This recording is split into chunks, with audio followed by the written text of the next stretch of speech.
A very good morning to everyone present here today. Distinguished academics, researchers, evaluators, and participants.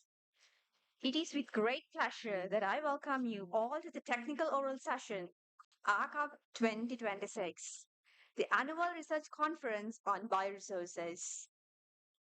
As we gather for the inaugural edition of ARCUP, we celebrate a significant milestone in fostering research, innovation, and collaboration in the field of bioresources. Today's session focuses on the theme of urban bioresources and blue-green economy, an area of growing importance in addressing contemporary environmental challenges and promoting sustainable urban development. The research presentations scheduled for this session highlight innovative approaches, emerging knowledge, and practical solutions that contribute to building more resilient and sustainable communities. We look forward to an engaging and insightful session and to the valuable discussion that will emerge from the research being present here today. It is now my great pleasure to introduce our distinguished session chair, Dr. Janta Walpeter. Dr. Janta Walpeter currently serves as the head of the Department of Multidisciplinary Studies and the senior lecturer of the Faculty of Urban and Aquatic Bioresources at the University of Sri Jawadhanapura. He holds a Bachelor of Science degree from University of Sri Jawadhanapura and earned his Doctor of Philosophy from Bowling Green State University, USA. A highly respected academic and researcher, Dr. Walpeter's expertise spans biocatalysis, photochemistry, instrumental analysis, and bioluminescence and its applications. Throughout his distinguished career, he has made significant contributions to multidisciplinary teaching, research, and scientific capacity building. His leadership extends beyond the classroom and laboratory, having served as the former director of the Instrument Center of the University of Sri Jawadhanapura, where he played a vital role in supporting advanced scientific research and innovation. His dedication to interdisciplinary studies and collaboration and academic excellence continues to inspire students, researchers, and fellow academics alike. We are truly honored to have Dr. Walpeter chairing this session and guiding today's scholarly discussions. Ladies and gentlemen, please join me in welcoming Dr. Janta Walpeter. I now kindly invite Dr. Jonathan to take over the proceedings. Thank you.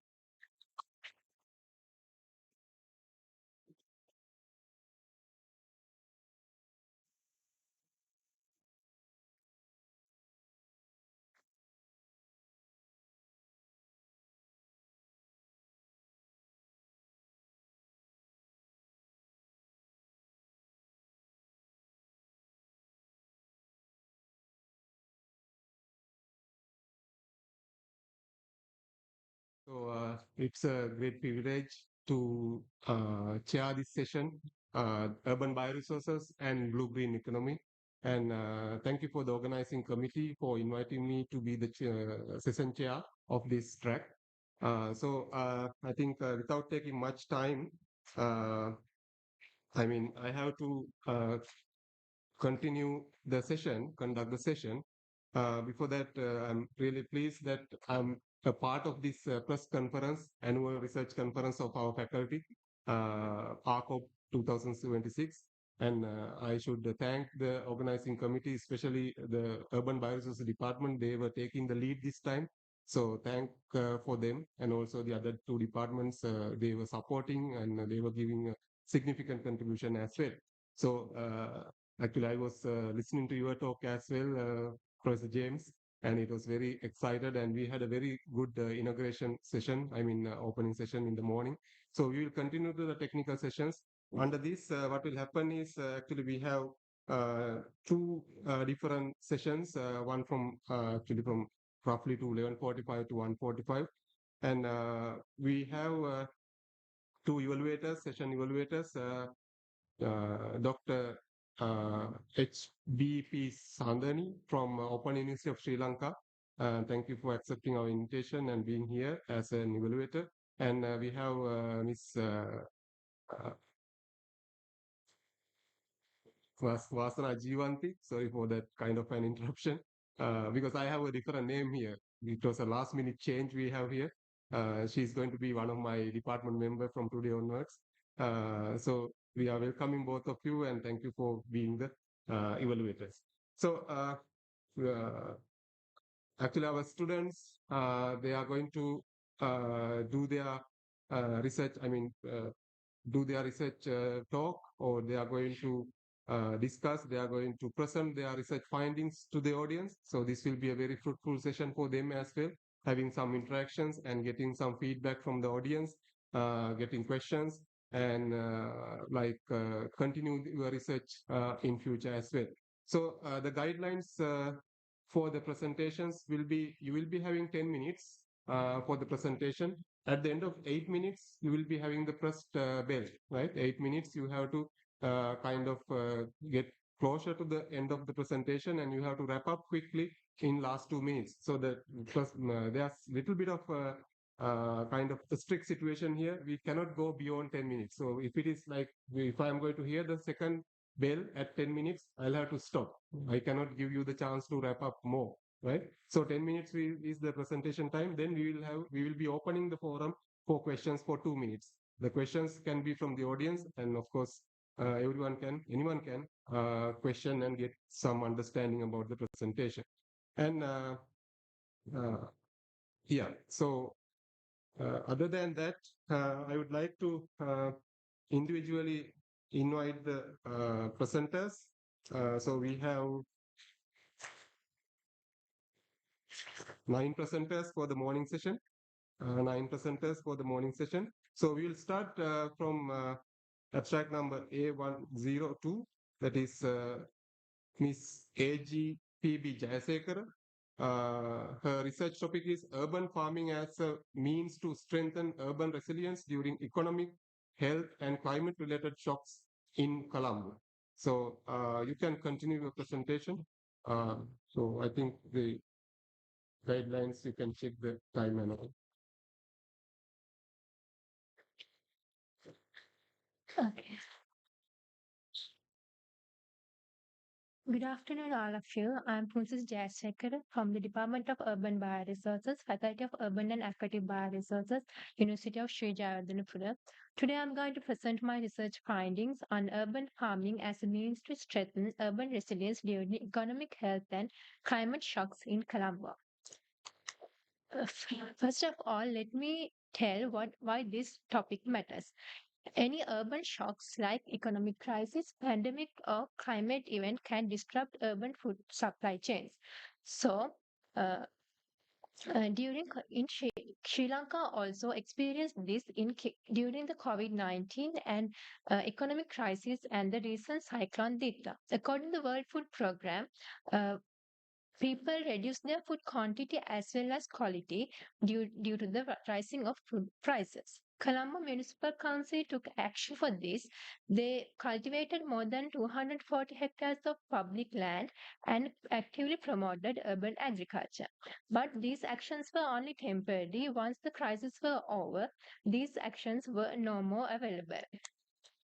Moving forward, Colombo is a signatory to Milan Urban Food Policy Pact, a global framework for sustainable, resilient food systems calling for urban agriculture support.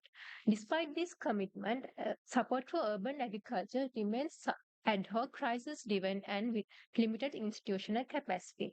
So, a key question raised whether in urban farming in Sri Lanka should institutionalize and integrated into urban resilience uh, plannings and developments. So the research gap addressed in this research was to lack of empirical data on stakeholder perceptions and pathways to institutionalize urban farming within urban resilience strategies in Sri Lanka. So two main research questions were answered. Uh, Based on the experiences from other countries, how urban agriculture related messages can be integrated into the case of Sri Lanka, and would stakeholder perceptions will support an addition of urban agriculture into the Sri Lankan context. So, the general objective of the research was to examine the role of urban farming in strengthening urban resilience to urban shocks and assess stakeholder perceptions. And three specific objectives were covered. First, to review the global evidence on urban agriculture, and second, to assess stakeholder perceptions, and third, to identify key recommendations based on Milan Urban Food Policy Pact. Research covered a mixed method approach, first a global south literature survey and then a stakeholder survey in the Colombo district.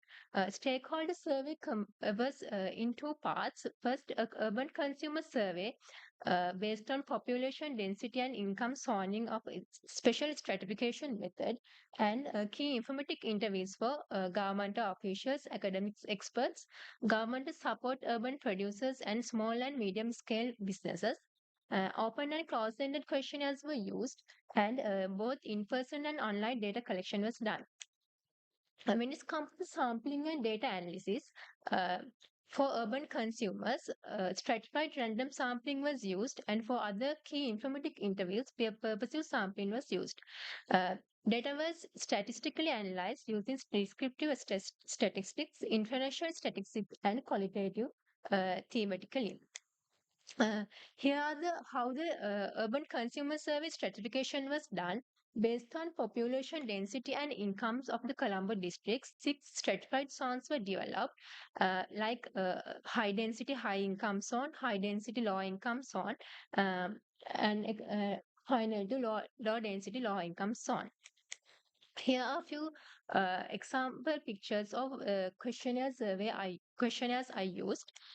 When it comes to the results, Global South Literature Survey conclude that how other countries used urban agriculture in their planning, such as Brazil, Argentina, how they used their urban agriculture into land access planning, integration, and resources support, etc.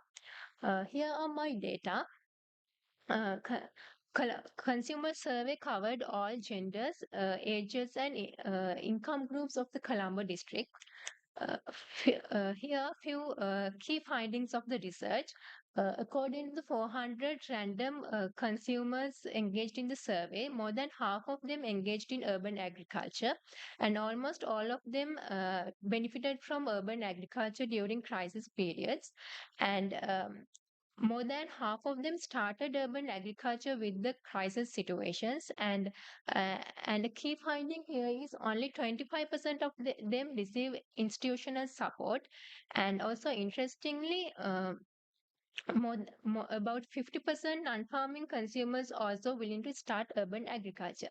Moreover, from 85% to 95%, consumers support continuous promotion of urban agriculture. When it comes to the key statistical findings of the research, low and middle income groups showed stronger support for continuous urban agriculture promotion. And when we ask them what is the main reason for not engaging in urban agriculture, its lack of space was highlighted. And interestingly, even though they were lack of space, they are interested in engaged in urban farming with space constrained methods such as rooftop gardening, vertical gardening, etc. Uh, fr- when it comes to some selected responses from other stakeholders, government officials highlighted the lack of current institutional capacity in the government sector for urban agriculture. Also, academic experts highlighted ad hoc pattern of urban agriculture, and they recommend agro advisory units for Colombo Municipal Council integrated with Department of Agriculture.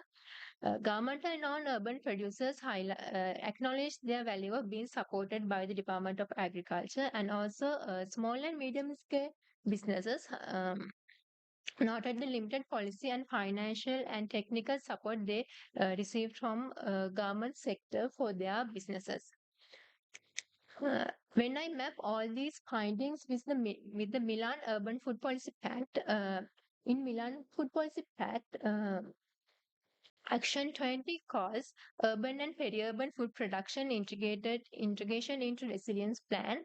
So according to key findings from the interviews, it is highlighted that strong demand for continuous urban agriculture promotion. So it is suggested for in policy integration into integrate urban agriculture into city resilience plans and municipal policies.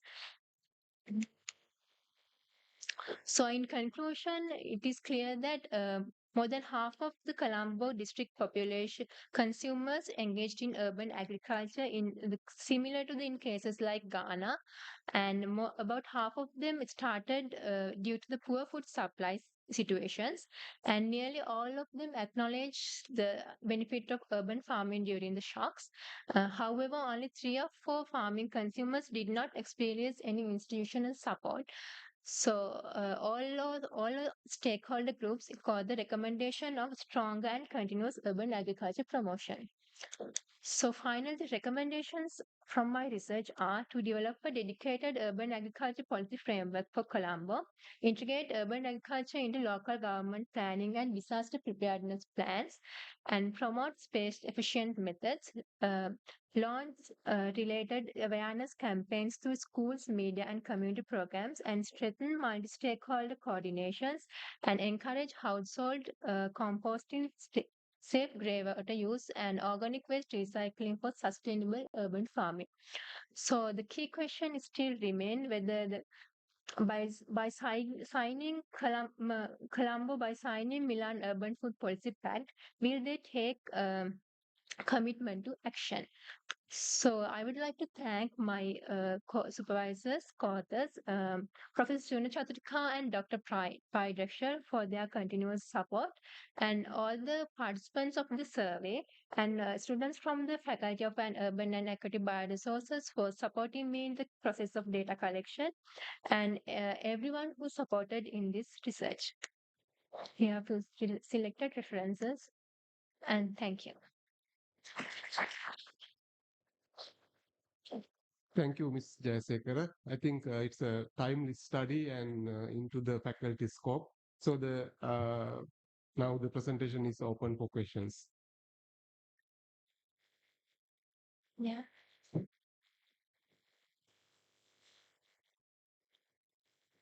Do you have any organizations like organic farming organizations or any agricultural promotion groups in Sri Lanka that could help provide some institutional support? Yeah, thank you for the question. Yeah, Department of Agriculture is actively engaged in agriculture activities. In my topics, I highlighted urban agriculture. So, International Water Management Institute and uh, FAO are actively engaged in promotion of urban agriculture with organic farming and everything. Yeah, thank you. Okay, thank you very much.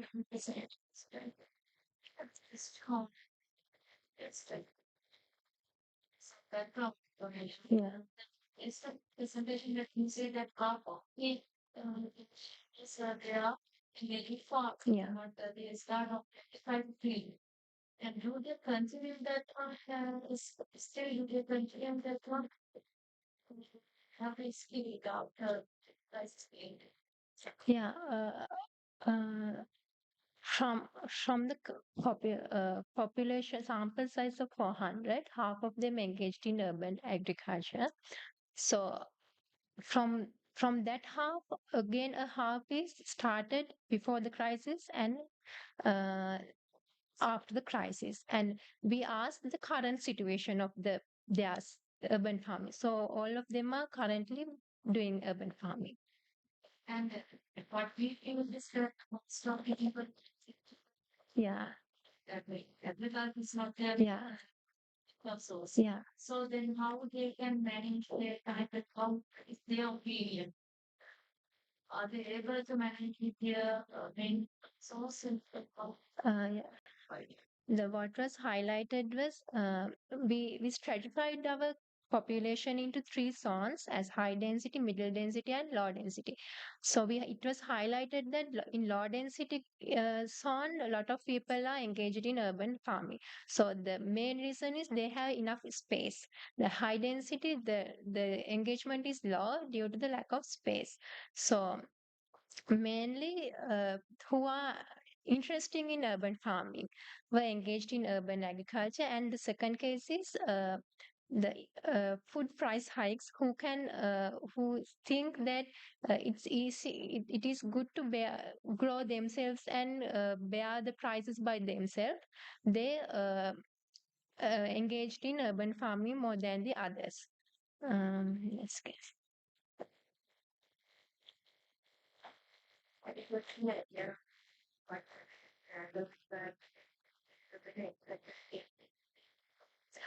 Most of them just cultivate in their available land sorts. When we ask about why, from non-farmers why they are not engaging, they said lack of space. That's the highlighted. So it was like most of them are not aware about space efficient methods such as rooftop farming, vertical farming, hydroponics. They most of them engaged in conventional methods. Okay, thank you, Ms. Jayasekara, Thank you. for your presentation. And we can move to the next presenter, that is Ms. TMS Lakshila. Her research topic is identification of behavioral patterns of purple swampland and aquatic bird in Deersaru Wetland Park. Good afternoon, everyone. I'm Samadhi Lakshya, Department of Urban Bioresources, Faculty of Urban and Aquatic Bioresources, University of Jayawardhanapura. Today I'm going to present about my research titled Identification of Behavioral Patterns of Purple Sampling in this wetland park. Yes.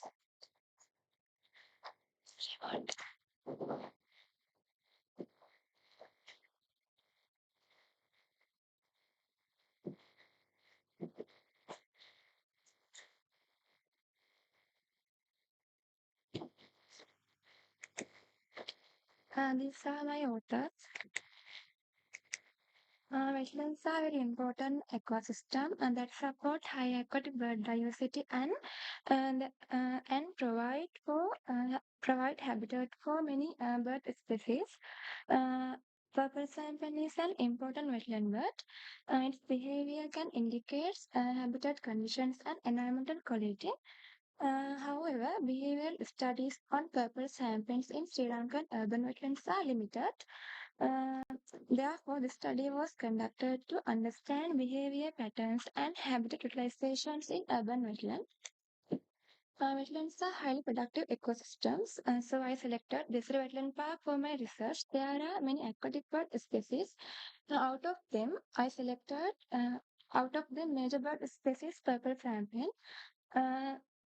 This wetland park supports feeding, nesting, and resting on purple sampan. Uh, Using those behaviors, we can identify health of wetland. That's why in my research, I selected purple sampan. These are objectives. The main objectives was my research. The main objectives in my research to identify behavior patterns of purple sampans in this wetland park. So I have selected several specific objectives based on the time and location. And those are to determine the effect of time, morning, afternoon, evening, for behavior variation, and to examine behavior variation between wetland areas. To success that objective, I selected this wetland park at Salvathugoda as my research area. There are 7 islands, so I selected Island 1 and Island 2 for my research. I used focal animal sampling method for gathered data during 5-month time period. Several behavioral categories were studied. Major behavior categories are feeding, resting, social behavior, locomotion, alert behavior. Under each behavior category, subcategories were observed. Under feeding behavior, grazing, probing, and picking behavior. Under resting behavior, standing, sitting, and sleeping behavior. Under social behavior, calling, aggressive, and group movement. Under locomotion, walking, swimming, and flying behavior. Under alert behavior, head tracing, vigilance, and escape response. Uh, and behavioral data were collection in both island 1 and island 2. I selected three different time slots. Those are morning 7 a.m. to 9 a.m., afternoon 10 a.m. to 12 noon, and evening 2 to 4 p.m. For analysis process, I used IBM SPSS and two-way analysis. As my results, probing behavior was higher in island 1. It's mean birds get more time for probing. They were in island 1 than island 2. Uh, Mostly, sometimes, maybe higher food availability and suitable substrate conditions in island 1 than island 2. However, grazing and picking behavior, no significant differences. Walking behavior was higher in island 1 and swimming behavior was higher in island 2. Maybe availability of aquatic microhabitats and open water sources. Standing behavior was higher in island 1 and alert behavior was higher in evening time period. Calling behavior was no significant differences island or time effect. As we discussed in my results section, there were some significant differences in some behaviors, especially those behavior shows. Island wise, not significant difference island wise, not much of time of day. Probing and walking behaviors was higher in island 1 due to better feeding conditions, like that. Swimming behavior was higher in island 2, maybe suitable aquatic habitats. Standing behavior was higher in island 1, maybe active feeding. Also, most behaviors, no significant differences time. Only alert behavior was significantly high during session evening time period, 2 p.m. to 4 p.m. Mostly maybe protection from predators.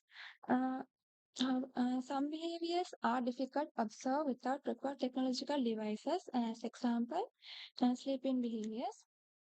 In conclusion, island characteristics affected behavior more than time of day. Also, habitat conditions strongly influence activity patterns. This study provides baseline information for conservation for future conservation. Also, this wetland park provides important habitats for purple sampling. These are references.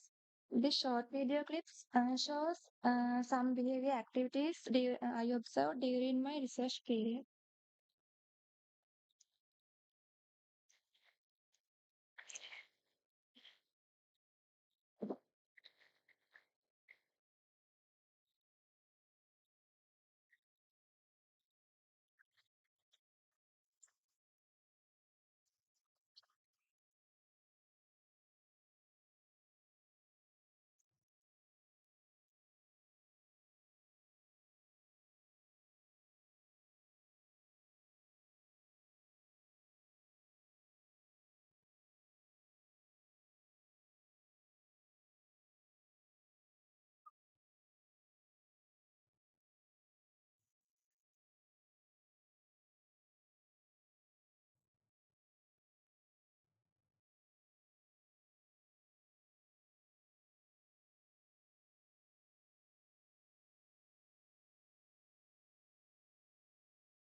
I would like to my heartfelt appreciation to my supervisor, Dr. Gaina Veerasinghe, for valuable guidance and constant support throughout research project. Also, my sincere thanks to external supervisor, Dr. Ajit Gunawardena and Desaru Park staff, my faculty staff, and my family friends for their continuous support for my research. Thank you.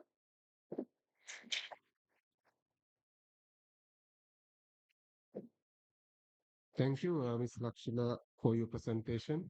Uh, Before opening the presentation, I mean, for the questions, I was just wondering, Lakshila, like, so were you tagging these animals or how you were doing? The individual birds, You can go to birds were not marked. Therefore, exact identification was difficult. Okay. Okay, But the presentation is open for questions.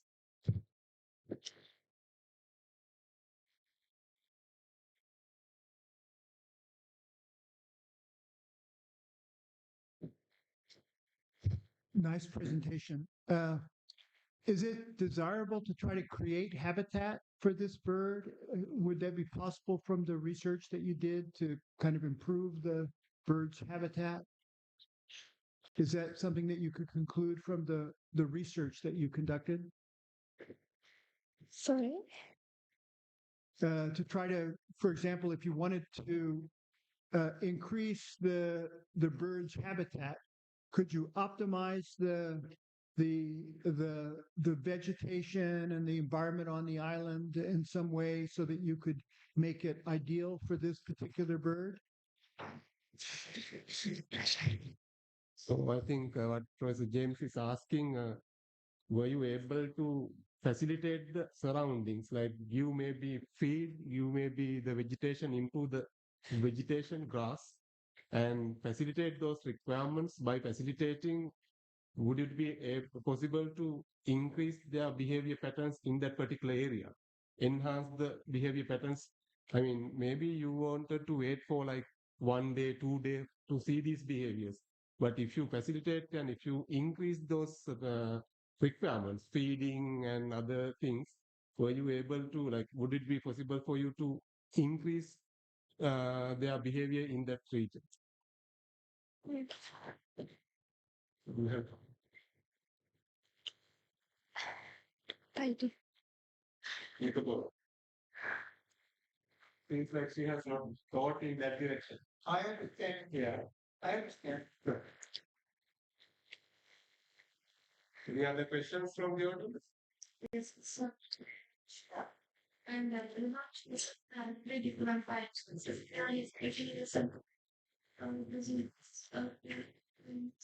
yes, madam. I before I started this research, I studied for 10 days. In that time period, I observed which time most purple champions comes out and shows their behaviors. That's why I selected this time slots. Yes. And the competition is gone from one island to the other. One day, I observed one island, and other days, I observed island two. Then you are sure that birds are good. That first day, the birds are not in the second day. Yeah. Because at the beginning, you said that we perfect yeah. Some technical issues. So then, can't they move from the then one to the second one in the next year?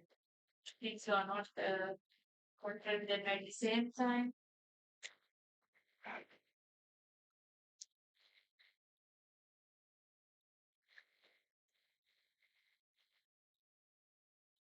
But really appreciate your effort because it's spent a lot of time.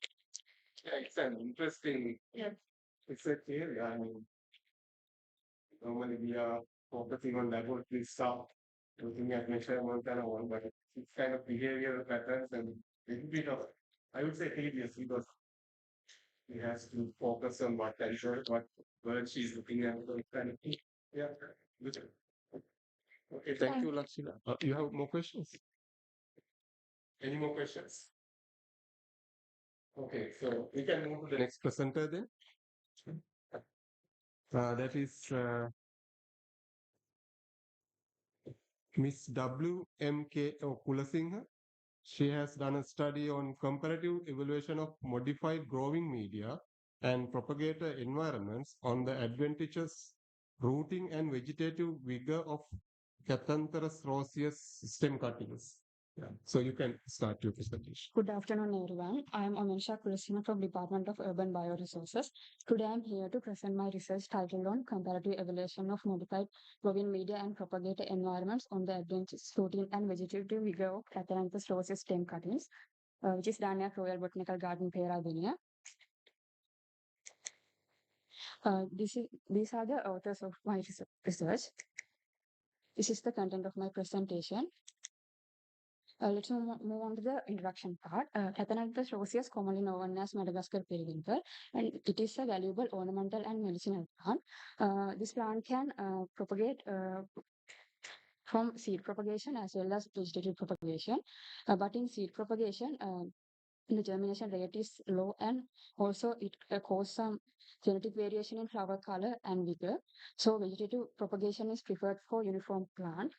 Currently in Royal Botanical Garden, they use vegetative propagation for Cathanthus roseus cultivation, but they but the poor rooting and low survival rate cause some practical problem of large scale cultivation. And this study is needed to identify a better growing medium and propagation environment that improve rooting and survival. To address these issues, the general objective of this research is to identify the optimal growing media composition and environmental condition for maximizing the vegetative propagation success of Cathanthus roseus stem cuttings. And specific objectives were: first one is to evaluate the effect of 7 modified growing media composition on the rooting percentage and root elongation of stem cuttings. Second one is to compare the growth performance under a closed propagator system versus normal ambient condition. Third one is to determine the effect of reducing the organic matter ratio in RBG standard mix. Let's move on to the methodology part. As I mentioned earlier, this experiment was done at Royal Botanical Garden, Peradeniya. For the experimental design, two-factor factorial complete and randomized design was used. Factor 1 was environment, and environment A is cross-propagator system, and environment B is ambient nursery condition under 50% shade. Factor 2 was 7 modified growing media composition, which is labeled to T1 to T7. And T1 was RBG standard mix. And for the other treatments, the growing media was modified using coal dust, sand, and leaf mold. For the procedure, first all these components are sealed to 2.5 millimeter and place them in plastic pots. Then apply Captan fungicide. After that, took uniform 10 centimeter tip cuttings and apply IBA growth hormone for the base of the cutting and place them in 3 centimeter depth. Totally 140 cuttings were used for this experiment. For half of them, we used closed propagator system. Data collection was divided into several phases. Shoot growth and leaf count were measured in at the beginning. Then monitored twice a week. After 5 weeks of planting, the all plants were uprooted and measured the root count and root length. After that, again, all the plants were repotted using RBG standard mix. Then, after 3 weeks of repotting period, all the plants were moved to outdoor field beds. And finally, all the data were analyzed using IBM SPSS software. Let's move on the result part. First, the survival percentage. At day 21, which is the initial propagation phase, the propagator humidity it maximized early success, yielding 100% survival in T2, T6, and T7, and ambient results fluctuated drastically. And survival and day 35, which is the uprooting stage, the propagator raised T6 excelled with 90% survival, and ambient conditions caused sharp drops. And day 56, which is the final field establishment, the propagator T6 proved most resilient with 7% final survival, and T3 achieved the highest ambient stability at 60%. For the shoot height, according to two-way ANOVA, there is no significant difference across media treatment and the environment condition. So according to the mean value, T6 perform best in both propagated environment and the ambient condition. For the number of fruits, there is also no significant difference across media treatment and the environment condition. So according to mean values, T4, T3 perform best fruit number in propagator, and T2 perform best in ambient condition.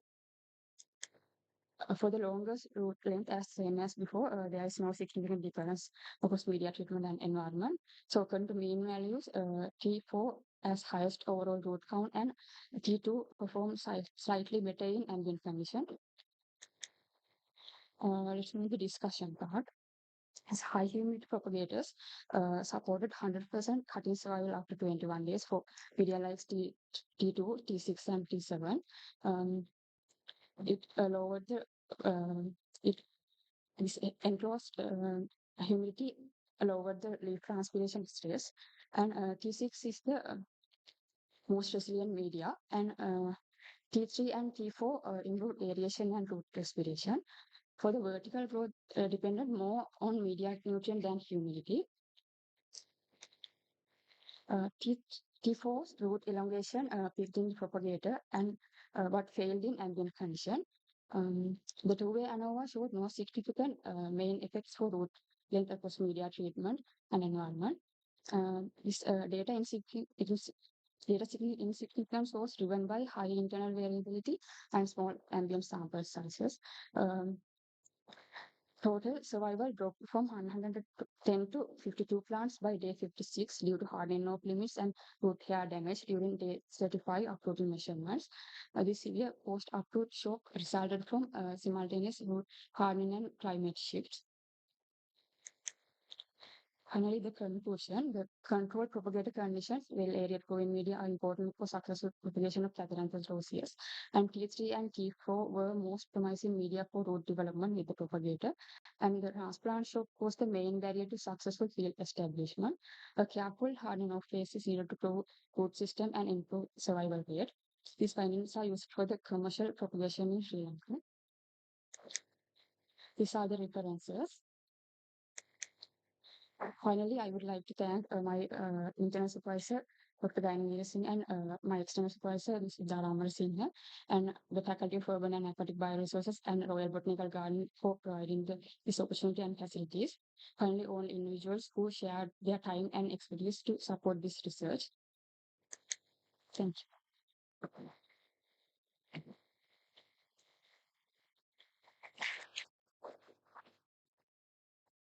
Thank you, Ms. Kulasinga, for your presentation.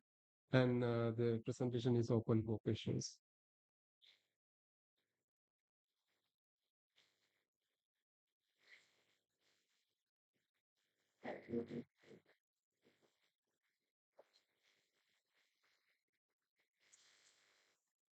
IBA growth hormone, I apply IBA growth hormone. And going with the dates of the study is treatments, what the treatment they use, what the thing they use. The T1 is control. They use topsoil, sand, and leaf mold, dust in 4:2:1:1 ratio. And out of the parameters you check, what is the most important parameter? Safety, survival rate, or the food, I think root length and both are important, but mainly we focus on the current growthness or root length measurements and survival rate. both. Okay, I just asked. And the other question is that when we go through your presentation, we saw that we said that this treatment is better for this one, and sometimes the other treatment better for the other one. So finally, what is your recommendation? because we can't recommend different treatments for different parameters. Yeah. And then we have recommend one. What's it? Um, I think we need further studies for that. But according to these details, I think T3 and T4 media has best ones.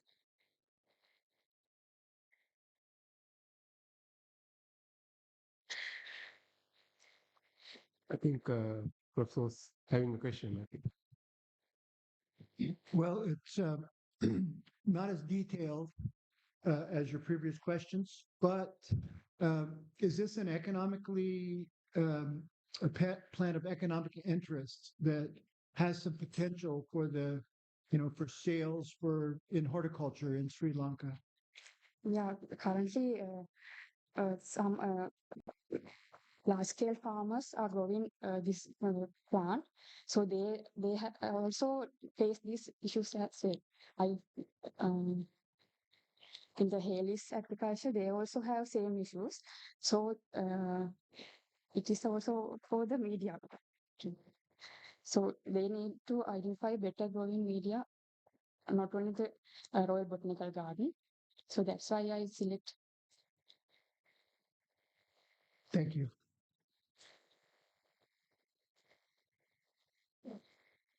Okay, thank you, Ms. Kolasinghe, for your nice presentation. So uh, before moving into the next presenter, I would like to request from all our presenters, please come closer to the mic because I think it's not that audible for the back of the audience over there. So please come closer to the mic and do your presentation. The next presenter is Ms. Piumanti. Her research was diversity, spatial distribution, and host plant associations of wild epiphyte orchids in the Royal Botanical Garden in Peradeniya, Sri Lanka.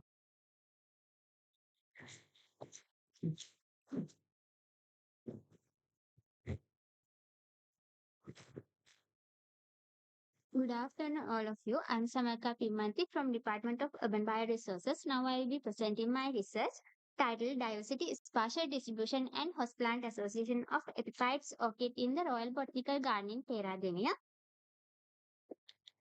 Before I begin, I would like to introduce my authors. To give you some background, orchids belong to one of the most diverse flowering plant family in the world. Epiphyte orchids are mostly live on the trees that are highly sensitive, which mean that are act as the bioindicators of the ecological ecosystem. The Sri Lanka is the known as the biodiversity hotspots for orchid diversity. There is the prominent research gap. The ecological data on epiphytes orchid in the managed botanical garden is highly limited. The understanding of this orchid diversity and host tree association is important for biodiversity conservation. As the main objective to assess the diversity, spatial distribution, and host plant association of epiphytes orchid. To achieve this, I identified and document the epiphyte orchid species and analyze the spatial distribution pattern and identify the host plant species associated with the orchid species and examine the relationship between orchid occurrence and the host tree characteristics. My study was conducted over 6-month period in the Arboretum section of the Royal Botanical Garden in Peradeniya.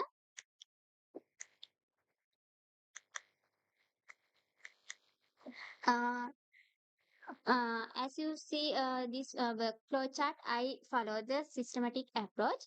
I initiated with the field survey and recorded the host plant trees and their characteristics and collection of the representative specimen, herbarium preparation for specimen identification, and finally utilize the GIS mapping tool for spatial mapping.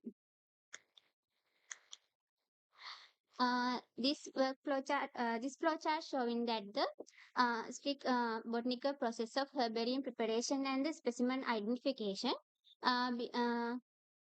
from the collection of specimen and field data recording, then specimen preservation, pressing and drying, finally mounted labeling and identifying the orchid specimens.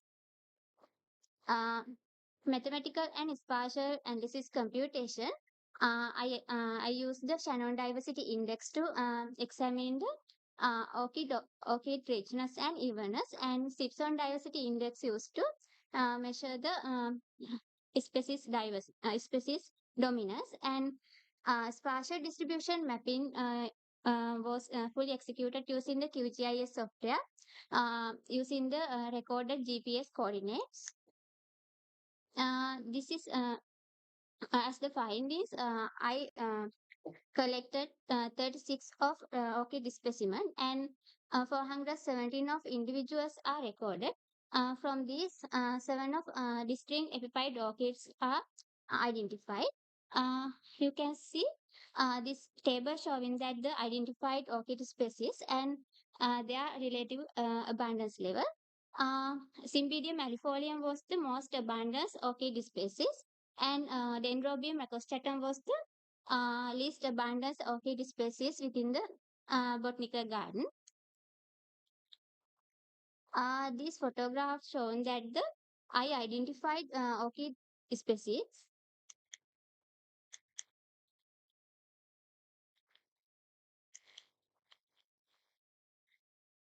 The Shannon-Winder diversity index value was the 1.80. It is indicating that the moderately heterogeneous orchid community, and also Simpson diversity index value was the 0.816. It is indicating that relatively high species variability with the limited dominance by the single species. Overall, the orchid community appeared that the structural balance within the arboretum. This research showing that the orchid species and the different type of host plant and the bark texture characteristic how to affect into the orchid occurrence. Most of orchids are preferred to the rough leaf bark texture and mature trees that are providing the suitable conditions for moisture retention and the root attachment. This is showing that the different orchid species exhibit the different type of root attachment strategies. Uh, Deep and roach orchids are mostly associated with the rough leaf bark and mature trees, and surface spread orchids are mostly associated with the end of branch habitats and uh, rough, uh, rough bark textures. This map is showing that the clustered distribution pattern. The most of orchids are uh, appeared in the shaded and humid area with the favorable microclimatic conditions. These maps are showing that the abundance level of each of orchid species. Uh, In the discussion, these findings are consistent with the previous studies. Benson in 1919, who reported that the bark texture strongly influenced the orchid establishment, and Swartz and Wallet in 2003, who found that the mature trees with the rough bark supports to the higher epiphyte orchid diversity. Cluster distribution pattern observed in this study, it is agreed with the Calavi in 2002, who reported that the non-random epiphyte distribution in tropical forest. Uh, this study contributed that the importance of the ecological information of epiphyte orchid in the managed botanical ecosystem, and these findings highlight the importance of mature host trees for orchid conservation. However, several limitations were encountered. These are the some orchid specimens were cannot be identified to the species level, some small of sample size and seasonal variation. Finally, in conclusion, 7 of epiphyte orchids were identified within the arboretum in Royal Botanical Garden, and the orchid community showed that the moderate species diversity and cluster distribution pattern. Host tree characteristics like bark texture and tree maturity are mainly influenced to the orchid colonization and orchid distribution. The conservation of host tree is essential for maintaining the epiphyte's orchid diversity within the managed tropical ecosystem. I would like to sincerely thank to my supervisors for their invaluable guidance and support, and also thank to my department, staff of the garden, and my family for their endless support. These are the references of my research. Finally, thank you.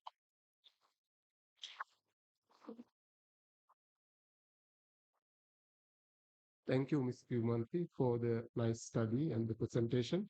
Uh, I just have a quick question. So you mentioned the rough textures of the trees, host tree. So that will facilitate more orchids in those trees. So have you seen any literature like they were discussing more into that? I mean, any mechanistic aspects of that? Any like how they have elaborated, how they have explained that scenario? Rough surface, why it is having more attachment. These providing the some of rough bark textures having the with the mosses. Mhm. These are providing suitable conditions for moisture retention. These are helpful to attachment. Okay, thank you. Any other questions from the audience?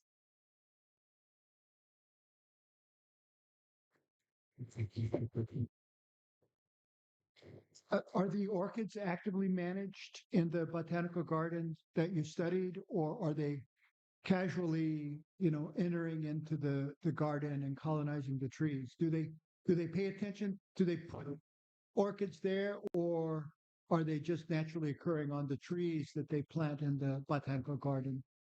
Do you know? Are they maintaining it? Could be having a regular maintenance. Not these are not maintained. Uh, these are naturally on the trees. In the botanical garden. Mm. Don't they like intentionally plant it? No. No.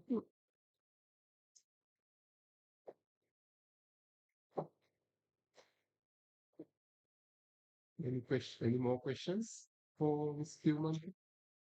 I under that it's not that they have not planted. Why did you choose that kind? What the reason for this that? I like to do my research in floriculture side. In the going to the botanical garden, there is the having research on this topic.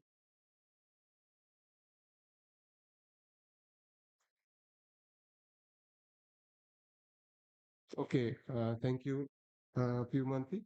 So we can move to the next presenter. That is HRMRI Tilakaratne. Her research study was assessing the influence of green architectural practices on tourist well-being and sustainable hospitality development in Sri Lanka's central province. Actually, I have to mention that I was also like I was supervising her project, but I was sitting here as the chair. So she, although I am a chemist, she has chosen me for the supervisor as the internal supervisor. We have other supervisors as well.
Good afternoon, everyone. I am Roshini Thilakaratna. This is my research project assessing the influence of green architectural practices on tourist well-being and sustainable hospitality development in Sri Lanka's central province. These are the authors of this study. This is the table of contents. Let's move into the introduction part. The background of the study. Nowadays, ecotourism is has become major trend of tourism industry, and most of travelers and most of travelers prefer to get experience about eco-friendly accommodations, and also they would like to get experience about eco-friendly accommodation experience. So I think that green architecture designs are promote this kind of tourism industry as a worldwide. And you can see in here research problem statement and also novelty of the study. And let's move into the objectives.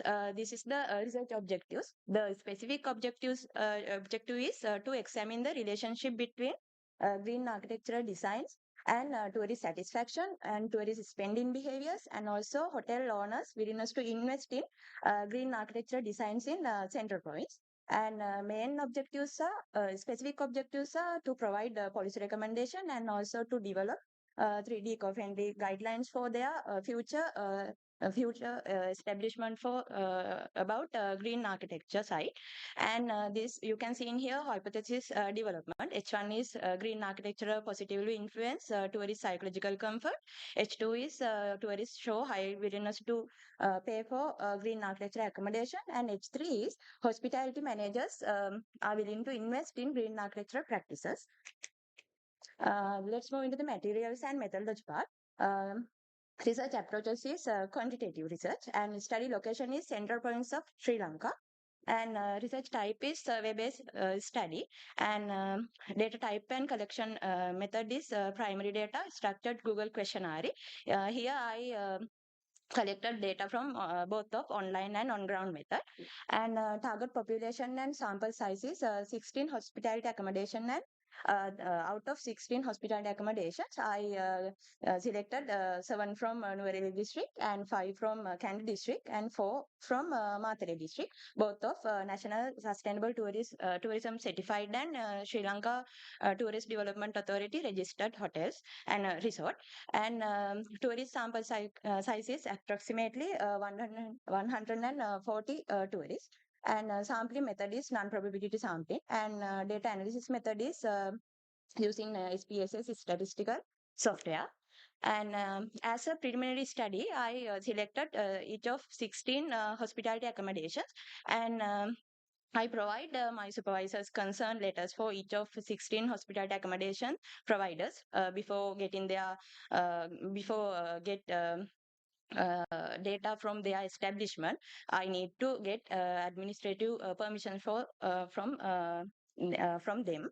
And I got ethical approval from my study from Faculty of Applied Science, University of Sri Jayawardenepura.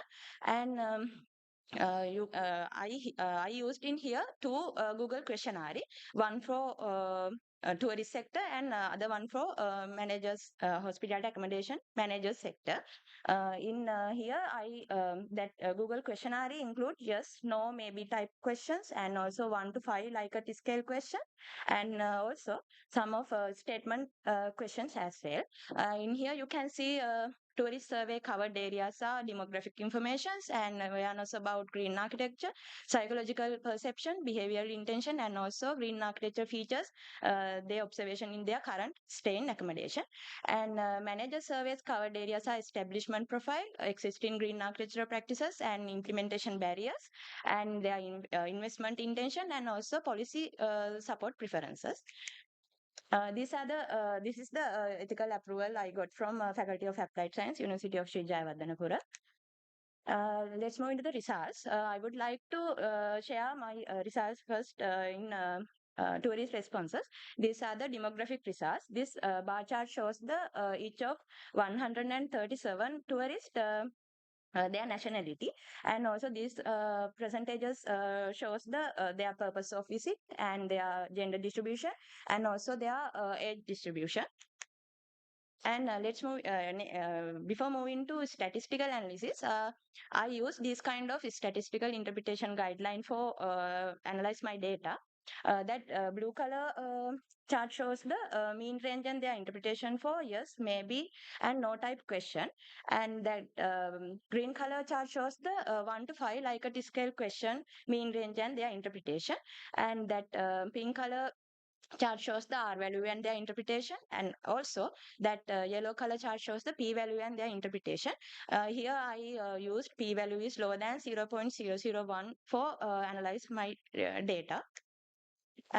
This is the descriptive statistical results for tourist awareness about green architecture. You can see in here I examine three factor that chart shows the study factor, mean value and their interpretation in here. Prior awareness of green architecture mean value is 2.14. That means most of respondents have relatively low to moderate prior experience with green architecture.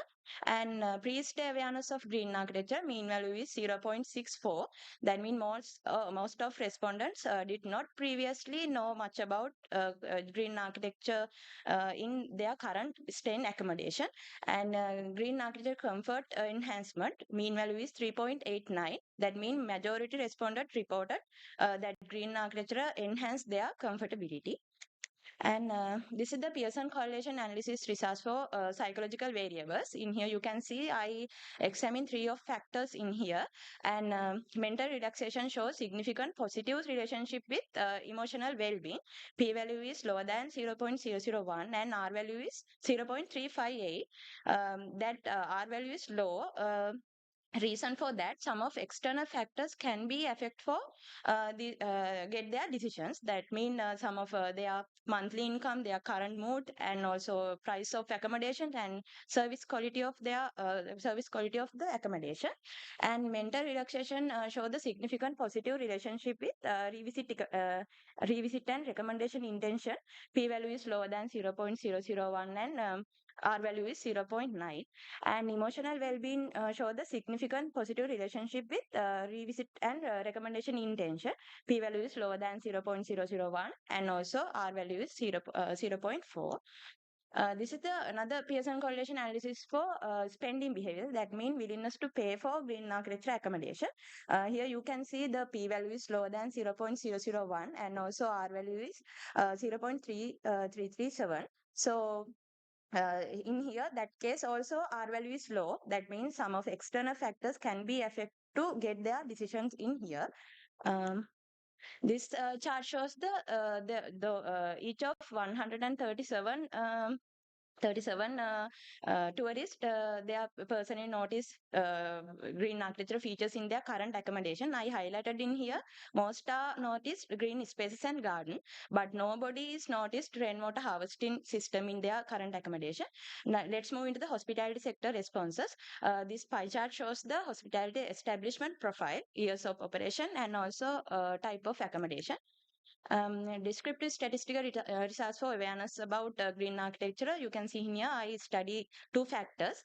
Green architecture enhanced guest satisfaction. Mean value is 4. That means all are agree to that statement. That means green architecture enhanced guest satisfaction. And green architecture reduce long-term operational cost. Mean value is 3.5. That means generally agreed green architecture practice reduce long-term operational cost of each of accommodation. And this is the another descriptive statistical results for willingness to invest in green architecture designs for get their establishment, and also willingness to take guidance for their establishment. The first one is shows the willingness to invest. Mean value is 1.75. That means most are willing to invest for those kind of green architecture practices. Then then willingness to take guidance, policies, and also demonstration. Mean value is 1.94. That means most of accommodation providers willing to take guidance and support for their future establishment. And this chart shows the existing green architecture features and main implementation barriers. I highlighted in here daylight strategies and solid waste management plan is existing most common green architectural features in that hotel that hospitality accommodation, and main implementation barriers, site limitation, and also high initial cost and Yeah, sorry, Ms. Tilakaratna. So you can go to the conclusion slide and spend only like 30 seconds and conclude this. um, this is the conclusion of my study. Green architecture improve the tourist comfort and their psychological well-being and also satisfaction. And also most of tourists willingness to pay for green architecture hospitality accommodation for their staying. And most of hotel stakeholders are strongly interested to adopting green architecture for their future establishment. And also they need to professional consultants and also professional guidelines, policies for their establishment for based on green architecture practices. Okay, thank you for your presentation. The presentation is open for questions.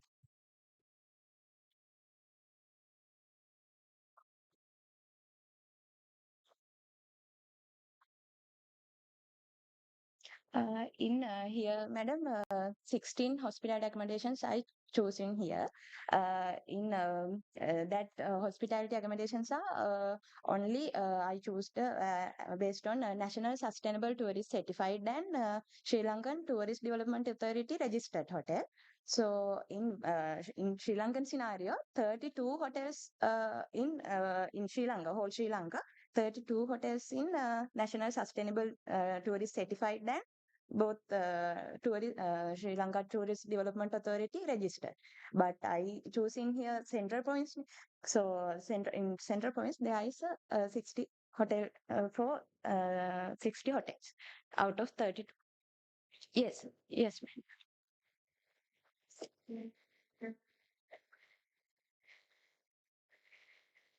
ma'am. Not all green architecture. They only use, madam, some of that kind of green architecture features like some are used rainwater harvesting system, some are not used rainwater harvesting system, but they used solid waste management plan like things. Yes, yes. And here you could see. So we don't say category because we categorize hotels. Yes. There are some standards, one star, two star. Yes, ma'am. So all these came from category. Yes, madam. They all are 4 to 5 star rating levels hotels. Yes. And no okay, means to adapt the green outfit. Yes. Then how measure that one? Cleanliness, how do you measure? I provide that questionnaire. Not all. I got that Google questionnaire and I used 1 to 5 like a scale question. So they can use, I asked from that Google questionnaire, would you like to get implement green architecture practices for their establishment? So they, yes, and 5 is high. Yes. Presentation that value was close one. That means they are not willing to adapt. Then that's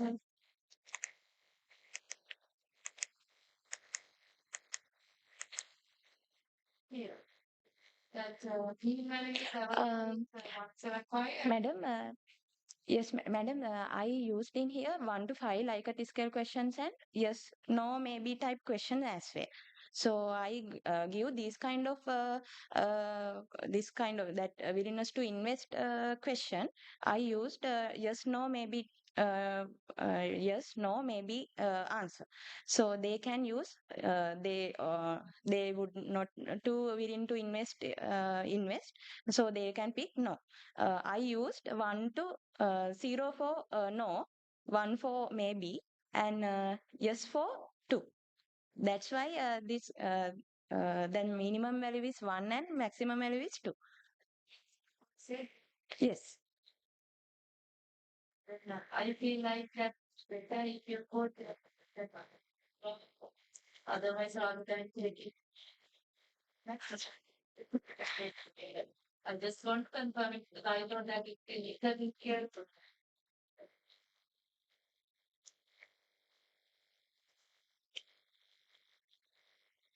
Okay, thank you, Ms. Tilakaratna. So we can move to the next presenter. Next presenter is Ms. R. Nerusha. She will be talking about effect of gypsum application on growth, yield and quality of groundnut variety this in red yellow lettuce of Kilinochi during the Maha season.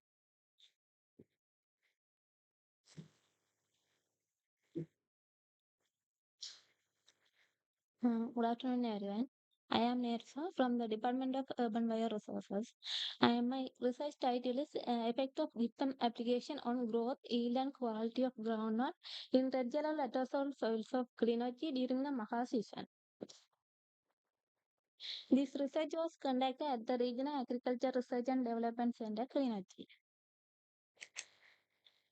And these are the contents. Now let's see the introduction. Groundnut is an important oilseed crop in the northern province. It contributes to food security and income generation. It contains rich protein and oils. It's cultivated during the both Maha and Jala season. It is a variety commonly cultivated during the Maha season in Kilnochi district. Now let's see justification. Red yellow lettuce soils are dominant in Kilnochi, which are deficiency in calcium. This calcium deficiency leads to poor peg penetration, empty pot, and reduced kernel yield. And many farmers cultivate groundnut on flatbed instead of ridge and furrow. It resulting in poor drainage and reduced nutrient uptake. So there's a need to optimum gypsum management and region for cultivation to improve growth, yield, and kernel weight of groundnut. Now let's see objective of the study. General objectives is to evaluate the effect of gypsum application on the growth, yield, and quality of groundnut under region furrow cultivation method. Specific objectives are to assess the impact of different gypsum application rate on growth parameters and to evaluate the effect of gypsum on pod yield and seed quality of tisa groundnut and to evaluate the changes in soil chemical properties after gypsum application. Now let's see methodology. This research was conducted at the Regional Agriculture Research and Development Center, Klinochi. Here, randomized complete block design was used with 5 treatment and 3 replicates. And T1 is control with recommended NPK. T2 is 20 kg per acre gypsum applied at 30 days after sowing. T3 is 20 kg per acre gypsum applied at 30 days after sowing with recommended NPK, and T4 is 20 kg per acre gypsum applied as a basal and 20 kg per acre gypsum applied at 30 days after sowing with recommended NPK. And T5 is 40 kg per acre gypsum applied as a single dose at 30 days after sowing with recommended NPK. Plant spacing is 45 into 15 centimeter.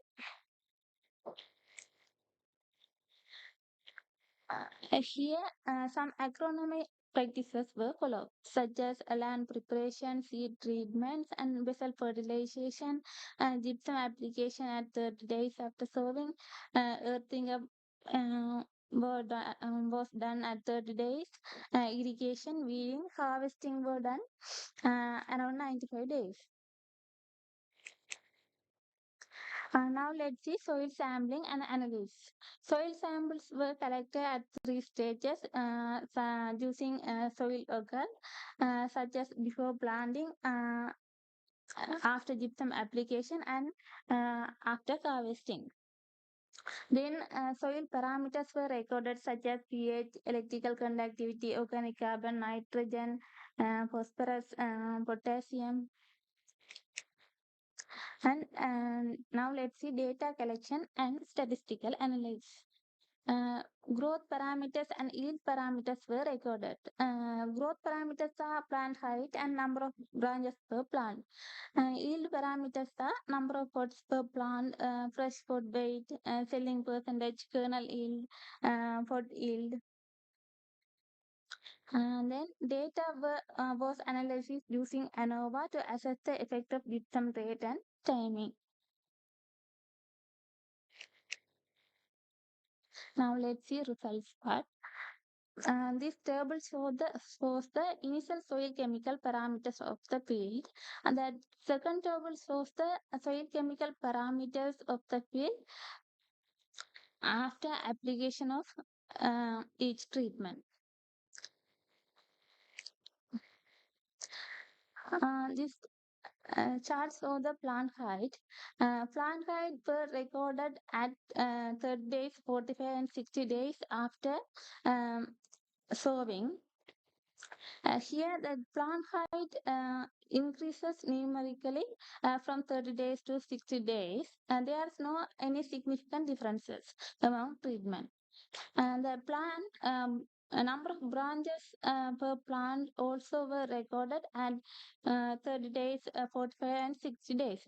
The plant branches here, the plant branches also increases numerically from 30 days to 45 days. There is no any significant differences among treatment. Now let's see number of pods per plant. The treatment T5 record the higher number of pods per plant compared to the control. And the controlled kernel weight also, and the treatment T5 record the higher controlled kernel weight compared to the control. Now let's see fresh pod weight per plant. Here also the treatment T5 record the higher fresh pod weight per plant compared to the control. The selling percentage here gypsum applied treatment so higher selling percentage compared to the control. For yield, here T5 treatment T5 show higher for yield compared to the control. And now let's see discussion. There were no significant difference in plant height and number of branches in the gypsum applied plots, and available phosphorus, organic matter, and organic carbon were significantly higher in T5 gypsum application at 40 kilogram gypsum gypsum at 30 days after sowing.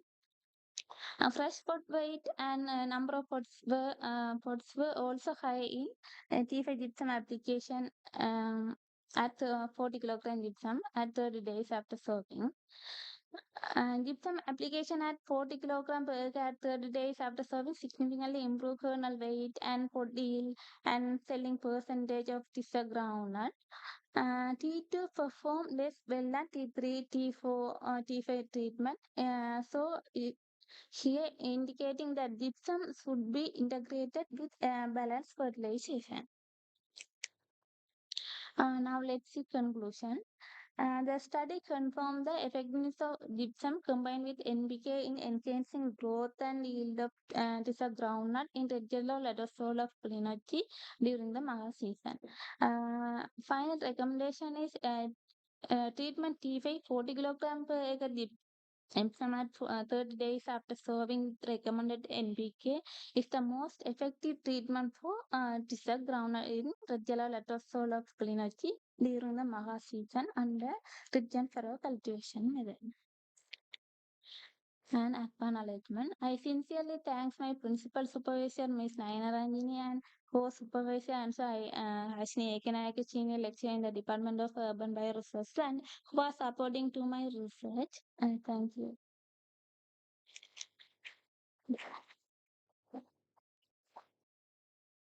Thank you, Ms. Nerosha. So the presentation is open for questions.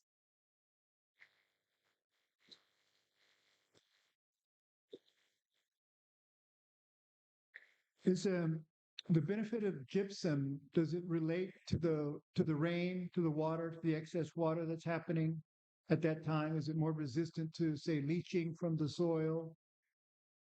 Is it a good reason to use gypsum there? What's the main reason for using gypsum? It's the reason we using gypsum. Uh, in Kliniki district, and there is no Kliniki district. There are red yellow lettersoil soil, and this soil has no uh, available calcium. This gypsum has no calcium in soluble format, so it can use for plant. Thank you. One more question. Before you apply this treatment, did you measure the available soil type? Initial level? Yes, yes. Then what is the measurement you use for the analysis? See the increment of these fertilizers or the did you use that one that initial amount did you use that one for the analysis? Sorry. That means here you are going to enhance this soil. Okay, that means but before you apply that one, there are some fertilizers, available fertilizers in the soil. The first question is, before you apply that one, did you measure the initial amount? Yes. Okay. Then how did you use that one when you analyze the data? Did you use that one? Or how did you use that one? Mm. Before I analyze that initial soil parameters, after that gypsum application, repeatedly I measure that all parameter. It is change any changes occur. Mm.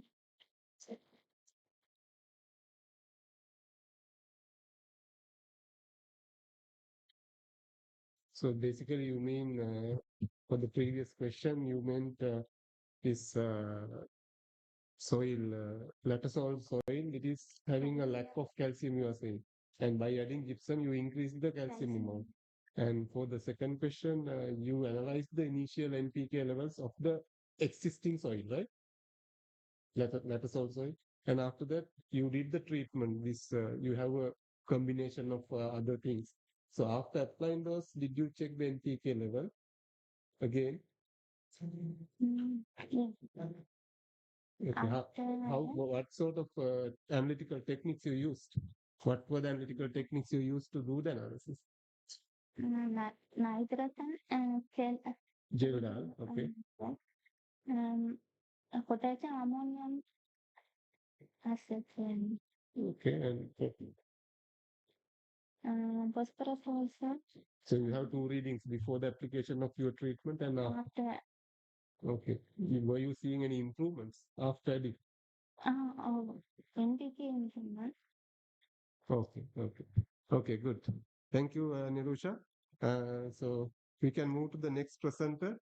The, the next presenter is Miss NSR Mendis. Her research studies comparative efficacy of magnetized water on the agronomic and yield performances of bell pepper and lettuce in urban farming. Good afternoon, everyone. I'm Senara Mendis from the Department of Urban Bioresources.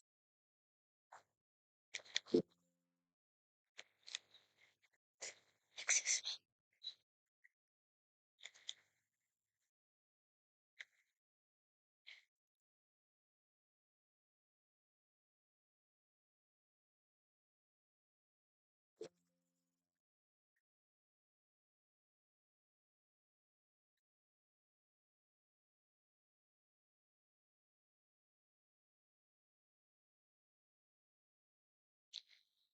Presentation कौन कर रहा है?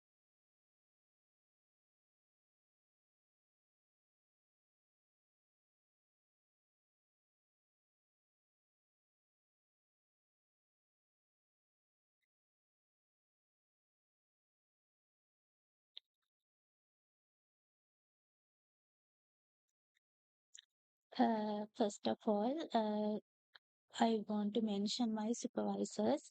My internal supervisor is Dr. Gayani Veerasigna, and my external supervisor is Mr. Lahiru Pereira. And my study location is PET Containers Private Limited, Faraday Magnetics Incorporated. Introduction: urbanization increases food and water pressure. It needs sustainable and effective irrigation methods.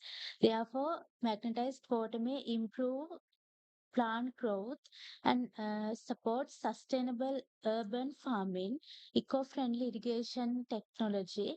There are very limited studies on magnetized water.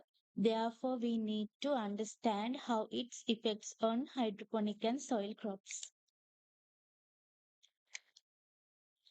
My general objective is to evaluate effects of magnetized water on bell pepper and lettuce.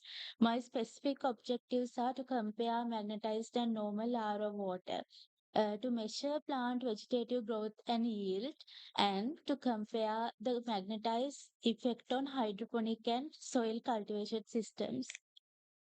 Methodology, we performed 3 sub-experiments based on water treatment and cultivation method. A is bell pepper plus soil and dust mixture. B, bell pepper and hydroponics. C is lettuce plus hydroponic. Sub-experiment A, bell pepper cultivation in soil and dust medium.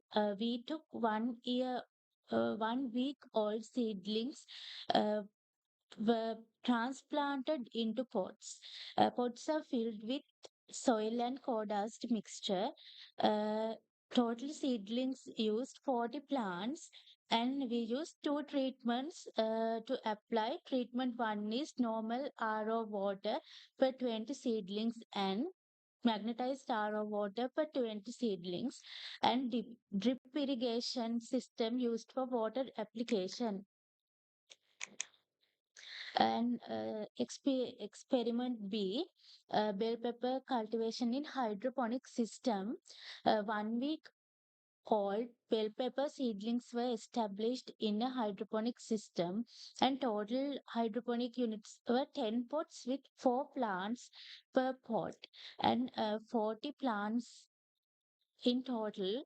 2 treatments were applied as previous previous experiment.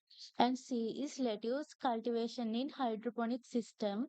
1 week old lettuce seedlings were transferred into hydroponic system. As previous, we used 40 plants and the two treatments, normal RO water and magnetized RO water. This is the photo of bell pepper seedlings in dust. First is initial stage and second is growth stage. And this is bell pepper in hydroponic system in both initial stage and growth stage. This is lettuce in initial stage and growth stage. Data collection and analysis. We used environmental parameters, and we recorded environmental parameters like temperature, light intensity, nutrient concentration daily. And we also measured plant height, number of leaves, root length, primary branches, secondary branches weekly. Data analysis, we used RStudio, linear mixed model analysis. Results in bell pepper cultivation in soil and dust medium. Plant height is increased with magnetized water, and number of leaves is increased with plant growth, and in age, no significant effect of magnetized water in leaf production. Bell pepper cultivation in soil and dust medium. Primary branches, magnetized water increased primary branches formation, and primary branching increased with plant age. Secondary branches formation increased with plant age. These are the charts. bell pepper cultivation in hydroponic system.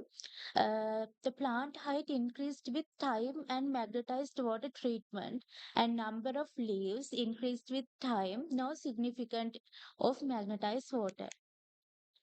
Primary branches increased significantly with time. No significant effect of magnetized water.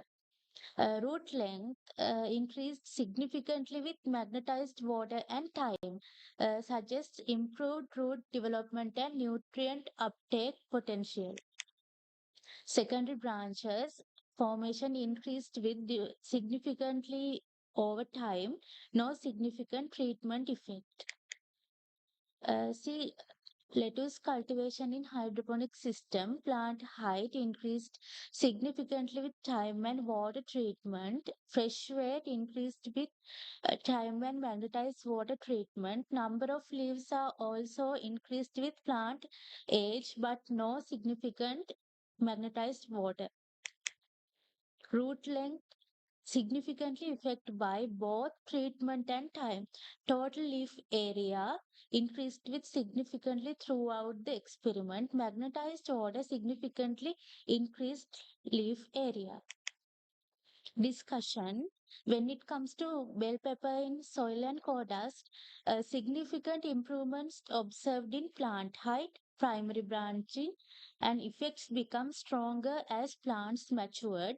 Enhanced branching, no significant effect of leaf number or secondary branching suggests magnetized water selectively enhances key vegetative growth traits. Bell pepper hydroponics strongest response plant height during later growth stages, root length positive trends under magnetized water, and effects appeared gradually and cumulative over time. Lettuce hydroponics magnetized water significantly increases plant height, fresh weight, root length, total leaf area, and number of leaves. Crop specific responses, lettuce responded more strongly than bell pepper. Possible reasons are lettuce short growth cycle, high water demand, rapid vegetative growth. Bell pepper may require longer growth periods of full treatment benefits to become evident. Conclusions. Overall findings, magnetized water may enhance plant growth through improved water absorption, better nutrient availability, enhanced root activity, improve vegetative growth and biomass accumulation. General conclusion. Magnetized water is a promising, low cost, eco friendly technology for urban agriculture, more effective in hydroponic lettuce and vegetative growth of bell pepper. Acknowledgement. I would like to thank my supervisors, academic staff, and gratitude to Pet Containers Private Limited, Faraday Magnetics Corporation for their dedication. Thanks to lab staff and colleagues. Heartfelt appreciation to family and friends. These are my references. And thank you very much for listening to my presentation. Thank you, Miss Liz. Yeah, go ahead. Professor. Yeah. Very interesting presentation. Um, could you tell me what is the magnetized water and how you make it, and then hypothesize or from the literature how it might be functioning to affect plant growth? So just what is it? How do you make magnetized water? And um, can you hypothesize how it might be working, right? What it might be doing to the plant tissues or to the soil community, the nutrients in the soil, or the microbial community. There is, um, there are charges all over plants and in soil, so certainly there could be effects. It's just that I don't know what it is actually magnetized water. Magnetized water is actually we we pass through a magnetized device. Normal water pass through a magnetized device, and it becomes a magnetized water. So it will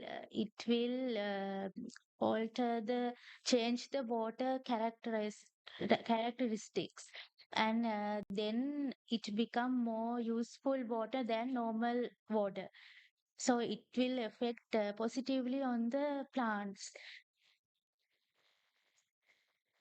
Yeah, actually, I was also planning the same question, how you did the magnetization and all. So, yeah, you are saying you are passing water through a magnetic device. So, how you make sure it is magnetized? Water Uh, is magnetized. What properties you are checking? Actually, the water absorption. No, no, no. I mean the water. You have water, bottle of water. You pass it through a device, and after passing it through, how you make sure, how you predict, how you comment that has converted to magnetized water. The device in device there is a magnet, and like a gadget, it will circulate non-stoply. That is how we understand that it is working. If it is not working, there's no magnetized water production. Okay. Then, as professor was asking, like from the literature, like have you received any information about what is the mechanism behind, as he was suggesting, like the charges are all around the place, maybe in the soil, maybe in the root system. So how this magnetization improve the water absorption, maybe because you know about the xylums and phloems, all sort of things in the plants. So how this improves the absorption, maybe absorption of fertilizer, absorption of other nutrients. So why this magnetization improves, through what it is going to improve? Uh, we use a control unit and another unit, so we No, compare. no, I'm not asking the practical scenario. I'm not asking you experimental setup. I'm asking the any mechanism behind, any theory behind. Have you read about that from literature? Theory. What do you mean, sir? The mechanism, how it happens, why it is improving, why the growth is improving. It will enhance the nutrient uptake. Okay, by Whatever. magnetization. Just Okay. Any more questions from the audience?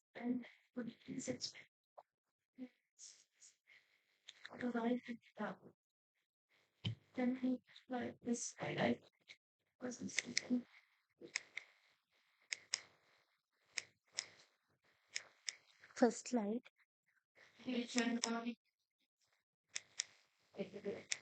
Third slide.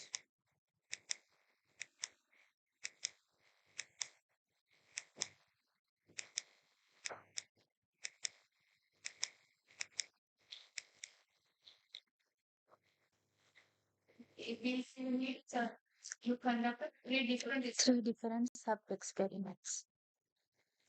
And ones are water and those are three different experiments. Yes, madam. But we use the same treated water, like. Then in your set, and findings are same for those three different experiments. That means same like treatment.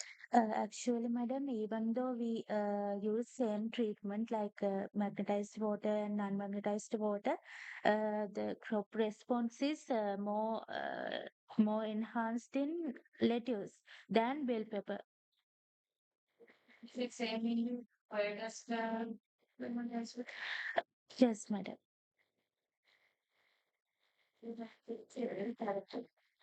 Yes, madam.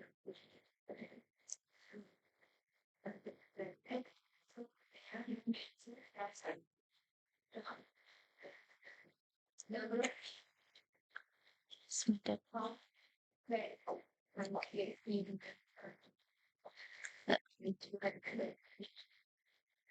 Actually, madam, we collect data weekly, then we analyze those data, and then we is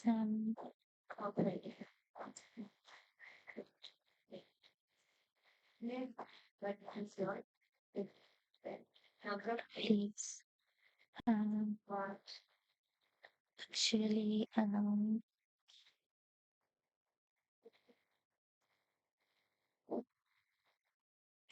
mm, actually, sorry, madam, I don't have an idea about that. Thank you, madam. Okay, thank you, Miss Mendis.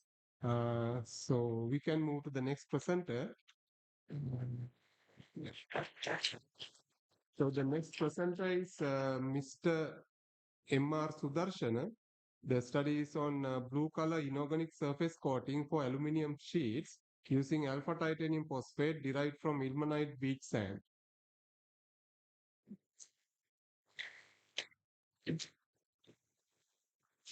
Good afternoon, everyone. I am Dimut Sudarshana from the Urban Bioresource degree program. Today I am here to present my final year research project on blue color inorganic surface coating for aluminium sheet using alpha titanium phosphate derived from ilmenite beach sand. Uh, my research was conducted under the supervision of Senior Professor Pradeep Jaivira. Let's move to the introduction. First, we discuss the background of the study. The most of tropical climate like Sri Lanka, organic coating degrade faster due to UV light and weather conditions. But inorganic coatings offer high durability and UV stability and weather resistance. So aluminiums are widely used for different purpose in industrials. So aluminium coating is an important part of industrial level. In Sri Lanka, we have a large deposit of ilmenite in Kulmunda area, and Sri Lanka is a major exporter of raw ilmenite. But there was limited research was conducted on ilmenite derived coatings and value added inorganic products. Uh, Next, we move to the research problem and justification. These are the problems that we identified. Organic coatings have limited durability under the tropical condition, and most weather-resistant coatings are important and high cost, and underutilization of local ilmenite resources. And these are the justifications. Develop a low-cost, inorganic, weather-resistant, durable surface coating and promote local mineral value addition and reduce the dependency of important materials. Uh, a- Alpha titanium phosphate is the major raw material for used for this blue color inorganic surface coating that generated from ilmenite, and it encouraged the sustainable use of in Sri Lankan mineral resources for high value industrial applications. There are some literature content here, and also let's move to the objective of the study. The main objective of this research is try to develop a weather resistant blue color inorganic surface coating for aluminium sheets from ilmenite beach sand. And there are some specific objectives that are synthesize titanium based inorganic coating materials and formulate and apply the coating and evaluate weather resistant and durability. Let's move to the materials and methodology. This research was conducted at laboratory in Department of Chemistry, University of Sri Jayawardhanapura, and we use properly was glasswares and general purpose chemical and reagent used for this research, and one 1 by 1 inch piece of aluminium checker plate and aluminium amino sheet were used for comparative study, and analytical balance, heating mantle, hot plate, electric oven, muffle furnace, and UV lamp are the major equipment used for this research project. And XRD method is the used as an instrument for analysis for this research. Let's move to the methodology part. The first step is synthesis of alpha TIP. For that,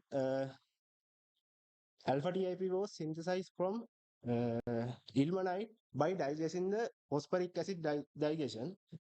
Second step is pre-treatment of aluminium checker plate. In this step, we The aluminium sheets were roughed using sandpapers, and it immersed in phosphoric 60% phosphoric acid. Then it generated a phosphate layer on the aluminium sheets. After the pre-treatment of the aluminium sheets, we next step is preparation of paint mixture. For that, we test different compositions. We use alpha titanium phosphate, cobalt acetate tetraethyl silicate, and phosphoric acid, detergent, tetraethyl silicate, chromium nitrate nanohydrate, and chromium chloride hexahydrate for this paint mixture. Next step is coating the paint aluminium sheet and heating to 100 centigrade. Uh, Final step is evaluation of the coating performance in different conditions. In here, we expose that coated sheet to different conditions: acidic condition, alkaline condition, and seawater, rainwater, and distilled water, and UV light under the UV light conditions. Let's move to the results of the research. This is the XRV pattern of synthesized alpha titanium, and it peaks was matched to the reference uh, pattern of the alpha titanium phosphates. This this color here, you can see the color of that paint, that is approximately slate blue color. Uh, for generate that, we use different compositions. Here you can see 4 different composition, and initial stage we uh, test it without adding chromium chloride hexahydrate, and throughout this composition, uh, after the heating, its color was changed. You can see these figures A and B after the heating and before heating. Throughout these lines, second line give the most uh, performance paint coating. So we select that for future works. And after, in this stage, blue, we can't get blue color. So we have to add some other chemicals for generate blue color. So that we add chromium chloride hexahydrate and chromium nitrate nanohydrate for get blue color. Here you can see after the add these chemicals, how color change throughout that lines. You can see after the heating, the fourth line uh, give the most preferable blue color. So we select that for uh, for the composition for our result. After that, we evaluate the coating performance in different conditions. First, we test the performance in acidic condition. We immerse that sheet separately in 1m HCl solution, and we observe the coating's appearance with the time, and we get the total weight loss of the sheets, and that results was concluded. Here you can see that result how change with the time. Likewise, we change it in acid alkaline condition. So we use sodium 1m sodium hydroxide solution. Here you can see the most the both plates are colors are changed in this uh, alkaline conditions. Next we test it with distilled water. Here we can't we can't get uh, we can't see any different both sheet after the time. Next we coating apply on the conventional amano sheet.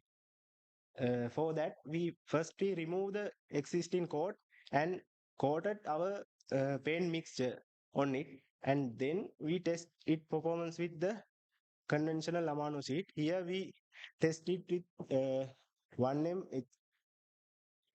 hydro sulfuric acid solution. Here it's too acidic, so both of the colors were uh, degraded fastly, and we check it in also in 1M nitric acid solution. It's also both sheets are rapidly change its appearance, and we check it also in seawater. In that conditions, there was no significant difference, but some patches was observed in both sheets, and we check it in the rainwater. It also haven't any significant difference before and after immersed in the rainwater, and we expose it to UV light, and then there was no significant difference in UV light. As a next move to the discussion, the cobalt blue is the most widely used pigment for generate blue color, but Sri Lankan content we can't find it in here, so we use cobalt acetate. I have to interrupt Mr. Darshana. So Darshana, so you can go to the conclusion and conclude the session in like 30 seconds. Okay. As a conclusion, we can say blue color inorganic coatings were successfully developed using alpha titanium phosphate, cobalt acetate tetrahydrate, phosphoric acid, and tetraethyl silicates, and chromium chloride hexahydrate. And the developed coating exhibit good resistance to HCl, distilled water, rainwater, and UV exposure, but it showed limited stability under the strong alkaline condition and concentrated acid environmental and some seawater. Overall, this uh, study should improve some weather resistance. So I recommend some future works investigate long-term outdoor weathering performance under the natural environmental condition and other. It should improve.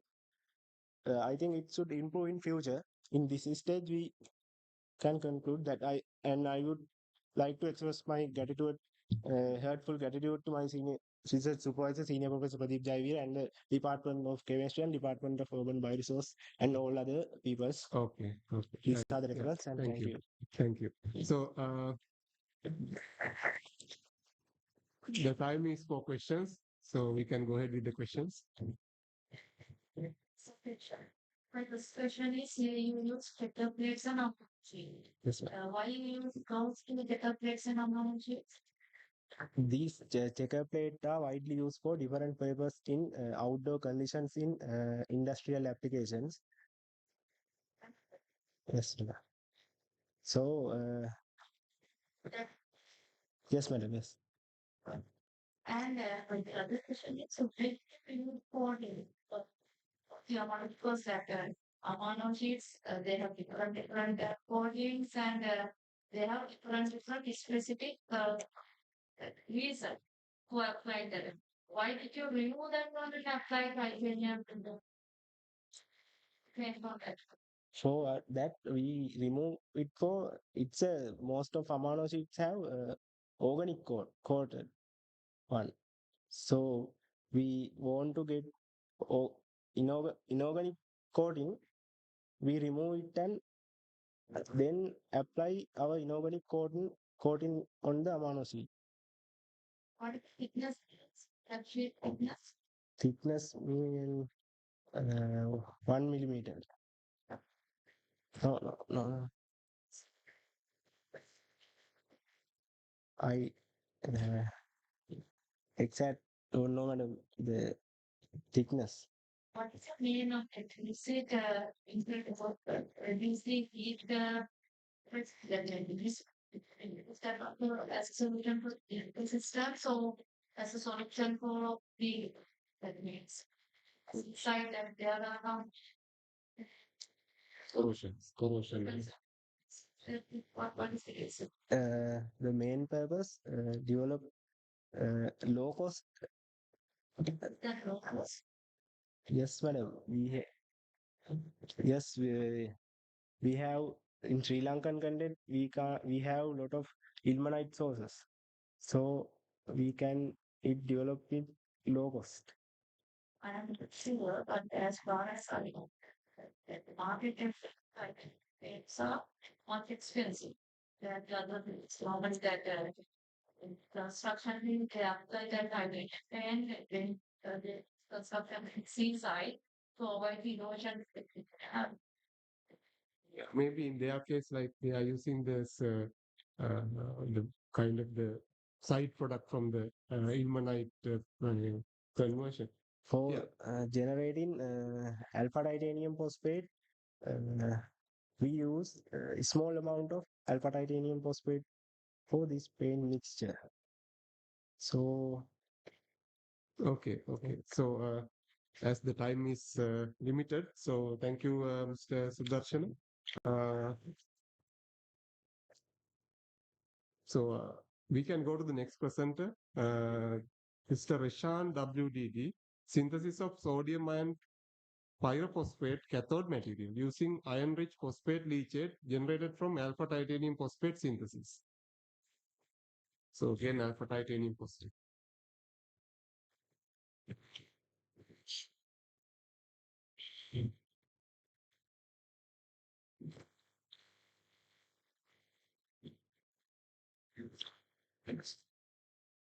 Good afternoon, everyone. I am Reshan Veerakkodi, Department of Urban Bioresources, Faculty of Urban and Aquatic Bioresources. Uh, my topic is synthesis of sodium and pyrophosphate cathode materials using iron-rich phosphate leachate generated from ilmenite, generated from alpha titanium phosphate synthesis. My supervisor is Senior Professor Pradeep Jayavira. That in the background of the research study, in the increasing of the global demand of the rechargeable battery technology, sodium and lithium rechargeable batteries plays a major role. In the lithium ion batteries, they are high cost, and the limitation of the availability, but as an alternative, we can use sodium ion pyrophosphate based cathode materials for that. In the problem justification, synthesis of the alpha titanium phosphate, we regard method to leachate with highly acidic solution with most of ions and phosphate ions. Therefore, we want to we can't to throughout the environment. Therefore, we use sustainable waste volatilization, circular economic concepts, and low-cost cathode material synthesis in here. This is the brief introduction of the literature review. The main objective is the synthesis of sodium and pyrophosphate-based cathode materials using iron-rich phosphate leachate. The other specific objectives are characterizing of the method to leachate and the synthesis of sodium and pyrophosphate based cathode material, and after and analyze the techniques with that sodium and pyrophosphate cathode material. In the materials and methodology, the study location is Department of Chemistry, University of Sri Jayawardhanapura, and the main equipment were used: magnetic strier, vacuum filtration, electric oven, muffle furnace, X-ray diffraction, and UV visible spectroscopy.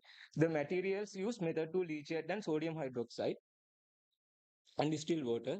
In the experimental procedure, first of all, we filtered the method to leachate, and after heating 70 Celsius, and after adding sodium hydroxide until pH 3.5, and after precipitation was formed, after 2 hours aging, and after static stabilization for 24 hours, and after filter and washing, and after oven dry at 110 Celsius 5 hours, and after grinding, and calcination at 650 Celsius 6 hours. And after the characterization techniques were done: UV visible spectroscopy for analyzing the ferric ion complexes, and the XRD for identify the crystal phase of the sodium ion pyrophosphate. The physical observation in here. in the physical observation, the method to leachate is deep pink to purple color. During the titration, the deep pink to purple color gradually changed, and after aging and stabilization was done, in the thermal transmission, in the drying stage, moist precursor converted into dry powder. In the calcination stage, the calcination performed at 650 Celsius for 6 hours. The crystal paste form promoted, and the final powder is dark yellowish solid powder obtained after calcination. This is the XRD result. The main peak, this is the UV visible spectroscopy result. The main peak in the 281 nanometer under the absorption 1.5 range. We can conclude that the ferric ion complexes in the solution, but there are a few small peaks in here that's related to other impurities like manganese, vanadium, like that. Because in the industrial leachate, waste leachate, that is possible to have that type of impurities. This is the XRD result. Uh, this XRD result, the compound sodium ion pyrophosphate match with ICDD card number here, in also here. The crystalline system is monoclinic structure, and the space group also in here. But in this XRD result, the impurity peaks also in here. Uh, the the possible reasons for that: residual phosphate phases, incomplete phase transmission, and trace manganese and vanadium impurities in here. This is the result, the method to leach it, and after aging, adding sodium hydroxide at pH 3.5, and after aging, after static stabilization, and after filtration and washing, and after oven drying and grinding, and after calcination, and after grinding the get yellowish sodium and pyrophosphate material, we can get that powder. In the discussion part, in here, the control precipitation was successfully synthesized the sodium ion pyrophosphate based cathode material. The calcination performed pyrophosphate phase formation. The XRD result confirmed the successful synthesis of sodium ion pyrophosphate as a dominant phase.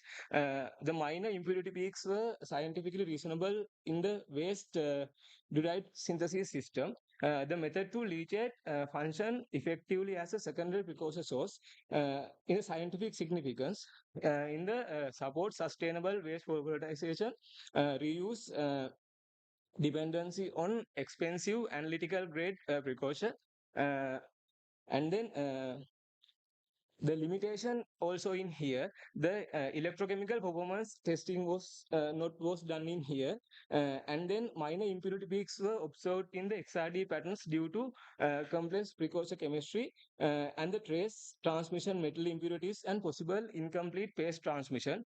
The additional characterization techniques like SEM and FTIR were not performed during this study. In the conclusion, the main conclusion, the method to leachate was successfully utilized as the precursor source. The next one is controlled precipitation proceed stable precursor material.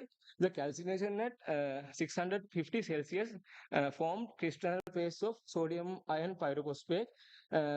And the XRD analysis confirmed successful pyrophosphate phase formation, and minor impurity peaks were observed due to complex precursor chemistry. The study supports circular economy and sustainable synthesis concept. The recommendation and future works: conduct electrochemical characterization, and after performance SEM and FTIR analysis, perform calcination conditions, investigate impurity effect on battery performance, study large scale synthesis feasibility. Acknowledgement. In the acknowledgement part, mainly I thankful to my supervisor, Senior Professor Pradeep Jayavira sir, and my department and my faculty, Urban and Aquatic Bioresources, and then University of Sri Jayewardenepura. These are the differences, and thank you.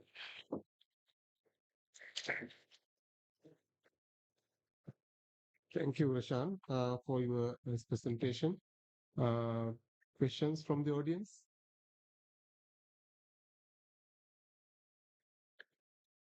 So, in your presentation, you were mentioning about the XRD analysis. Yes, sir. So they are like, yeah, there. You were having, I mean, not some significant peaks. So what was the scan rate here? Also, The scan rate? scan rate, I got 2 theta No, not the 2 theta range. I'm asking the rate. full spectrum, sir. Yeah, rate. Degrees per minute. One, sir. One word, two, sir, two. Okay. I can't. How many times you tried this? Also, 6 times. You have done 6 samples? Yeah, Six yes, sir. times. 6 times.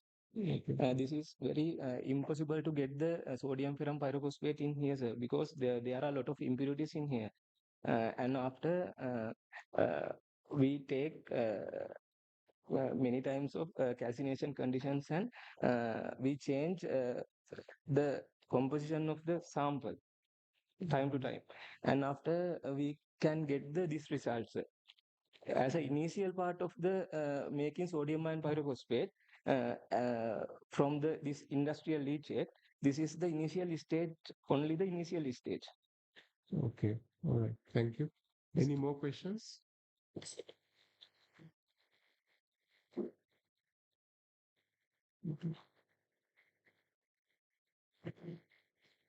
Okay. So what's your next step? I mean, you were suggesting FTIR and SEM. You could have done FTIR because we have the facility. So I want to do the FTIR and other analysis, but the time is the main limitation for my research, because I done many times the XRD result for 6 or 7 XRD results, but Okay. some results get Yeah. So what is the economic feasibility like?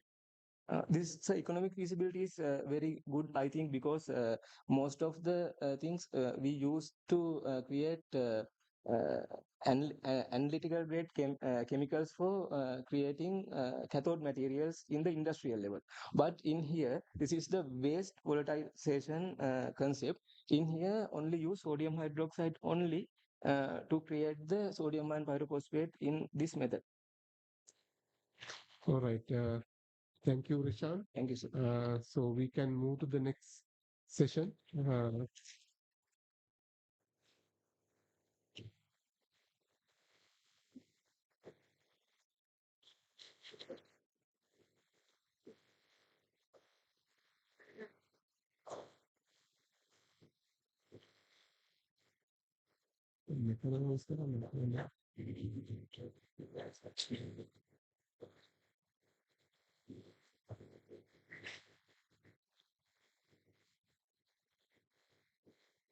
So thank you for all the presenters. And actually, we have our second session. Before that, we have a plenary speech, so which will be happening online. So we will have this talk now. That will be done by Professor Dave Chadwick from School of Environmental and Natural Sciences, Bangor University, UK. So that after that speech, we will break for lunch, and then we have the session 2, and we have again 9 presenters. So yeah, after that session only we will be announcing the winners of the sessions. First session and the second session we will be having winners. We will be announcing winners separately, but we will be announcing them at the latter part of the second session. So we will now have the plenary speech. After that, break for lunch, and after that we will have the rest of the 9 presenters doing their presentations, sharing their research experiences. Then we can go for the final conclusion.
Hello, Sarani.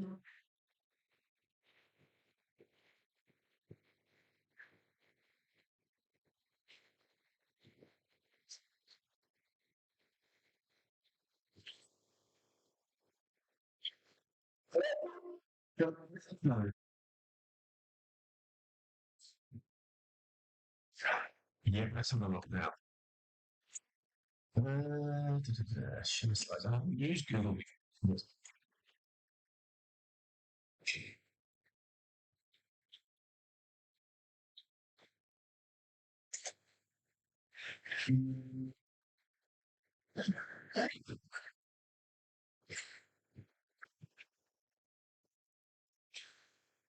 Okay, can you see that? Is that on full screen? One.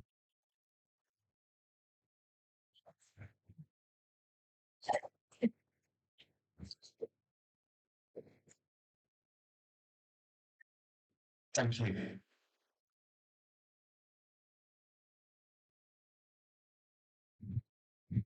Okay, welcome back to the first session of uh,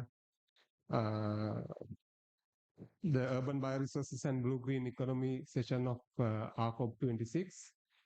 So here I'm very pleased to uh, announce Professor Dave Chadwick from the School of Environmental and Natural Sciences, Bangor University, UK. Thank you for accepting our invitation and being here to do this speech. Professor Dev is a professor of sustainable land use systems in the School of Environmental and Natural Sciences at Bangor University, UK. He is an internationally recognized environmental scientist whose research focuses on sustainable agriculture, nutrient management, greenhouse gas mitigation, soil health, and reducing the environmental impacts of farming systems. Professor Chadwick obtained his PhD from Lancaster University and has over 3 decades of experience in agricultural and environmental research. His work has contributed significantly towards improving nutrient use efficiency, reducing agricultural pollution, and developing climate-smart farming practices. He has led and collaborated on numerous international research projects addressing food security, sustainable land management, and the impacts of agricultural plastics on soil ecosystems.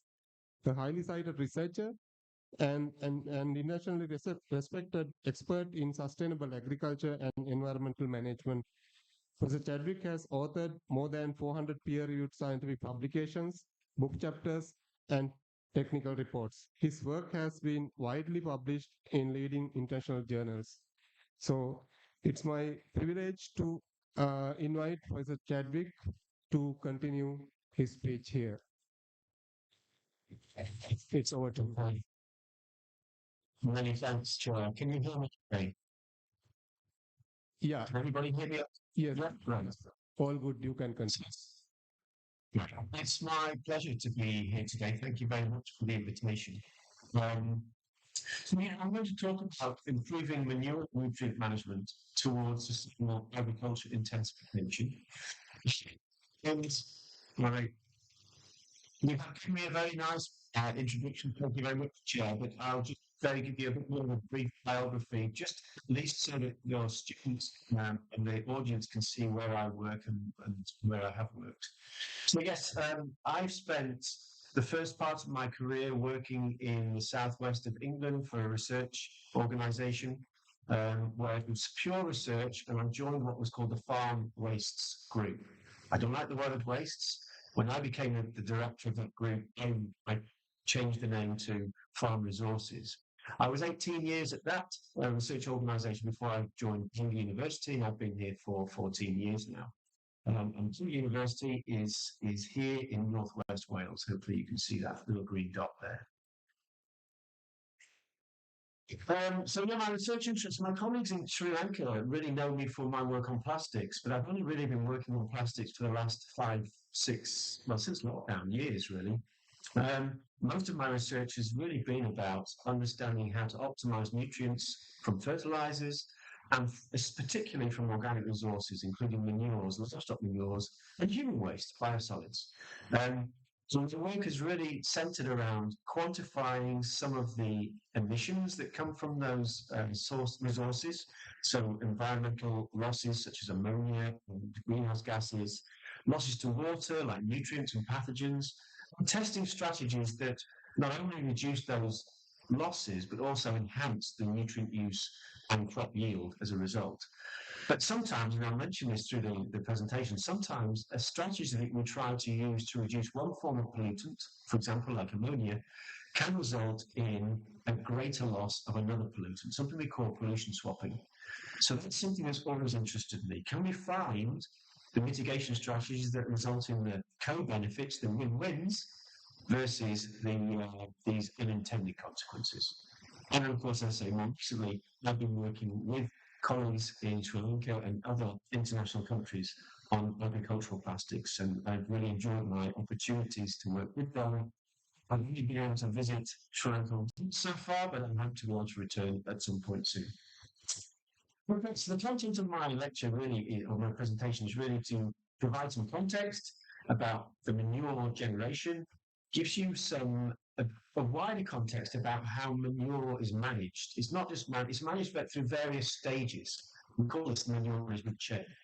And then a little bit about some of the key environmental losses and mitigation, and then a little bit more towards the end about how we maximize those nutrients within livestock manures.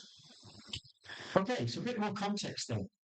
So livestock production is increasing globally, and it's particularly so in the developing countries. And that's as a result of two things, really: increased human population, but also increased standards of living. As societies increase their standards of living, so there seems to be a very direct relationship with their demand for livestock products. So as a result of greater numbers of livestock, we're generating globally greater quantities of manure. But there are great sources of nutrients and organic materials that we then recycle back to the land to grow crops, reducing our reliance on commercial grade inorganic fertilizers. But in excess, they can cause problems with the environment. So nutrient excesses and losses, impacts on terrestrial systems, and I'll talk about ammonia in a moment. Also impacts, of course, on aquatic systems, and quite often we see that as nutrient excesses resulting in eutrophication. This is an example of a photograph of a lake in China. Also human health, the impacts on human health, not just from pathogens, but also from PM 2.5, PM10s, and I'll talk about how ammonia influences that later. So, how much do you know about the livestock numbers in Sri Lanka? Until a week ago, I didn't know anything about it. I knew about UK systems, but not about Sri Lanka. So these data I've extracted from a really great data source that you have in Sri Lanka, from the Department of Census and Statistics, and it gives you very simple information about the numbers of livestock present every year. So for 2025, there's over 1 million total cattle, around over 300,000 buffaloes and so forth, with around 18 million chickens. It's interesting because I can see the trend here from 21 to 2025. And if you look at a trend in many countries, including the UK, you'll actually see the total chicken numbers increasing dramatically. There's a lot of demand for poultry. What doesn't seem to be the case in Sri Lanka, you can see it's been fairly steady. What does seem to be changing in Sri Lanka is the number of sheep that are being reared. So not just a bit of background information, because all of those animals are generating excreta, so urine and dung. So you can use those data, you've got here the numbers of animals, and you can multiply by the typical quantity of excreta that's generated as dung and urine, and you can quantify the total amount of excreta that is generated within Sri Lanka from your livestock. And we do this in the UK. And in Sri Lanka, this would estimate around 16 million tonnes of excreta generated in 2025. That's a hard number to put a number around. So I did a very quick AI search to calculate how tall do you think a stack of manure that's 16 million tonnes in weight, how tall do you think that tower would be across a Sri Lankan cricket pitch? And it works out at being about 1.5 kilometres high. That's the quantity of excreta that is being generated in Sri Lanka. So next time your Sri Lankan team is not playing particularly well, maybe you can think about that tall tower of manure. But this is excreta. This is not manure. There's a big difference here, and it's very important you understand that. Excreta is what's excreted by the animal, but it could be excreting out in the field whilst the animal's grazing, or in a building where it is then managed. And that is the definition of manure. It's the excreta that's blocked within or deposited within a building or a hard standing area that then is managed in some sort of way of going into a store or taking it physically out and spreading it. So in some countries, not all of that excreta is collected and it finds its way or is even directed into watercourses. So just to demonstrate to you the total nutrient content of the excreta generated in Sri Lanka against the amount of, or to compare it with the amount of fertilizer utilised in Sri Lanka, that's what this graphic shows. So from what I could find on the internet, around 140,000 tonnes of nitrogen is purchased chemical fertilizer, but your excreta from the livestock contains around 100,000 tonnes of nitrogen. There's more phosphorus in the excreta than is purchased and used by farmers as chemical fertilizers, and there's pretty similar amounts of potassium. So it's just to demonstrate to you that these are a really huge resource of nutrients. Now, I've done a lot of work in China, and still do a lot of work in China on improving manure management and manure nutrient use, and it's just useful to set a context. What's happened there? In China, they generate, this is 2015, so it's 10 years old now, so these will be a bit out of date, but we estimated in 2015 that they were generating around 3,000 million tonnes of manure that requires management. Compared to your 16 million tonnes of excreta, this is a huge quantity, and that's as a result of opening up the economy 50, 60 years ago, and the standards of living increasing in China and the demand for livestock products just increasing hugely. And these data here just demonstrate, similar to the last slide, for China, they use a third of the fertilizer nitrogen produced in the world on their crops, fertilizer. That's about 30 million tonnes. And their livestock manures contain around 15 million tonnes. And you can see equally there's more phosphate in equal amounts of phosphate in the livestock manures is the reason the phosphorus that's used. So just demonstrating a little the size of the resource that's available. Just it's around 90 million tonnes of manure generated fresh weight. This is all talking about fresh weight in the UK compared to your 16 million tonnes of excreta. Yes, all organic resources are currently contained and applied to land, and in particular, in China, a lot of it goes to watercourses. That's why not all of the nutrients are plant available. This is an important point, and I'm sure Sri Lanka has felt the impact of this when it went through its move towards organic agriculture several years ago. The nitrogen in manures is available in 2 or 3 different forms. The blue form, you can see on this graphic here, is the plant available form, the ammonium N that is in the manure at the time of spreading. With poultry manure, there's also this grey piece here. This is uric acid because they excrete uric acid. But then you can see for all of these manure types, the cattle slurry, the poultry manure, the cattle farmyard manure, that's a solid manure based on straw bedding, and pig slurry, there's a significant green proportion. You can see that here. And that is organic nitrogen. That is not plant available immediately. That requires another process in the soil for it to become plant available. And then just to show you that they've contained different quantities of total nitrogen. So for a typical cattle slurry in the UK, it contains around 2.5 kilograms of nitrogen per cubic metre, whereas a pig slurry will contain around 3.5 kilograms per cubic metre. It reflects the diets that they're having.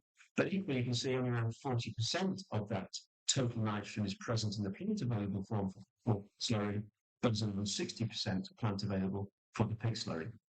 But with this poultry manure contains very, very high quantities of nitrogen and phosphorus. Could be this dry matter percentage here of this poultry manure contains nearly 20 kilograms of nitrogen per tonne. So it's important farmers are aware of the nitrogen content before they apply it to the soil, otherwise they can result in either excess nutrients being applied or not enough. So as I said, this green proportion needs to be needs to be mineralized within the soil. So organic nitrogen is mineralized to plant available forms of ammonium, but it's generally a relatively slow process. But it's an important component, as you can see, of the total nitrogen composition of the manure. So it's important we understand how rapidly it's released, whether it's released more quickly from some types of manures than others. And we've done a lot of research in the UK to demonstrate you get much greater mineralization rates from C2N ratio manure, as you might expect that. So the pig slurries, the poultry manure, they'll release nitrogen much more rapidly than, for example, the farmyard manure, the straw-based manure. And these data would underpin a lot of our farmer advice. So that's nitrogen, but for phosphorus, it's a little bit more complicated. We're just really starting to do a bit more phosphorus work now. But if you take a slurry, a liquid excreta of dung, mix of dung and urine with some wash water, so it's a liquid product, and you look at the phosphorus pools there, you'll find that there are plant available forms and non-plant available forms, and racially defined. We can do different extractions on that slurry to look at the drop available, that's the water extractable fraction, or we can use sodium bicarbonate, which actually desorbs some of the phosphorus from the mineral surfaces. That's slightly less available than the water extractable. But you have to start using things like sodium hydroxide and hydrochloric acid to extract the phosphorus pools from these other bound and associated minerals.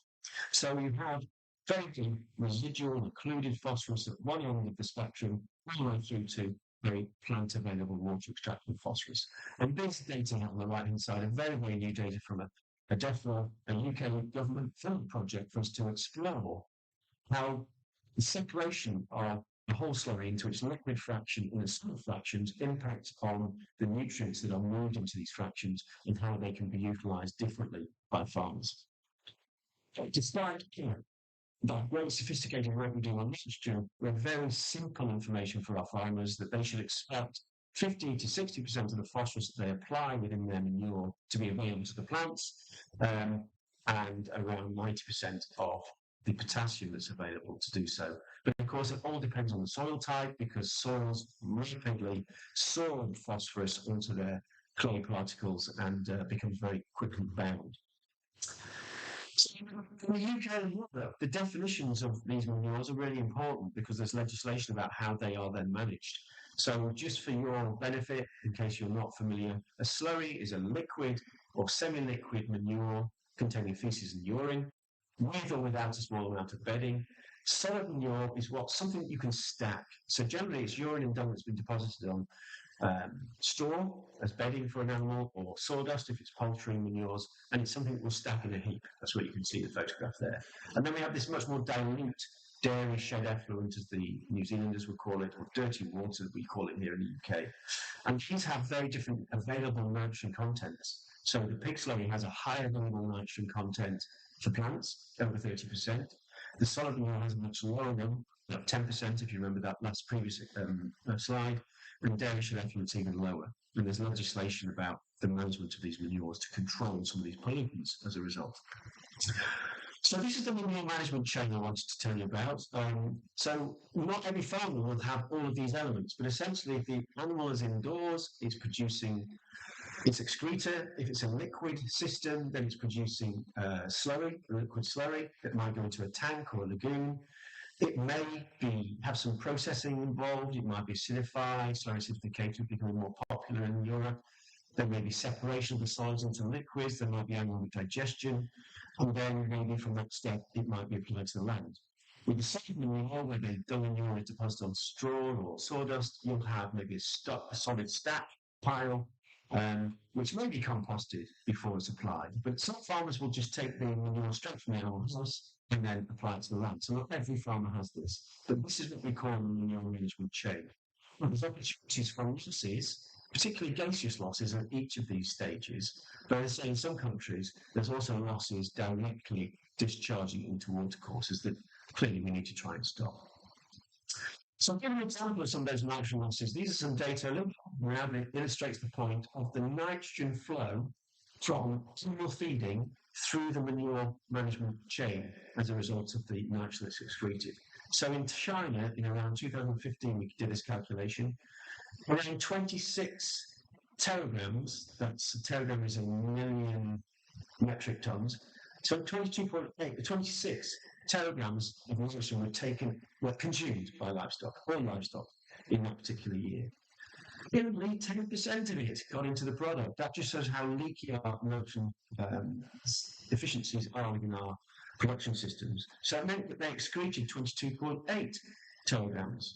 Some of that was excreted in the fields, but the most of it was excreted in animal housing. Then there were losses of ammonia, other types of losses, and the remaining nitrogen then enters the storage phase. There are losses of ammonia and other nitrogen losses at that point, and then the remaining nitrogen either gets treated and then finally applied to the soil. So in the end, only the 4 teragrams at application and the 3.5 teragrams at grazing were actually returned to the soil, demonstrating how significant these nitrogen losses are. It is really important to try and control the nitrogen losses through all of these different phases, particularly ammonia, because you can put a lot of money and infrastructure in place to control ammonia emissions, let's say in the storage phase, by putting covers on heaps or covers on stores, but if you don't do something to retain the nitrogen that you conserved in the store when you spread it on the land, then you've wasted all that effort. So it's important to think about it all the way through. So I'm going to just give you a couple of examples of some of the key loss pathways of nitrogen in particular. So ammonia is a key one. I don't know how many of you have looked at ammonia and know much about it, but it is a nitrogen gas.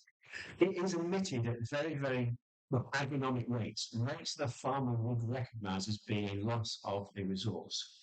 I think I calculated many years ago that the average dairy cow per year loses around 25 kilograms of nitrogen as ammonia emission.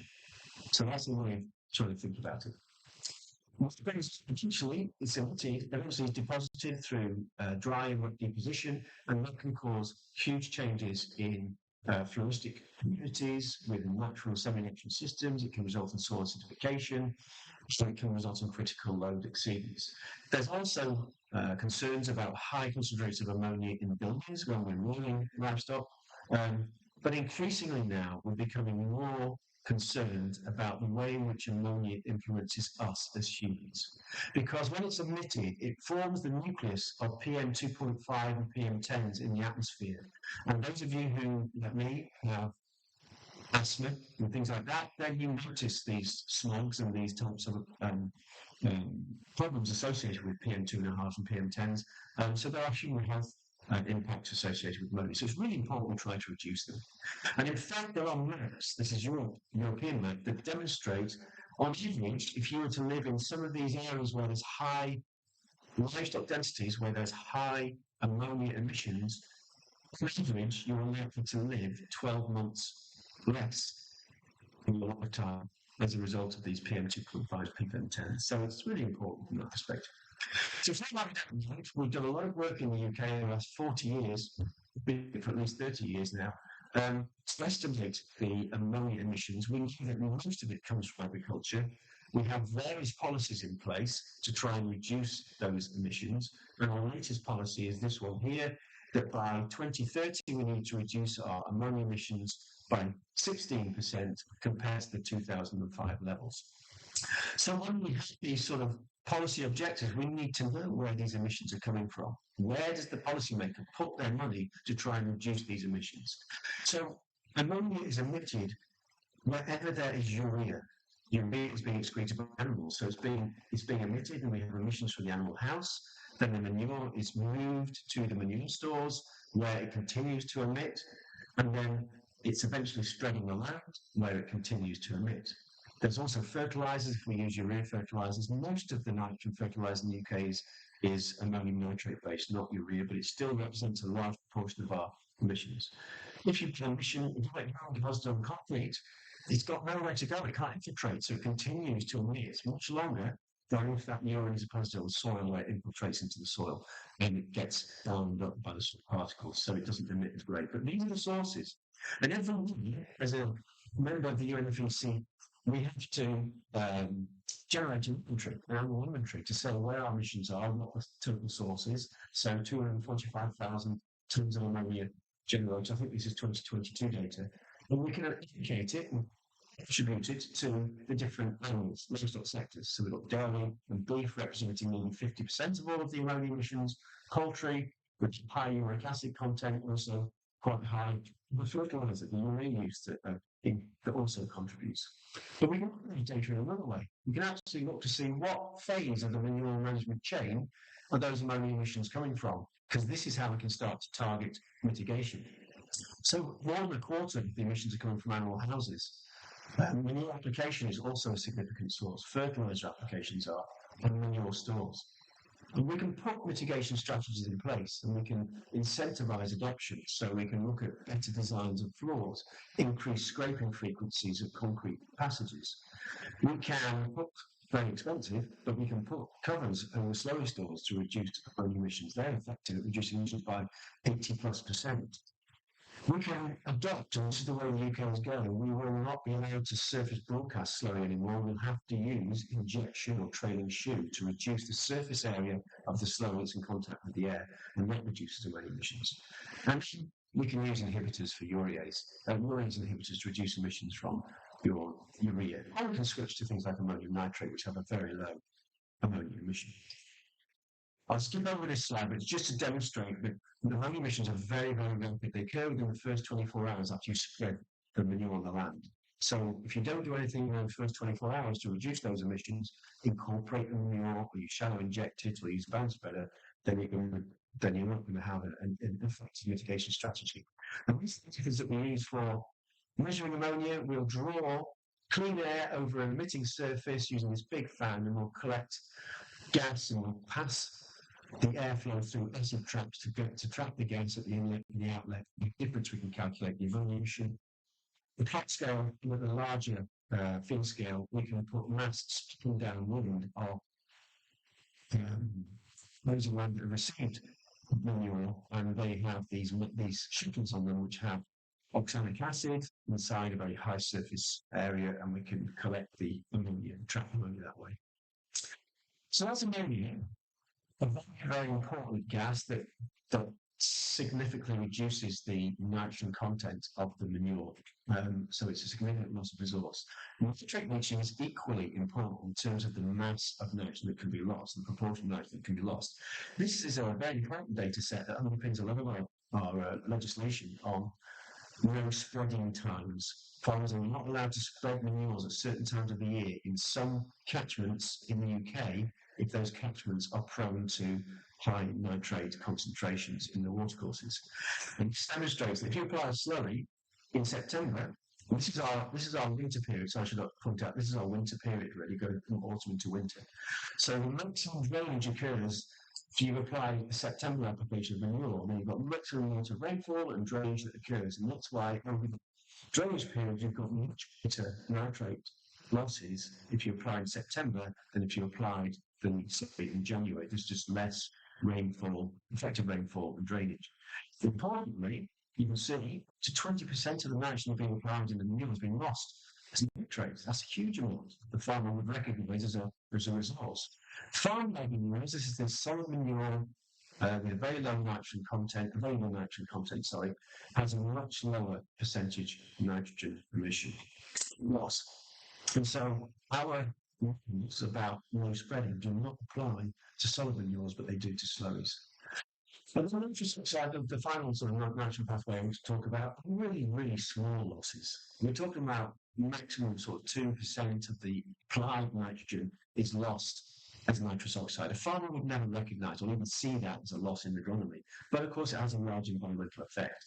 And this is just to demonstrate to you that the next thing expressed the data here is the percentage of the ammoniacal nitrogen. I'll demonstrate why that later, but just to show that when you inject the slurry, you get a greater nitrous oxide emission. That's the red plots here.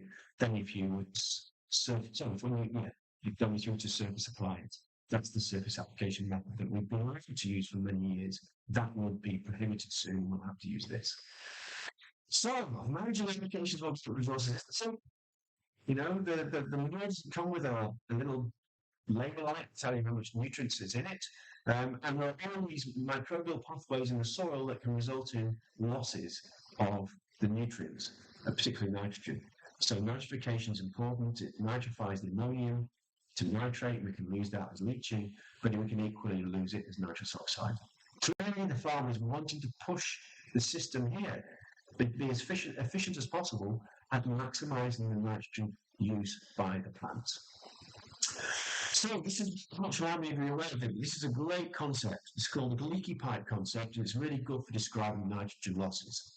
So if a farmer is trying to make use of the nitrogen and fertilizer or manures and drive production with it, so that's the desired direction of the flow. But we know it's a leaky cycle. Nitrogen cycle is really leaky. And we know we get losses of ammonia, nitrous oxide, dinitrogen to air, and leaching of nitrates to water. So mitigation strategy in place to block that problem or minimize that ammonia emission, what we're hoping is more of that retained nitrogen ends up going through to production. We have more efficient production systems. We can use less fertilizer, for example. But more often than not, we have to be aware that by picking up the hole, we want to increase the loss via a different pathway. So that's this leaky pipe approach or concept. And this is an example of that. We just showed you the nitrous oxide data here. We're not going to be allowed to do the surface broadcasting soon in the UK. We're going to be forced this way. And this shallow injection has been developed by really clever engineers in mainland Europe to reduce ammonia emissions because they've had obligations to apply and reduce their ammonia emissions more strongly than the UK has for many years. So they've adopted and engineered these new solutions, and they're really effective. Look at this. If you were surface broadcast this version here, the slurry, you could lose 70% of the ammoniacal nitrogen content, nearly all of it, through ammonia emissions. And if you inject it, you reduce those to 11%.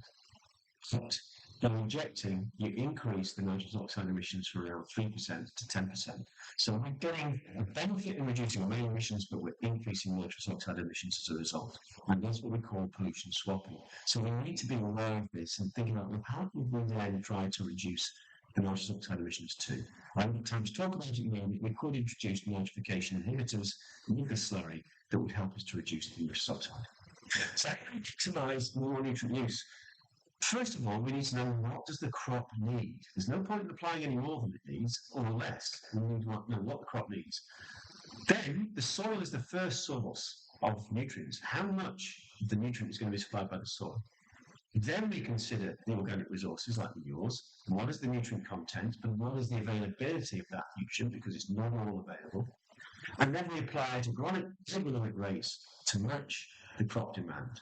And we apply with this. And then if, and it's often the case, we can't supply sufficient nitrogen, in this case, by the manure, we then top it up with the inorganic fertilizers. And if we don't take that as the route forwards and we just rely on the total nitrogen supply to grow a crop, we're not going to be successful. So it's tricky. Crop available nitrogen is the product of adding together the readily available nitrogen, the ammonium, with that is minimized from organic fraction. So that's the source of the nitrogen, but we have to subtract the losses, the nitrate, the ammonia, the nitrous oxide, the dinitrogen, to be able to calculate the crop available nitrogen. And then it is even more complicated. That is controlled by different soil types, whether you've got freely draining soils or clay-heavy soils. It's affected by the amount of rainfall, the application method, whether it's surface broadcast or shallow injected, and the time of year, because you might be applying under warmer conditions when you get more ammonia emissions, and also the rate as well. So it's really complicated. We don't expect our farmers to think about all this, but we've been working on this for more than 30 years now. We've developed quite a sophisticated but simple outward-looking recommendation system for our farmers that's underpinned by a decision support software called Manna, and it generates tools farmers and their advisors to use. And I'm going to show you a table now. It's almost on my last slide, Chair. Just to demonstrate it. It looks complicated. Do not worry. I just want you to focus on the fact that this is a cattle slurry that's being surface applied. Just focus on this red line here. This is a cattle slurry with a 6% dry matter content. Clearly, different farming systems result in different dry matter contents depending on how much rainfall is around, etc. So we have to provide advice to farmers for a range of things, but we just 6% is our typical one. And let's just say in this example, the farmer's applying 30 cubic meters of slurry per hectare. That would give an equivalent of around 100 kilograms of total nitrogen per hectare. What this is telling the farmer is that if they applied it in autumn to a sandy soil, of that 100 kilograms, only 5, maybe 10% of it will be available to the crop the following year. Whereas if they applied in the springtime, when the crop actually requires it, you've got less nitrate leaching occurring. This is because of all the nitrate leaching, that's why it's so low. If you applied it in the springtime, 35% of that total nitrogen content would be available to the plants. And then just to show the impact of injection, if you look down here, let me just hide that. If you apply injection, you can see that you can increase from 35% to 45% in the spring because you reduce the ammonia emissions. More of that nitrogen is retained in the soil. So this is the type of data that an advisor or a farmer would potentially use. So this is my final slide. What I'll show here is that the way in which we can utilise nutrients and improve the nutrient efficiency from manures depends on a number of steps. The key first steps are containing more manure, not allowing it to get into watercourses. Then it's about just applying manure to match crop demands and stop excessive applications. Then it's about restoring nutrient balances and thinking about how we integrate manures and fertilizers together. And then when we have this integrated nutrient management, that relies on generating nutrient recommendation systems. And then eventually we can think about nutrient planning at a regional level. Have we got too much nutrient in one part of the country that needs to be utilised somewhere else? It could be utilised better somewhere else. But for all of this to happen, we need to have the infrastructure to contain all the manure. We need to have sufficient research and innovation between academics and industry to explore all these factors that control some of these losses. We need industry to involve themselves and to help test some of these and to promote these technologies to farmers. And of course, we need policy and planning. Now, in the UK in the 1970s, here, we're still allowing manures to get directly into watercourses. But with sufficient infrastructure, research, and innovation, we're probably at this point somewhere getting towards better integrated nutrient management. We can do better, don't we? We've not gone far enough with phosphorus at all, but for nitrogen, we're getting there.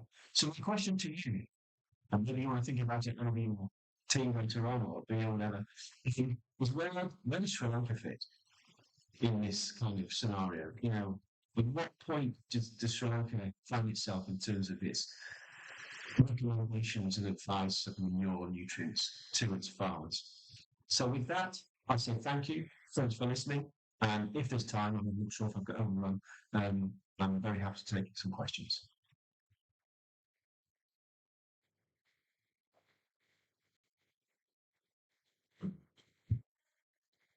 Thank you so much, Professor Chadwick, for that wonderful talk about nutrient availability and all. So thank you again for accepting our invitation for the annual conference on Bioresources 2026 and giving your research insights, sharing your research insights with the audience here. So since the time is limited, I don't think we have enough time for questions, but it was a very inspiring talk, and I was like very excited to listen to your talk about the nutrient availability and the challenges that you are having as researchers in this agriculture field.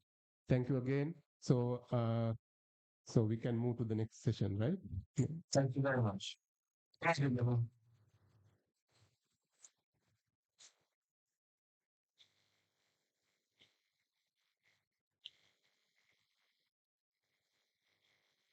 Yeah. So we will be breaking for the lunch now, and the next session we will start. I would say sharp at 3:30. So please have your lunch and come back quickly. So at 3:30 we are going to start the next session. So we are a little behind in our schedule. So please be on time. Coming back at 3:30 and we can continue. And the winners of the sessions will be announced at the end of the second session. Thank you.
Ulan nè, kìa mặt cảnh lên đây.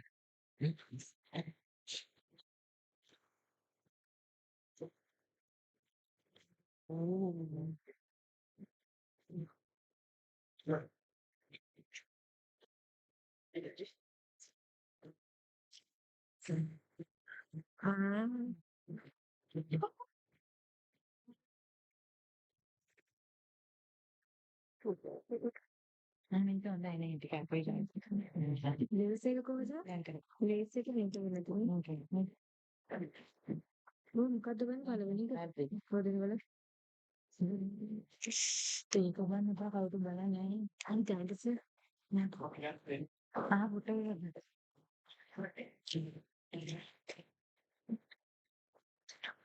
මොකෝ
Right. Good afternoon. One more time. So we are back here to start the session two of urban bioresources and blue-green economy track of the COP 2026. So after hearing to many inspiring research projects, so we are moving to the second session with another set of research that our undergraduates have completed during last 6 months. And so we would like to hear to your stories. So the first presenter in the evening session will be Miss EMMT Ekanayaka, presenting on evaluating the effect of substrate composition on irrigation demand in a smart irrigated system intended for tropical living walls. So you can start your presentation. I'm going to recall the guidelines. We will be having 10 minutes. At 8 minutes, we'll be having the first bell. 10 minutes, the second one you have to complete. We have 2 minutes for the questions. Good afternoon, everyone. I am Mayomi, and today I am here to present the finding of our research titled Evaluating the Effect of Substrate Composition on Irrigation Demand in Smart Irrigated Systems Intended for Tropical Living Walls. This is the content of the presentation. First of all, the introduction. So living walls are sustainable, promising solution that we can bring back nature to the highly urbanized environments. So the study contributes to improve the sustainability of these systems in terms of incorporating moisture responsive smart irrigation systems and optimizing irrigation demand of these systems, which then contribute to the climate resilience and also several sustainable development goals. A brief literature context. The study intended to address the gaps in literature, which is the lack of sustainable substrate compositions for modular living walls. So the smart irrigation systems can reduce the irrigation demand drastically by responding to the real-time moisture conditions and also maintaining field capacity conditions. However, the irrigation demand of these systems can be significantly influenced by the substrate compositions. So there are studies that focus on water efficient substrates as well as water efficient irrigation systems. However, there are very limited studies that optimize substrate compositions for these smart irrigated systems.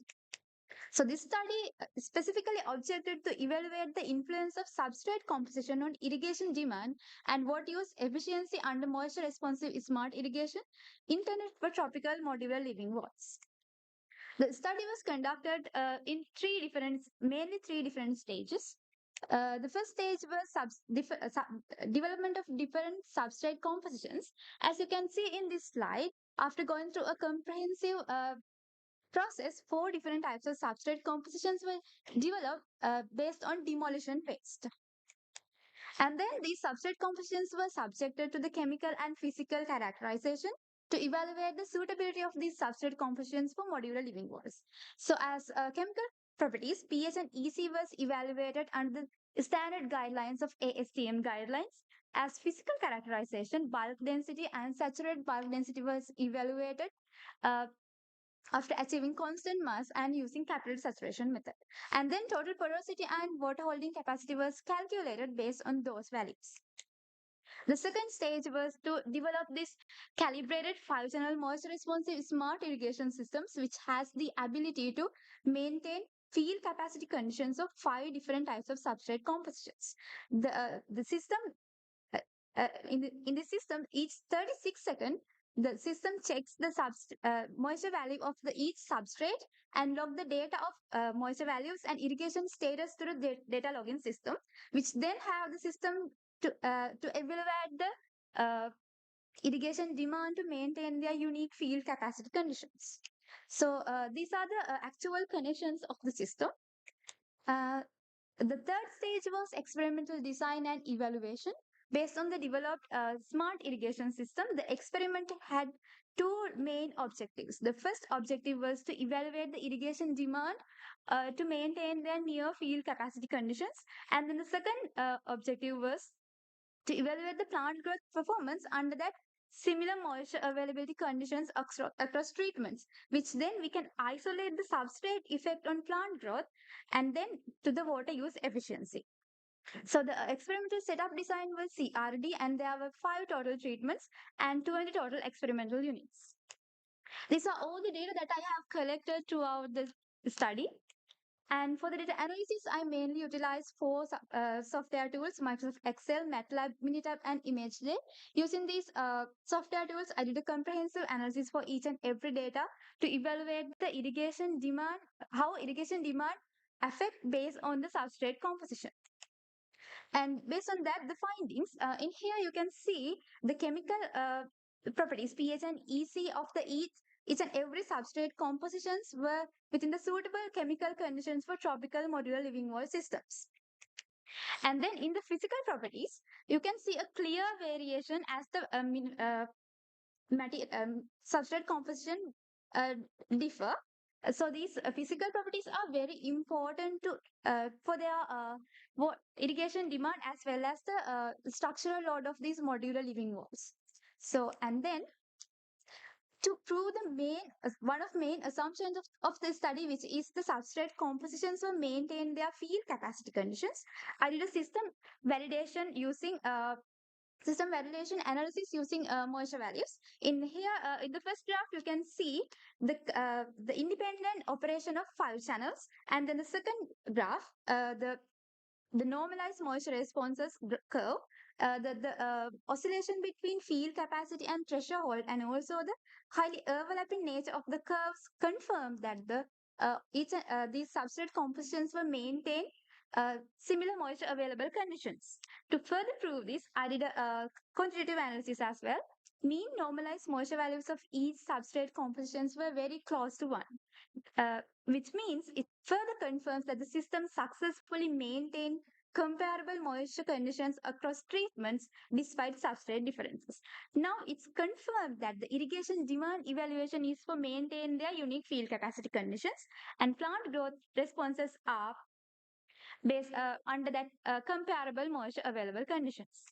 Accordingly, the irrigation demand and water consumption analysis demonstrated that with the substrate composition changes, the irrigation demand tend to be changed. The control substrate, which had only organic materials, had the lowest irrigation demand, and all the demolition waste-based substrate had higher irrigation demand. And then the plant growth responses, as you can see here, all the plant growth analyses ANOVA analysis demonstrate not significance, reflecting a minimal substrate effect on plant growth, which means the plant growth responses across substrate composition remain statistically similar among treatments under comparable moisture conditions. The equal moisture availability conditions minimize the moisture stress for the plant growth. So therefore, we can observe comparatively similar plant growth performances across treatments. So, and then the most important analysis, the water use efficiency analysis. Under this comparable plant growth and moisture available conditions, water use efficiency mainly reflect the irrigation efficiency. So in here in this graph, you can see the irrigation efficiency tend to be significantly differ with the substrate composition differences. The control substrate had drastically higher water use efficiency, and in when it comes to the demolition waste-based substrate, 40 to 60 substrate and 50 to 50 substrate had the highest water use efficiency, which means the substrate compositions with similar plant growth outcomes may differ substantially in irrigation demand.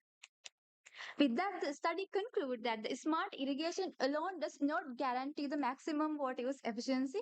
Substrate properties remain a critical factor governing water demand and water use efficiency in tropical modular living walls. So integrating moisture responsive irrigation systems with optimized substrate designs can substantially improve the water use efficiency and sustainability of tropical modular living wall systems. And finally, I would like to acknowledge the Department of Urban Bioresources for providing all the facilities we need, and also the Department of Civil Engineering for providing lab facilities. And these are the references that I have used. And thank you all for listening to my presentation. Let's make the world a little more greener to tackle the future challenges. Thank you. Thank you, Ms. Ekanayaka. for your nice presentation. And I mean, of course, it is in the scope of the faculty. So you were trying to do the like to modify the vertical gardenings and the substrate for the vertical gardening things. So any questions from the audience?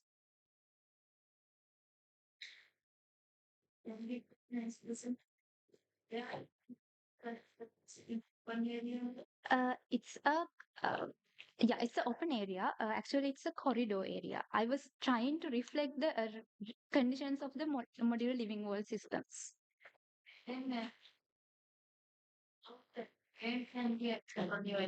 Rain didn't affect to the experiment, madam, because it was a corridor. It was totally safe from the rainwater.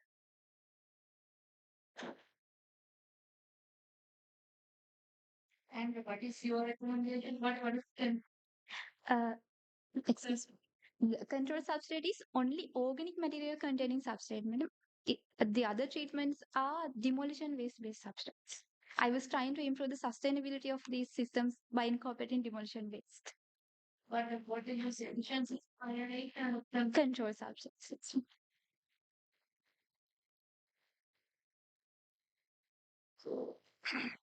In your research, what sort of demolition material you use? Yeah, I used bricks, concrete, and cement plaster, sir. After collecting the mixed sample of demolition waste, I sorted it based on the previous literature, their pH values, their characteristics mainly. So then I decided only to use the mineral-based demolition waste materials, eliminating aluminium, like such materials. Construction waste you use. Yes. Yeah. So how did you measure the pH of those substrates? Yeah, I use the ASTM guidelines, the suspension method. I got the crushed demolition waste materials, and after mixing it with distilled water, I check the solution pH values using multi.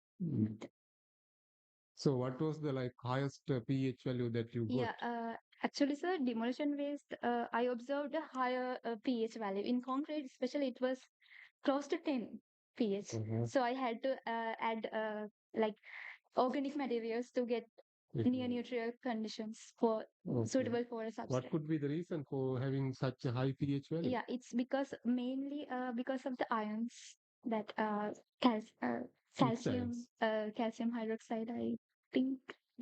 Okay. I'm not very sure about that, so I'm sorry.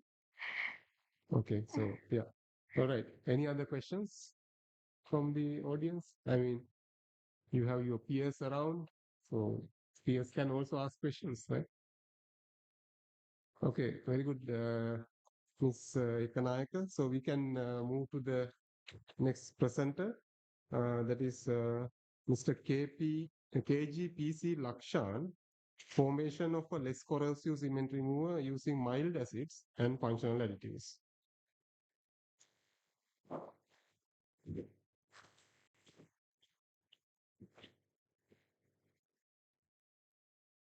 Good evening, everyone. Today I am presenting my research work, formation of less corrosive cement remover using acid and functional additives. I am KGPC Lakshan, Department of Urban Bioresources. My research work conducted under the supervision of Dr. Chantawal Peter.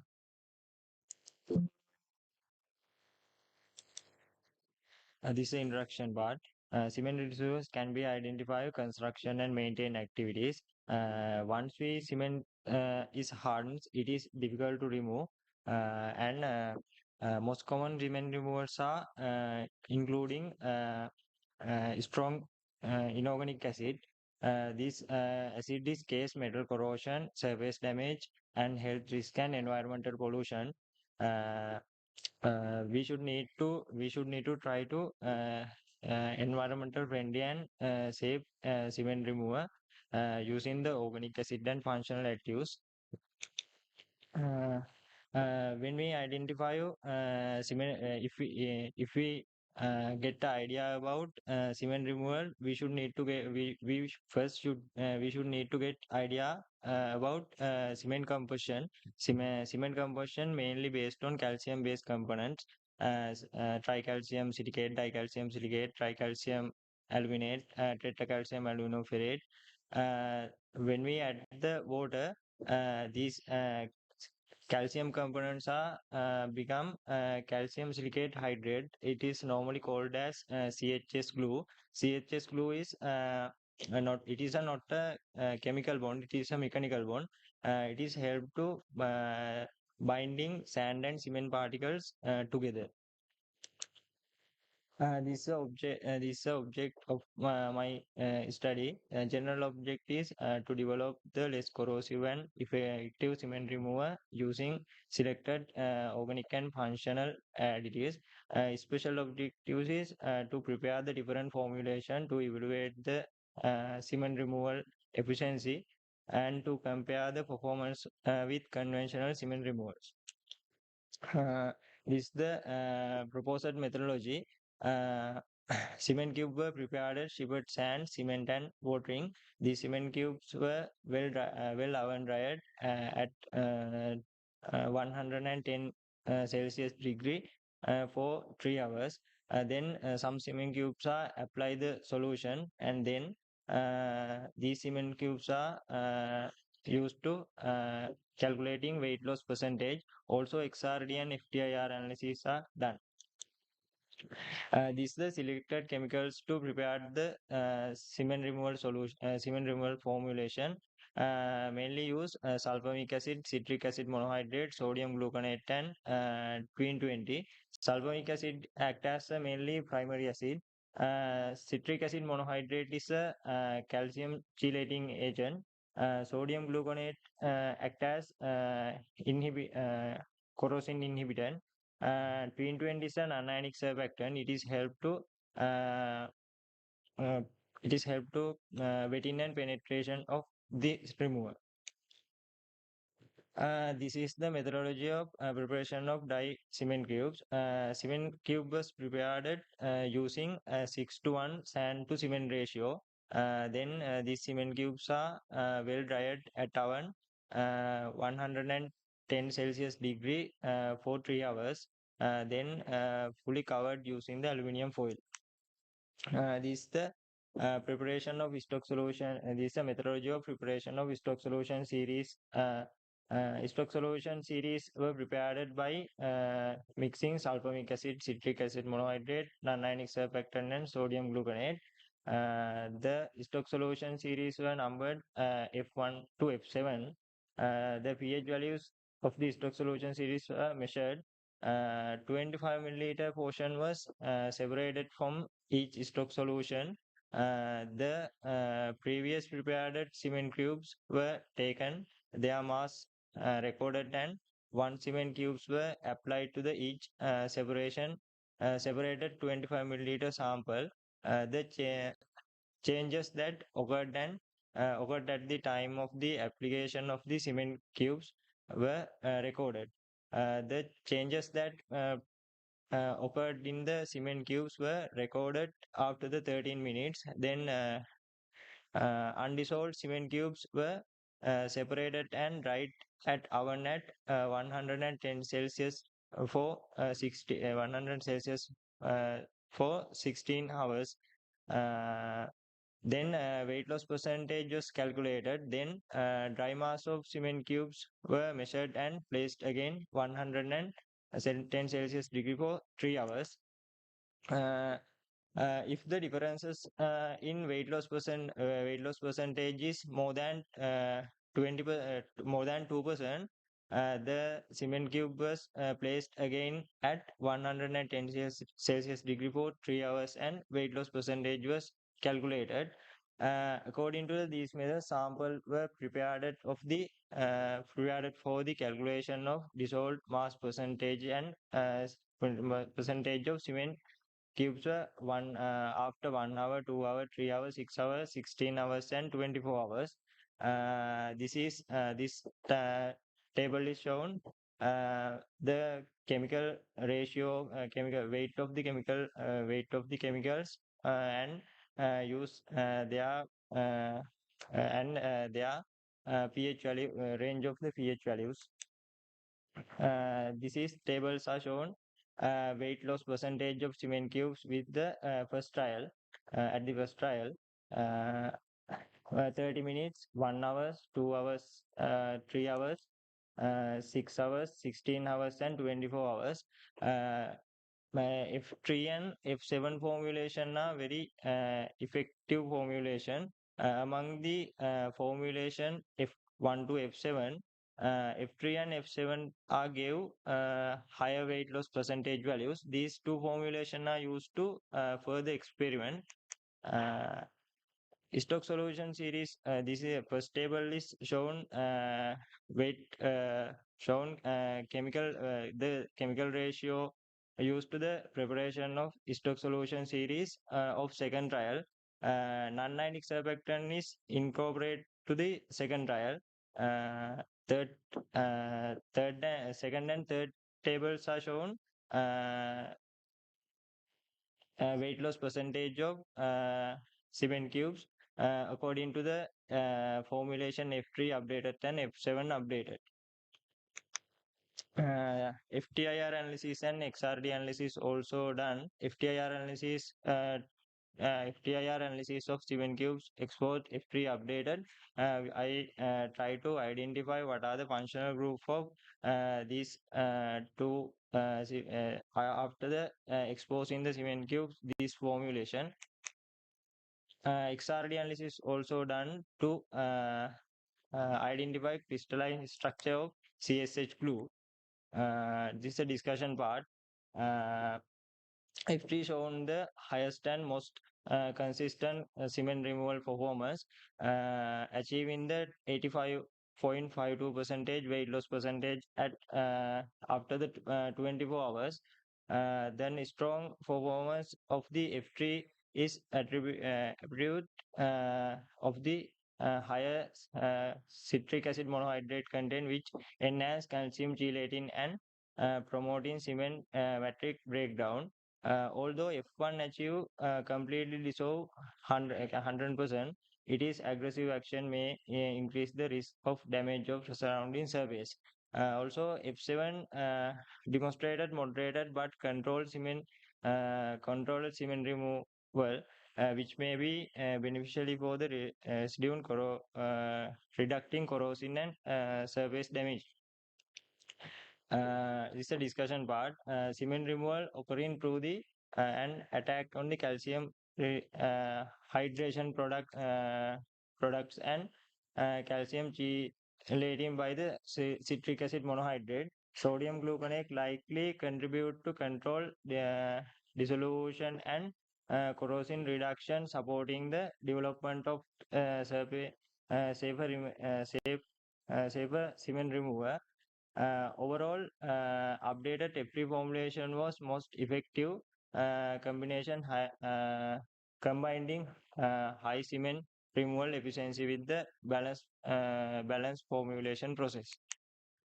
This is a conclusion. All of the formulation shown acidic pH values around 4.0 from 4.0 to 4.24. Cement dissolve increase with the exposure time for the all formulation. In the initial formulation, F3 showed most consistent performance. Cement removal increased from 6.34 at 30 minutes to 8.52 percentage at 24 hours. F1 achieving 100% dissolved at 24 hours but may be too aggressive. F7 achieve 69.65 percentage cement removal after the 24 hours. Okay, Mr. Lakshan, I have to interrupt you. So I think you overran the time. So thank you for your presentation. The forum is open for questions from Mr. Lakshan.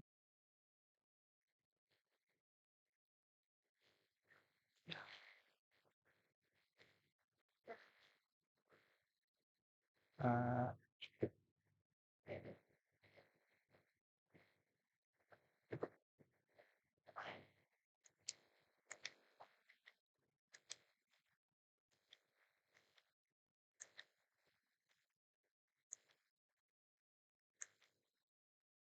Yeah, I am preparing stock solution series and then apply the cement cubes and calculating first I calculate initial weight of cement cubes. Then yeah, methodology.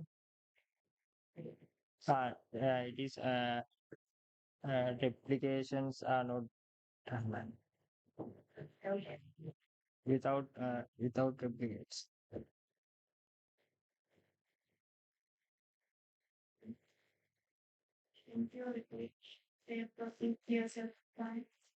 It is time is not enough for because time is not okay. Yeah, because when we apply the solution cement cubes, broadly not dissolved.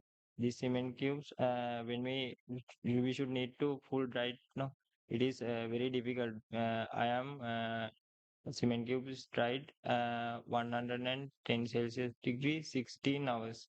But sometime again I am calculating weight loss percentage. Sometime differences more than 2%. Again I am right. And see facilities is not enough. We should need to sharing our needs other research student because Yeah, it's not okay. It's Lakshan. So I have a quick last question since the time is over. yeah. I mean, what is the purpose of I mean, what is the purpose of using sodium gluconate? Sodium gluconate act as a calcium chelating agent. Sodium gluconate interact with the uh, calcium interact with the calcium Okay. component in the cement. Yeah, so in your presentation, you have to clearly mention it's not just a remover, cement remover. It's like Yeah. you are trying to break the bond between the cement and sand. So Yeah. that's the idea. So in that case, the idea might be different. So yeah, calculation is, yeah, okay. Yeah, all right. So since the time is over, so we can move to the next presenter. Thank you. Uh, the next presenter is Miss NPAS Vimalasiri, talking about comparative evaluation of growth responses in selected tomato varieties under sunlight and shade conditions. Good afternoon, all of you. I am Amari Sandaleka from Department of Urban Bioresources. My research is regarding the comparative evaluation of growth responses in selected tomato varieties under sunlight and shade condition. These are my supervisors. Tomato is a major and economically important agricultural crop belonging to Solanaceae family. There are so many tomato varieties around the world. These tomato varieties may perform different due to the environmental factors such as temperature, relative humidity, solar radiation, vapor pressure deficit, particularly for light intensity. Light intensity affect tomato growth and development during starting from the seedling stage to fruiting stage very differently. Optimal light condition may vary according type of the variety and also growth stages.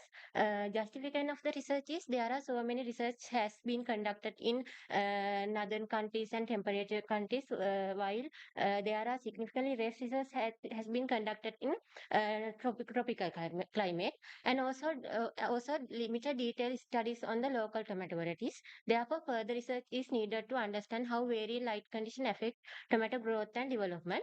Literature review revealed that the tomato cultivation require at least 6 to 8 hour light per day, and also shade condition can affect both productivity and quality, but excessive shade can decrease the yield.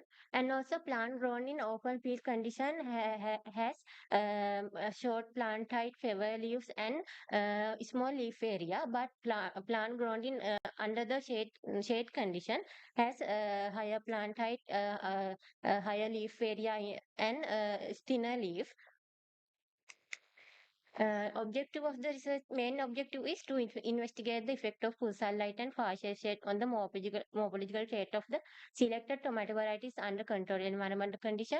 Specific objectives are to compare the morphological growth characteristic of 7 selected tomato varieties cultivated in full sunlight and partial shade condition, to evaluate the yield characteristic of 7 tomato varieties grown in full sunlight and partial shade condition, and to identify the best performing varieties under both full sunlight and partial shade condition. Then there are 5 local improved varieties such as Lankasava, KC1, Bhatia, Ravi, and Tarindu recommended by the Department of Agriculture, and 2 imported hybrid varieties are currently available in Sri Lanka such as Platinum and Aruni, selected as a planting materials. The study location is an experimental open field at the University of Sri Jawadanapura. The experimental design is randomized complete block design with 4 replication. There are 3 growing condition: net house with full sunlight condition, net house with shade net condition, and open field ambient condition. The experiment preparation conducted via small pots filled with the substrate mixture of coconut coir, compost, and sand in a 3:1:1 ratio, and then seed germinate in a seed trays and transplant after 2 weeks with 3 to 5 true leaves, and management practices conduct according to Department of Agriculture recommendation. There are 3 types of data were collected. One is morphological data.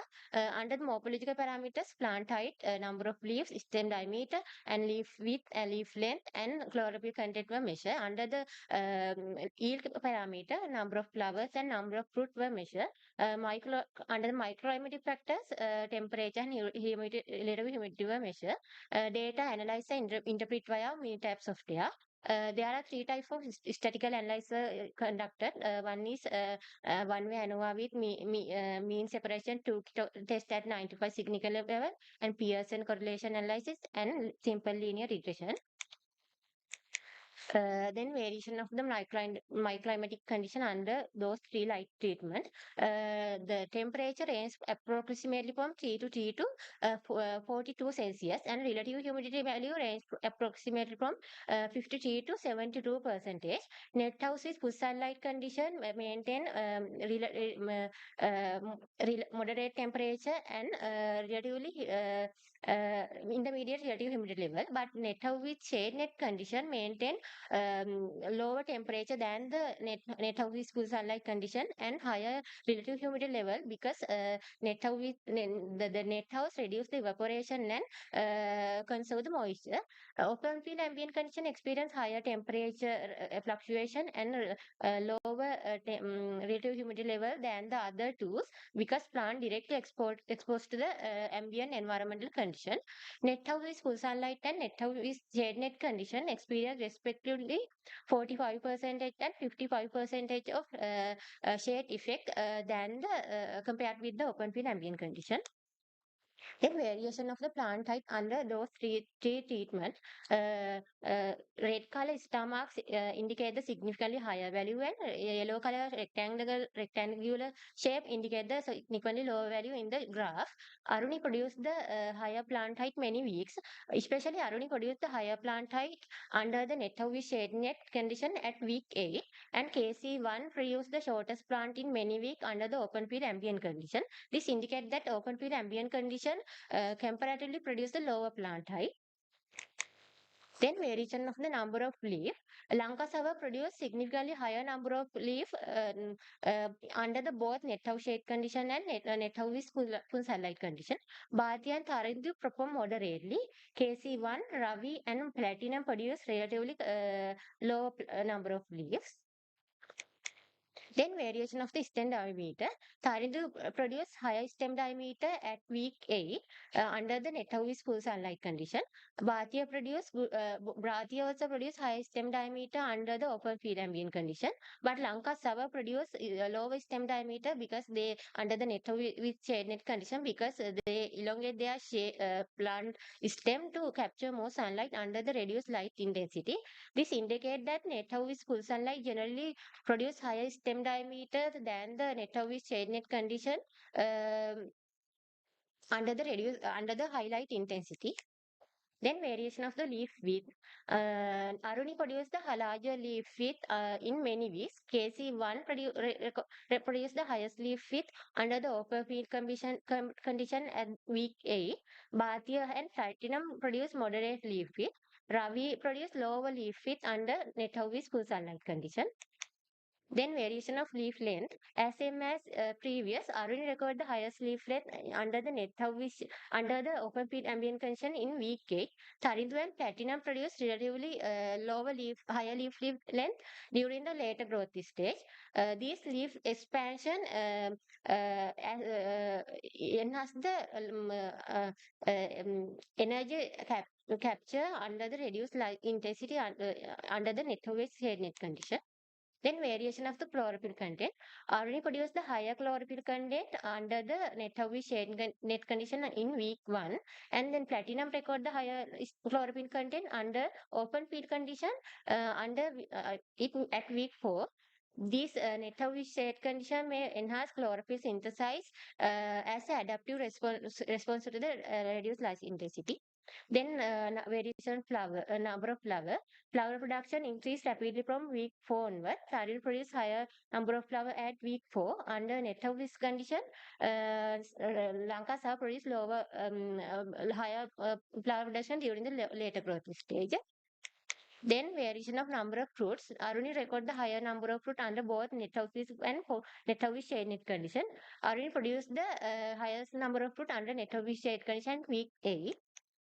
Then these are some variation of the plant type. This is the correlation analysis. The red color cell indicate the higher positive correlation, and green color cell indicate the negative correlation analysis. And these are the regression plot for quantify the effect of the most strong positive correlation and relationship derived from the heat map. These are the molecular difference of the harvest. And the result indicate that the light intensity highly affect on the tomato growth, development, flowering, fruiting, and chlorophyll synthesis. Plant grown under net with full sunlight condition improves stem diameter, chlorophyll content, number of fruit, and number of flower. Net with shade net condition promote the plant height, leaf width, and leaf length. Or open ambient condition result the inconsistent plant growth due to the fluctuation of environmental condition. In conclusion, net with full sunlight condition with 45 shade effect provide the most favorable condition for tomato cultivation by improving stem diameter, chlorophyll content, number of flower, and number of fruit of Aruni and Taridu. Net with shade net condition with 45 shade effect promote the plant height, leaf width, and leaf length of Aruni and Platinum, but their reproductive performance are comparatively lower. Open field ambient condition resulted in inconsistent plant growth and fruit quality due to the variation of the environment. Arni perform best in most parameter as imported hybrid variety. Thailand perform best in flowering and fruiting as a local variety. This is the references. And my deepest thanks to my principal supervisor, Dr. Udata Ratnatunga, and my co-supervisors to Dr. Susitu Bandar, Professor Sudarshana Geekiyanage, and Professor Takashi Keda, and my special thanks to Ms. Kalpani Madarasinghe to invaluable support during my data collection, methodology, analysis and interpretation, and also special thanks to financial support from the research grant. Okay. Thank you, Ms. Vimalasiri. So the presentation is open for questions.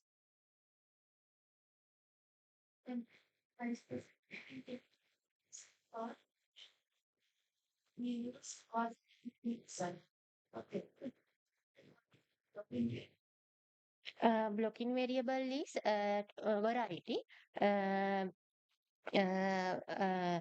We check treatment factor as light.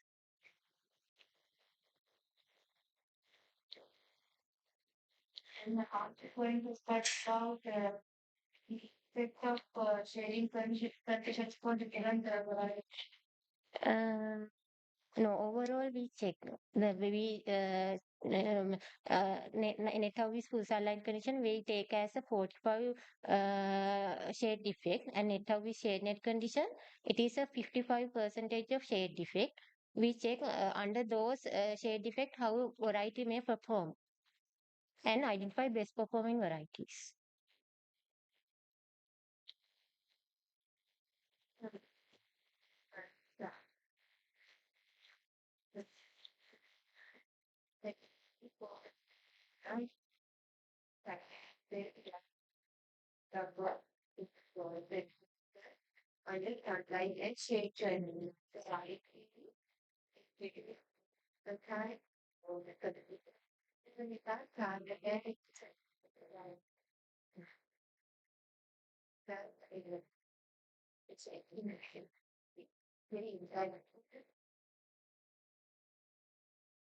When analyzing, we take the treatment factor. Is it mean light for yeah condition wise.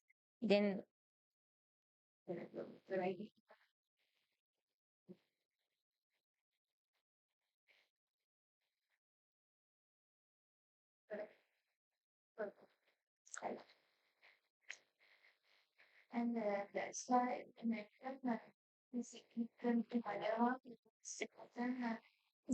and yellow rectangular shape. Both mean and grouping factors. But we can see that there are some treatments which are not significantly different from that higher level. I analyze week wisely. Then week wisely, I add the both star marks and rectangular shape for higher performance and lower performance. So, one question from my side, like maybe I have missed that part. So you were looking at the growth performances. So how about the fruiting, like I mean the harvest? Did you check on that as well? I calculate only number of fruits. So you check Because that. number of fruits is starting after up April. Yeah. And there are in on those time we check twicely data collect twicely. Because it is difficult to collect the data weekly because counting the number of leaf and so much. Therefore, count me. I collect the data twicely. Therefore, it is means twice mean every 2 times. only first week collect the data weekly. Then it is changed to twice. Every other week you mean? Oh, yes. After 4 weeks. Okay. So I mean, what was your recommendation when you are having like sunlight exposure or the shade? In Different shade conditions you have tried, right? Yes, and on night how is full sunlight condition and night how is shade net condition. What was the like most preferable, most suitable? In conclude, Sri Lankan tomato varieties can enhance using incorporate with the net how is full sunlight condition, and Arun is the most suitable variety. Okay, all right. Thank you very much. Thank you. Yeah. So I think for our presenters, I mean, I'm glad that they are getting good feedback, good comments. So I think this is a very good session for you guys. So we can move to our next presenter. That will be Miss BKC Nilangani, presenting again on tomatoes. She's going to talk about, I would say, like pretty much similar topic, evaluation of growth and morphological responses of selected tomato varieties to full spectrum white light intensities in a balcony-based vertical growing system. Good afternoon, everyone. I'm Chatrika Nilangani. So today I'm going to present about the title on evaluations of growth and morphological responses of selected tomato varieties to full spectrum white light intensities in balcony-based vertical growing system. So these are my supervisors. For the introduction, we know that Sri Lanka is urbanizing rapidly. The space, as more people are moving to the cities, so the space available for the food production is shrink. Therefore, the urban agriculture, especially the vertical farming, is becoming critical challenges for this critical response for this challenge. So, tomato is the world's second most cultivated vegetable widely grown in the control environment, and the light is primary energy source for the photosynthesis and the critical plant morphological and development. Based on the literature review, the plant responses governed by the key five parameters, and full spectrum white LED is particularly interesting because it provides the continuous wavelength, and increase in light intensities progressively enhance the photosynthetic rates, stem diameter, leaf area, dry matter accumulation, and also insufficient light intensity triggered shade avoidance responses. uh, so what specific problem in my research is address the many Sri Lankan urban household having a shaded balcony. So they want to grow in the tomato in their balcony, but the problem is there is a less scientific guidance on how much light LED light voltage they needed. So and also existing study is also conducted large greenhouse and also using the single commercial hybrid varieties. So my study had one overall objective to determine the effect of full spectrum white LED light intensity and spectra on the vegetative growth performance of selected Sri Lankan tomato varieties grown in balcony cabinet system, and specific objectives were to compare the early and late vegetative growth of tomato varieties under two distinct LED light treatment and including outside environment as a control, to examine the morphophysiological trait relationship among four Sri Lankan tomato varieties under full spectrum white LED light in a vertical growing system. So my studies conducted at the Faculty of Urban and Aquatic Bioresources, Kuhuala. So four local adapted tomato variety were Aruni hybrid, Bhatia, Tharidu and Tilina. The experimental design was complete randomized design with 5 replicate per variety per treatment. So the three-tier balcony-based vertical cage system is covered with vertical netting, white netting. So for treatment evaluated, treatment 1 20-watt full spectrum white LED, treatment 2 40-watt full spectrum white LED, treatment 3 outside ambient control, and treatment 4 inside cabinet. The light is operated 8 hours supplemental photo period from 8:30 to 4:30, controlled by automated timer, and 8 parameters were measured over the 13 weeks, and all the data was analyzed one way ANOVA to give post-hoc test at the 5% level of the significant, and plus Pearson correlation and simple linear regression using the Minitab. So before I describe the plant response, I would like to describe about the environment my tomato plants were experienced. So you can see the cabinet environment maintained a higher mean temperature, 32.5 Celsius, and relative humidity 70 to 72. It's compared to the outside ambient condition. Outside ambient condition 29 Celsius and 54 relative humidity. So it indicating the warmer, more humid microclimate within the enclosed growing system. So this is the light intensity. The daily light lux meter confirm the distinct light intensities. You can see 40-watt full spectrum white LED having a 776 lux, and 20-watt full spectrum white LED having a 549 lux. The morphological factors, variation of the plant height, you can see the Bharatiya variety having a tallest plant under the 40-watt white LED, and Tharidu variety inside the control was significantly lower. Uh, for the late vegetative stage, inside the control having a etiolation because the plant are stretches and find the light, and inside the control was the lowest plant height in the Tilina variety.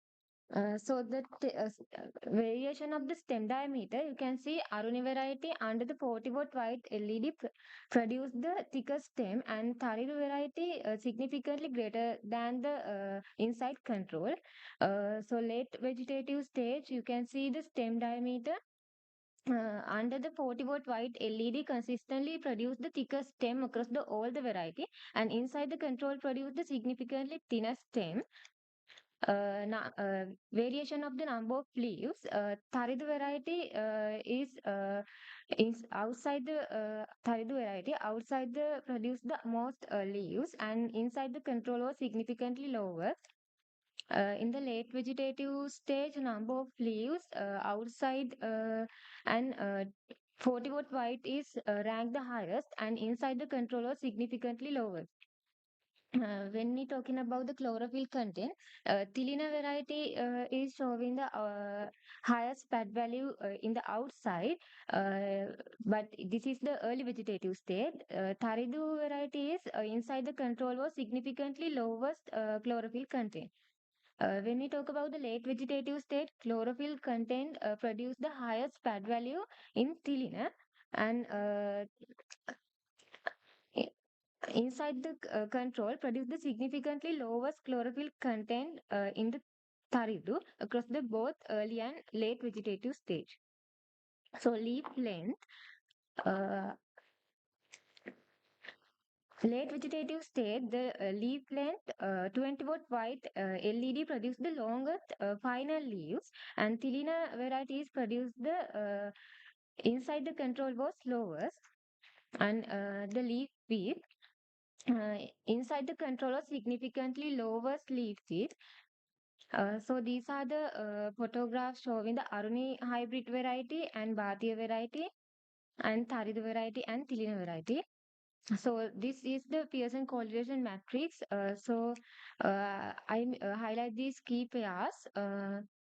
Outside control having a 16 pairs, it means strongest in integration, and inside control having a 10 pairs. But the data is stronger, but the reflect is etiolation stress. You can see plant height with the number of suckers, they are having a R value 0.9, but this means plant is growing etiolation because inside control there is a no LED. So the discussion, 40-watt white LED consistently produce the superior plant height, stem diameter, leaf number, and sucker production because it having the highest photon flux density. 20-watt white LED having also the growth enhancement, but it did not match the T2 performance. And inside the control is the plants are weak, and outside the control particularly having a particularly chlorophyll accumulation is competitive, but it having a pest pressure compared to the enclosed cabinet environment. And Pearson correlation analysis revealed near complete trade decoupling under white LED treatment. It's confirmed the spat based chlorophyll measurement is not a reliable signal growth proxy under these conditions. So the conclusion, the study demonstrated the 40-watt full spectrum white LED supplementation is the most effective lighting strategy for balcony-based vertical tomato production in the tropical Sri Lanka. And while 20-watt LED offer the viable energy reduce alternative, and inside control was found entirely unsuitable due to the etiolation, and therefore, this is the first evidence-based LED voltage recommendation for small-scale urban tomato growers in Sri Lanka, with future works needed to extend this finding to reproductive stage yield and energy cost optimization. These are my references, and I would sincerely thank to my principal supervisor, Dr. Udal Ratnatunga, and my co-supervisors, Dr. Tusita Bandara, Professor Sudarshani Gigiyanage, Professor Takeshi Ikeda, for their invaluable guidance and support throughout this research. And thank you to Ms. Kalpani Madara Singh, research assistant, and invaluable guidance. And thank you for the faculty of Urban and Aquatic Bioresources. Thank you.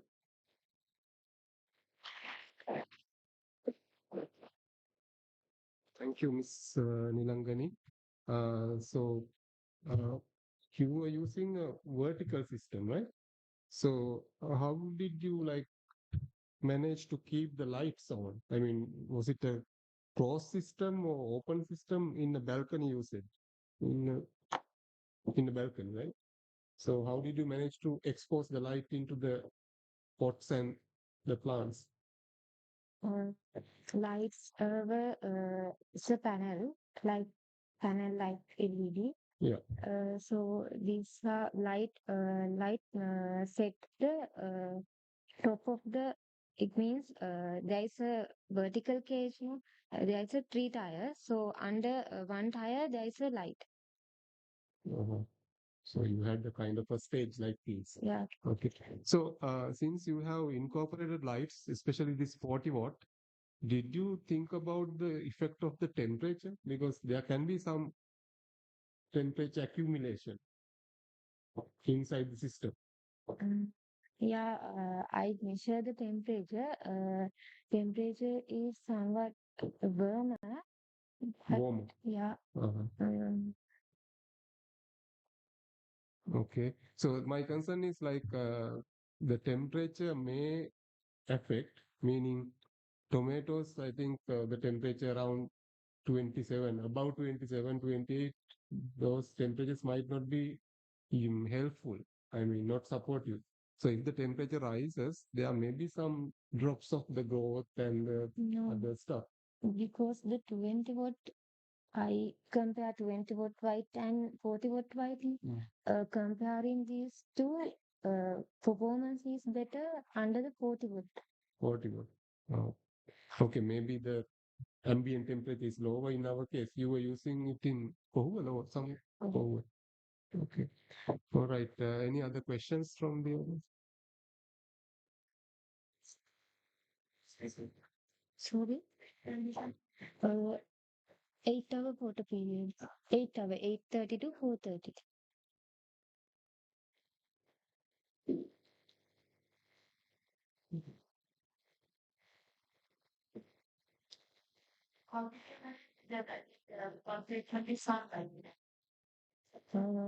Yeah, sunlight. Yeah. And visualizing different light temperatures and body and sunlight. For that, in your case, I don't think you have used sunlight. Sunlight means ambient control, outside ambient Oh, you control. did that as well? Yeah. Okay. The title doesn't say it. Okay, good. So, yeah, you can answer. But Miss Jivanti's question was about how did you manage the sunlight exposure? And Yes. This is yeah. It, it is a vertical system, so the sunlight is not that much affected. No, it's very like the 20 watts for one. Support is one, but we have already done with them 2500 for sunlight. Or you also can have it for the if they want to provide the sunlight, you might have practically how we manage.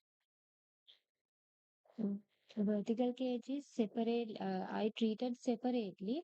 20 watt light is not uh, come to the 40 watt light.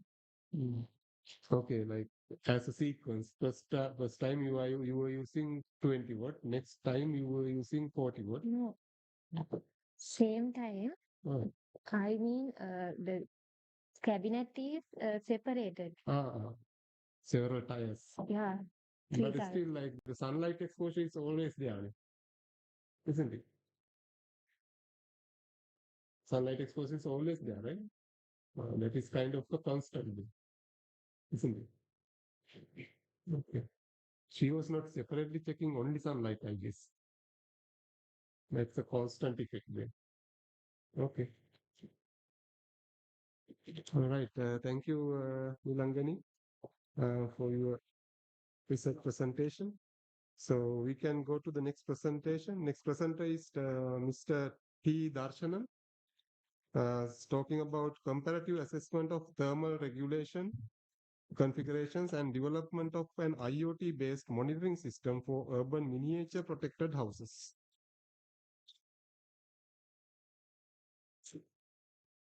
Good afternoon, everyone. I'm Darshan. My research title is the compact assessment of the thermal regulation configuration and development of IoT-based monitoring system for urban miniature protected house. I conducted research over 6 month time period at University of Sri Jayawardenepura. These are my supervisors.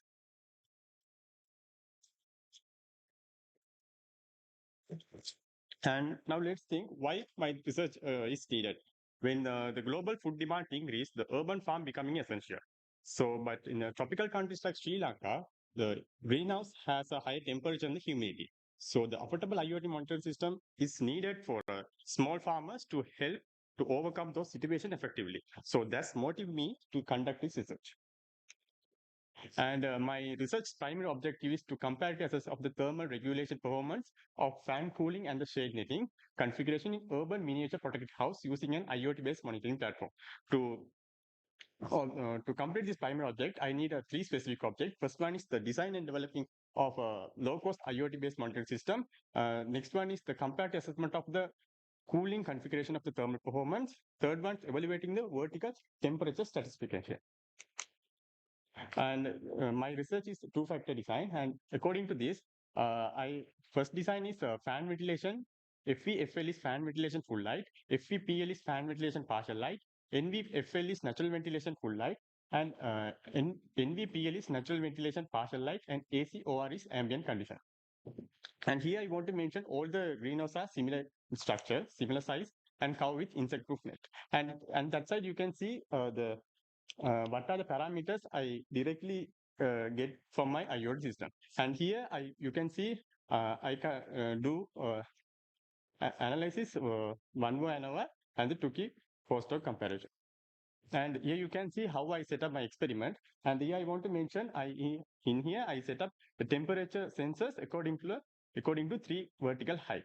And here you can see the IoT system which built by me to analyzing data, and that side that corner you can see how I arrange all the IoT nodes for specific greenhouse, and this side you can see what are the features in my IoT system like data logging, cloud data transfer, email, and dashboard.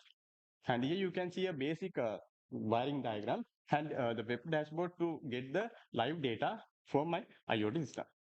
And now let's move to the results. In here, you can see the fan ventilation greenhouse has a low temperature compared to the compared to the passive system. And when we compare the fan ventilation and the natural ventilation, we get in full light we get 1.99 degrees Celsius of cooling benefit. And when we compare the fan ventilation and natural ventilation in shaded greenhouse, we get 1.44 degree of coolness for benefit. And interestingly, we find when we adding the shade net for the fan ventilation greenhouse, we get a marginal benefit of 0.04 degree of cooliness. So it's a proof that the fan ventilation is the it's a main cooling factor in this system.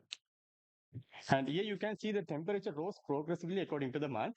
And here you can see in some point in April, the inside temperature is exceeds 42 degrees. So even some vegetable crops can't even survive on that temperature. And also you can see that in cooler month, the fan cooling system is work effectively. And when the temperature is increased, the effect is not that much. So it suggests me to increase the higher CFM fan to increase the air circulation. And here you can see the dynamic temperature pattern of all greenhouse system. And here you can see that the fan ventilation greenhouse has a lower temperature compared to the passive system, mainly in a higher temperature period near to 12 and 15 hours. And also in a heat map, you can see that the fan system showed the visibly cooler color band compared to the passive shade system. And here is the critical finding. In here, we find that the natural ventilation partial light have a higher temperature satisfaction index. It means the main reason in here we use the black shade net. So it absorbs the solar radiation and re-emit as a longer wavelength. So the higher roof zone is have a higher temperature. And also in this side, you can see in this image, the higher roof zone has a higher temperature.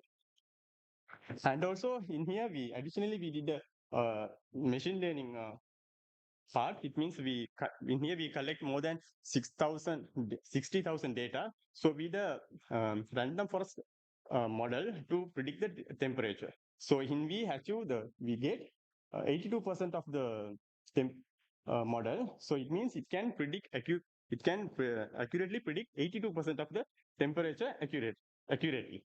So it need only 3 parameters to predict the temperature. So by this model, we can predict the heat stress before it's occur.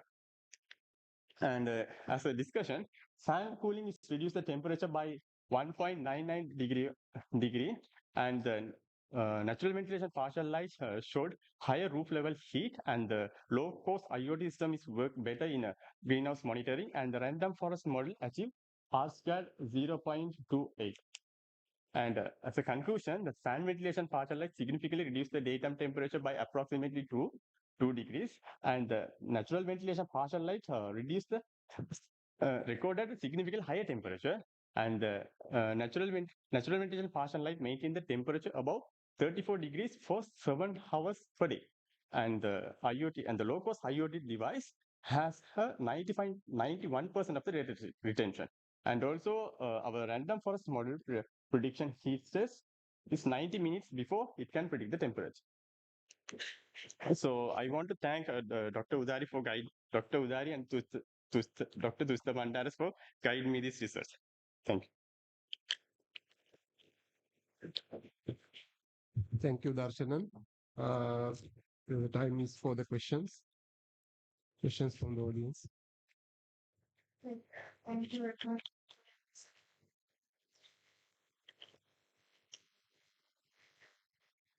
Yes, ma'am.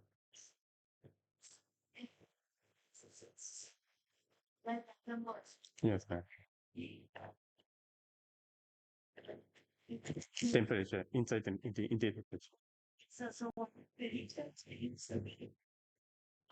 In here, we only need the temperature. In here, I collect the vertical temperature, it means the top, bottom, and I get an average, and I use the temperature, and I need to collect all the temperature, and I separate it to the 80-20, and I use the 80% of the data for training, and after that, yes, it's a historical data. Okay, then then it become time series. Yes, ma'am. Right. Okay. Why time series machine learning? It means what?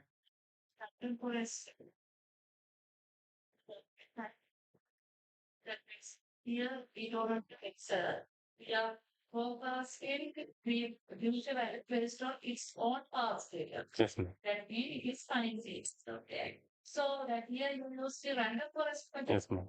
And by default, you can try it. There are some standard time series machine learning models. And I just asked why did you try with this one? No, in my previously. Yes, previously I got collect the historical data on them. So I use the data to build a model that can predict the temperature. That's why I tried the random forest map. So, you try the models and then the model predict as well. Thanks. Thank you for the suggestion, ma'am. I think we have 1 more minute for the questions. Any more questions?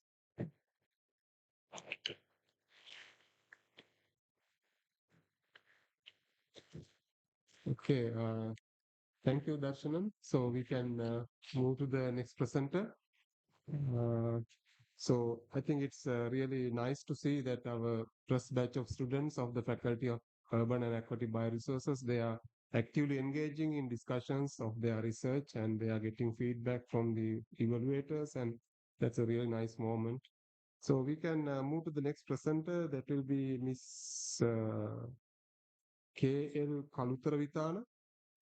Design and evaluation of microclimate performance of a food forest themed green roof in an urban area.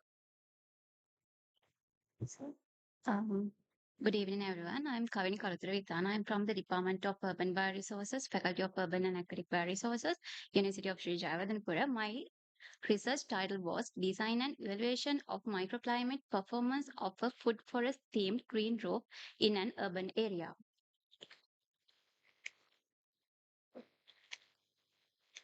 Here are my supervisors.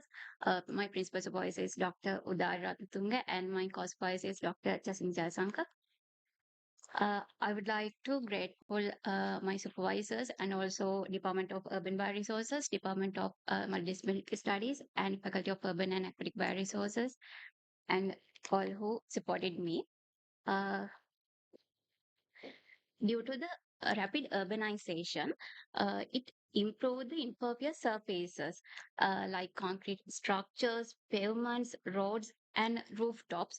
So it reduced the green surfaces, actually green vegetation. It caused the urban heat island effect.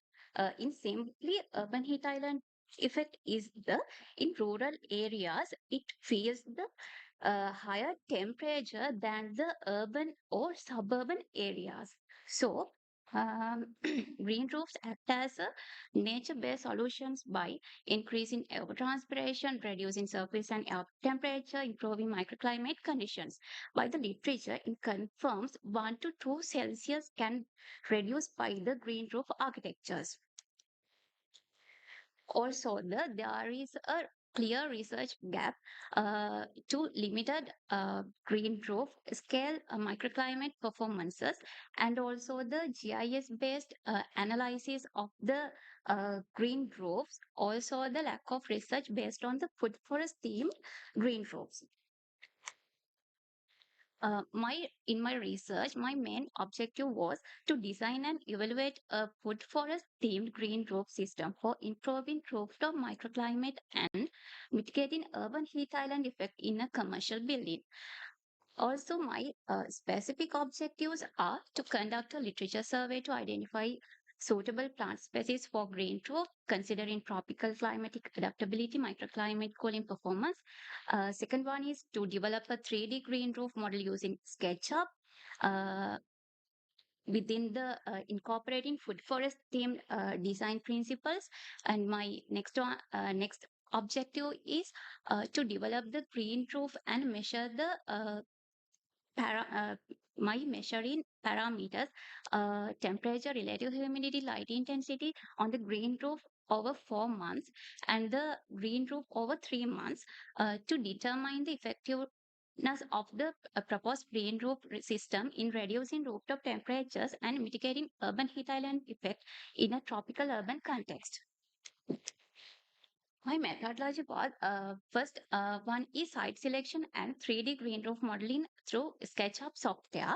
Next one is plant selection survey. Third one is green roof installation, real implementation. And fourth one is field data collection of the bare roof and green roof over 4 months.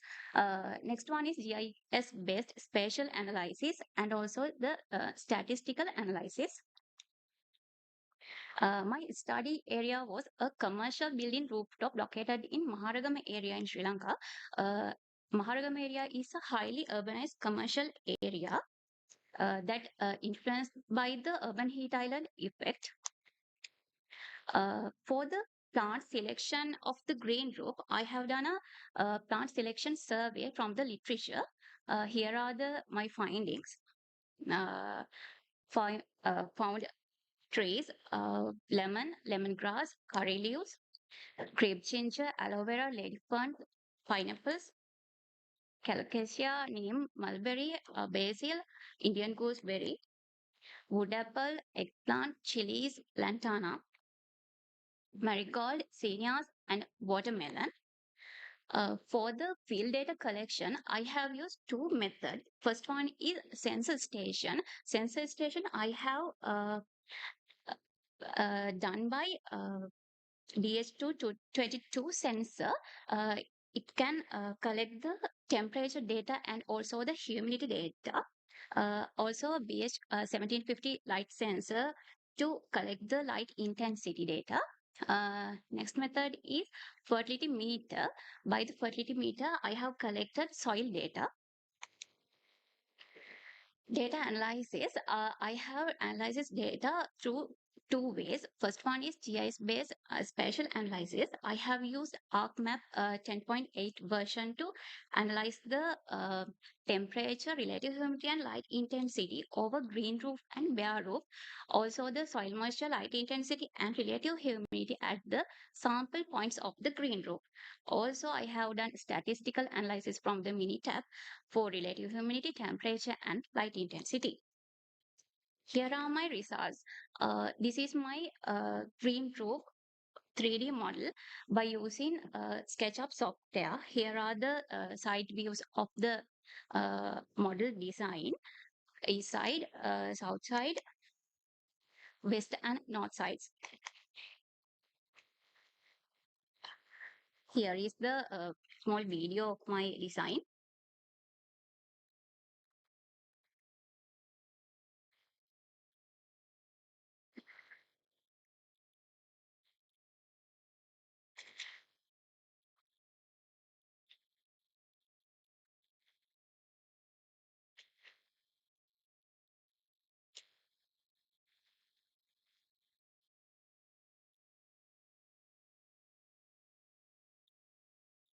This is the green roof I implemented on top of the commercial building. First page, you can see the initial preparation stage of the green roof system. Next one is the green roof system during the implementation stage. This is the final green roof model after the 3 months. For the data collection, I have collected data, temperature data, relative humidity data, and light intensity data from the sensor station. And fertility meter, I have taken temperature, soil moisture, relative humidity, and soil fertility. Here are my results. Here is the temperature map of green roof and bare roof. You can see the in the green roof, it in green color, and also red side is the bare roof. There is a clear gap between them because in temperature of the green roof is lower than the bare roof. Here is the humidity maps. Here also you can see the clear difference between both roofs. Green roof is we can see in the blue color, and yellow color you can see the bare roof. In the temperature map, there's a difference between temperature bare roof and green roof because of the vegetation cover. Here humidity, we can conclude that the because of the evapotranspiration of the soil and the plant. Here you can see the light intensity map between the green roof and bare roof. This is the 5 sample points. Temperature here, green color location, there is a furnace, so it can reduce the temperature. Here is the humidity maps, light intensity maps. Here is the summary of the t-test. Here in the graphs, you can clearly see the difference between bare roof and green roof. Temperature of the bare roof higher than the green roof. Humidity of the green roof higher than the bare roof. In here, p-value is less than the 0.05. It means the it's significantly effective. So it concludes that the green temperature of the green roof less than the bare roof. Also here I proud to present my findings. Temperature is reduced at the green roof from 6.1 Celsius of temperature and 18.45% humidity increase in the green roof than the bare roof. Here are my references, and thank you. Okay. Thank you, Kavini, for your presentation. And to begin with the questions, I appreciate your attempt of doing these models and all. So this is through models, right? You didn't actually do that. So if I ask you how you would elaborate the novelty of this, because you were saying green roof, the humidity was better and the temperature was lower, bare roof temperature was high, that is kind of obvious. So in that case, if I ask you what is being newly found from through your study? Thank you, sir. Because green roof green roof is the novel concept in the Sri Lanka. Most of the landscape architectures and architectures are using ornamental flowers to their designs. But in our faculty, we learned in architecture, we learn we can incorporate fruit plants, herbal medicine plants to implement those things. That's why I am included those things to my green roof, and it proved we can recommend those plants them. So you can provide policy recommendation. Yeah. Thank you. So any more questions? You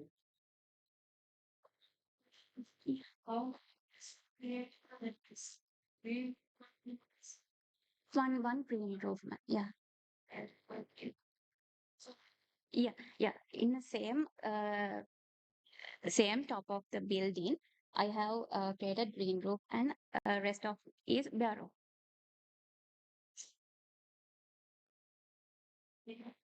Yeah, no, it's applied, but food forest themed medicine, fruit plants, and medicinal plants, they are not using. Most of they are using ornamental plants.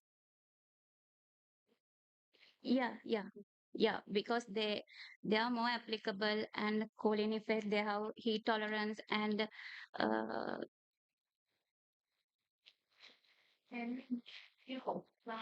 yeah, sure. Yeah, ferns, neem, aloe vera. We can recommend those plants. Yes, for the clarification. So when you take, let's say, as you mentioned, aloe vera, if you take aloe vera versus neem, so how you would like, how the system or the model identified when you introduce aloe vera and the next time neem? I mean, do you have any preliminary data on those different systems or how? We have done a literature survey to find those plants. This Yes, cooling the plants. qualitatively fine, but Yeah. to predict those temperature and those Yeah, kind of there's things. a clear research gap to continue these things. Okay. All right. Thank you. So we can move to the next presenter. Thank you, Kavin. Next presenter is Miss D.M.Y. Vikramasinghe.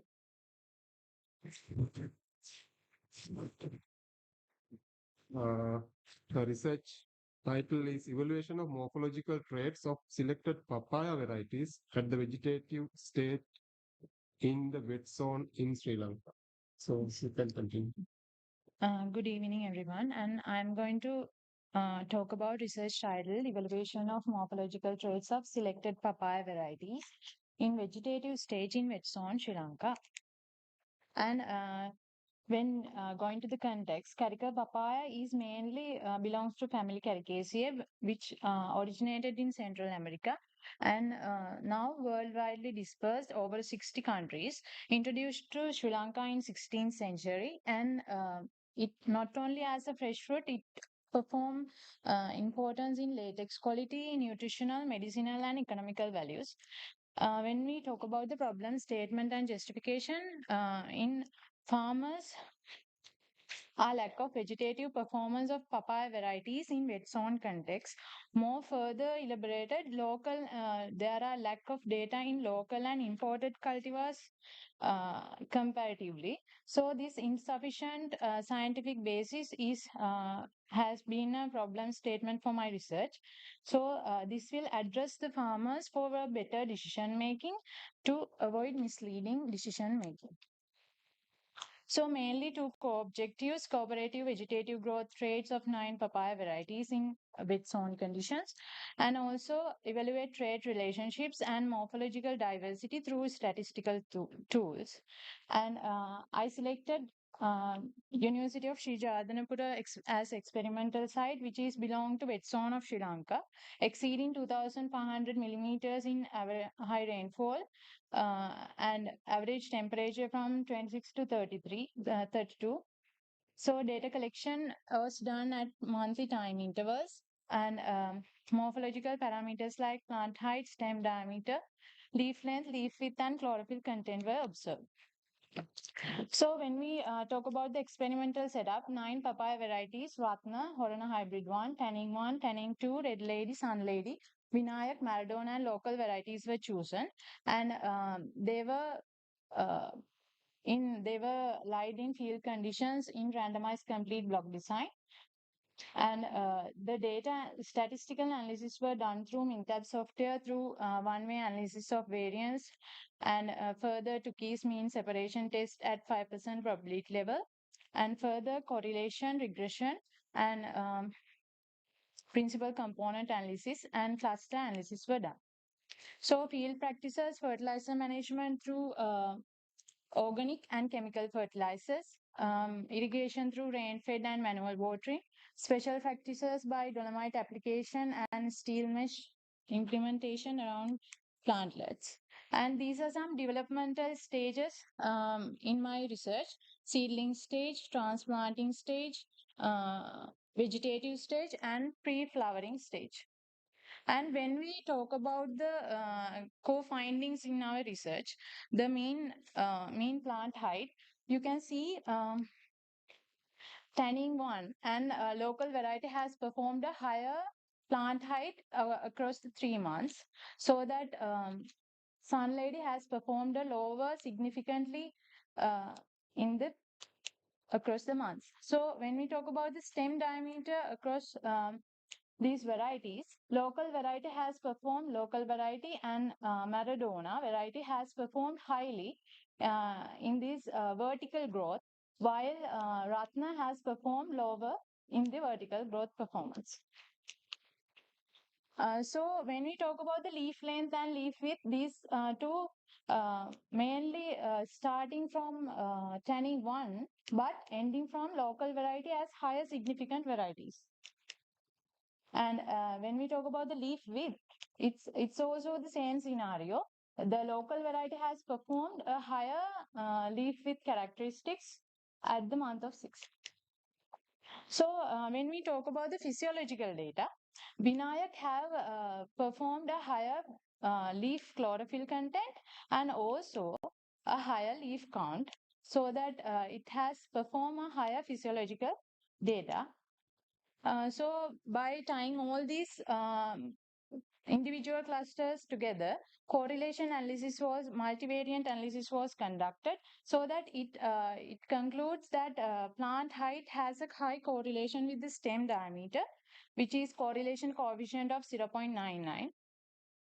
And from the principal component analysis done through each month, it at the beginning 80% to 70.9%, so that the principal component analysis has been decreased, so that it mainly depicts that at the initial stage plant mainly concerned on basic growth factors, but with the time, with the basic complexity achieved, complexity have been achieved with the plant maturity.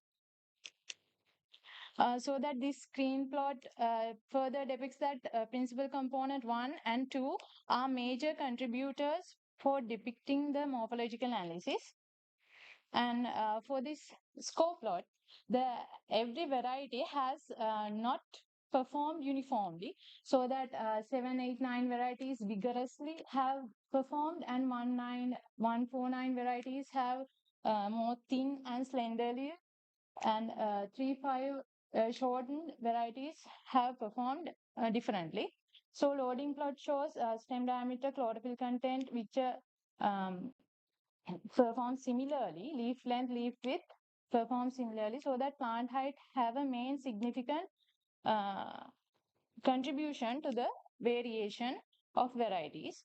So here in the dendrogram shows in that means tall and slender plants 1, 4, 6 are clustered as main so mainly 2 clusters. These are some vigorous and broad canopied plants, while these are low perform tall but slender plants. So when we compared about the regression analysis, by excluding each and every factor, we have achieved a good, more efficient choice by the model 3 by excluding chlorophyll and leaf length, by achieving higher R squared value and lower error values. So that in that we can truly say plant height has a direct impact of plant height is a predictor of stem diameter, number of leaf width. Upon that, leaf width performs a major concern.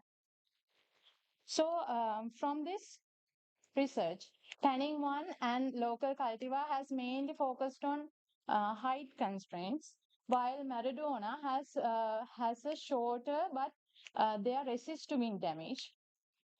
And when we talk about the chlorophyll and leaf characteristics, Vinayak have performed a higher ratio. Also from correlation analysis, plant height and stem diameter are more correlated for coefficient 0.9. That means or with the initial stage height increase, the stem diameter growth is matches the later stem thickness. So further, the conclusion of my research, papaya growth is fully interlinked with vertical expansion and trunk thickness, and also the compact hybrids like Maradona are highly recommended for stable and wind-resistant varieties. And so that the principal component analysis further emphasize that early stages plant maintenance is more important when compared with the later mature stages. And these are my acknowledgement. I acknowledge my principal supervisor, Dr. Uday Ratnatunga, and my co-supervisors. And special thanks to Miss Lakshika Jayasinghe and Kalpani Madhur Singha and Mr. Saman for so valuable assistance and the individuals who directly and indirectly helped upon this research. Thank you.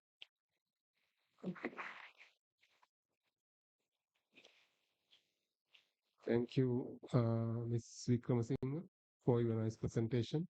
So it is open for questions now.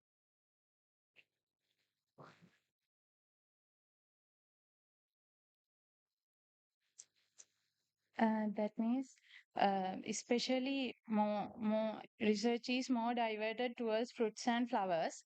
So I was concerned about the vegetative stage effect, so that I was more emphasized about the varieties, so that like farmers, especially in wet zone, they are commercially there are household.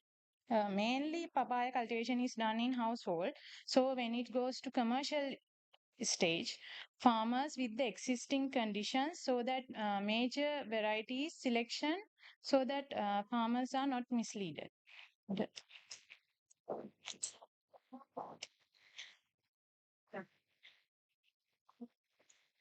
Yes, yeah. So in this context, local variety has performed a higher performance in vertical growth. I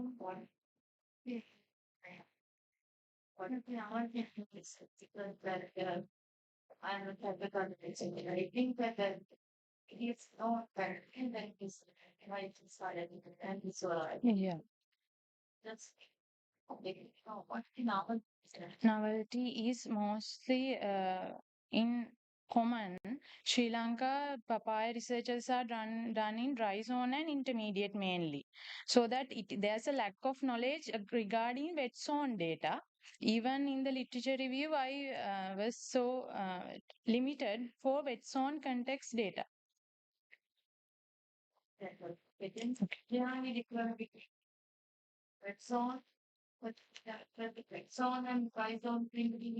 Yeah, mostly when it goes to wet zone conditions with the humidity and all, diseases exposure are more higher. That means even in this research work, more prominent place was gone to disease like white mildew, like so that with the humidity. But in dry and intermediate zone, the lesser exposure to humidity, so that vigorous growth in papaya is seen. Okay, thank you. Thank you for your presentation. So we can move to the next presenter, talking about assessment of microclimate variability in urban, indoor, compound, and balcony spaces and its impact on selected medicinal plants by Mr. M. Sukanyan.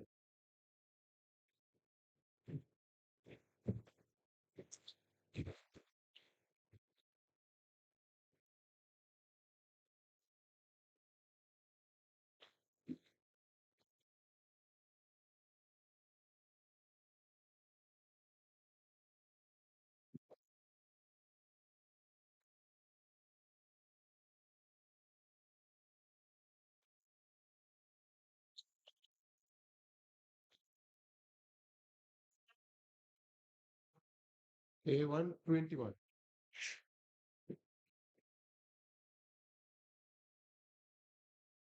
Okay. So there's some technical issue, it seems. So we can move to the next presenter, the last presenter of the list. So we can get back to Mr. Sukanyan later. So that will be Ms. Kitmini, floristic pattern and colony performance of honeybees in different agroclimatic zones of Sri Lanka.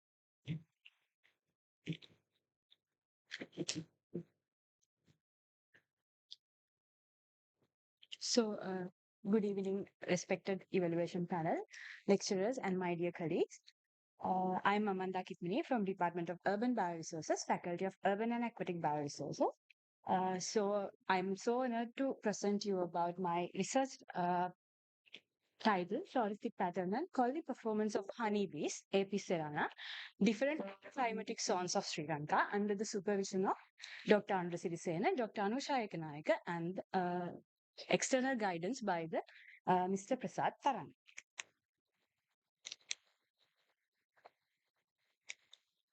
Start.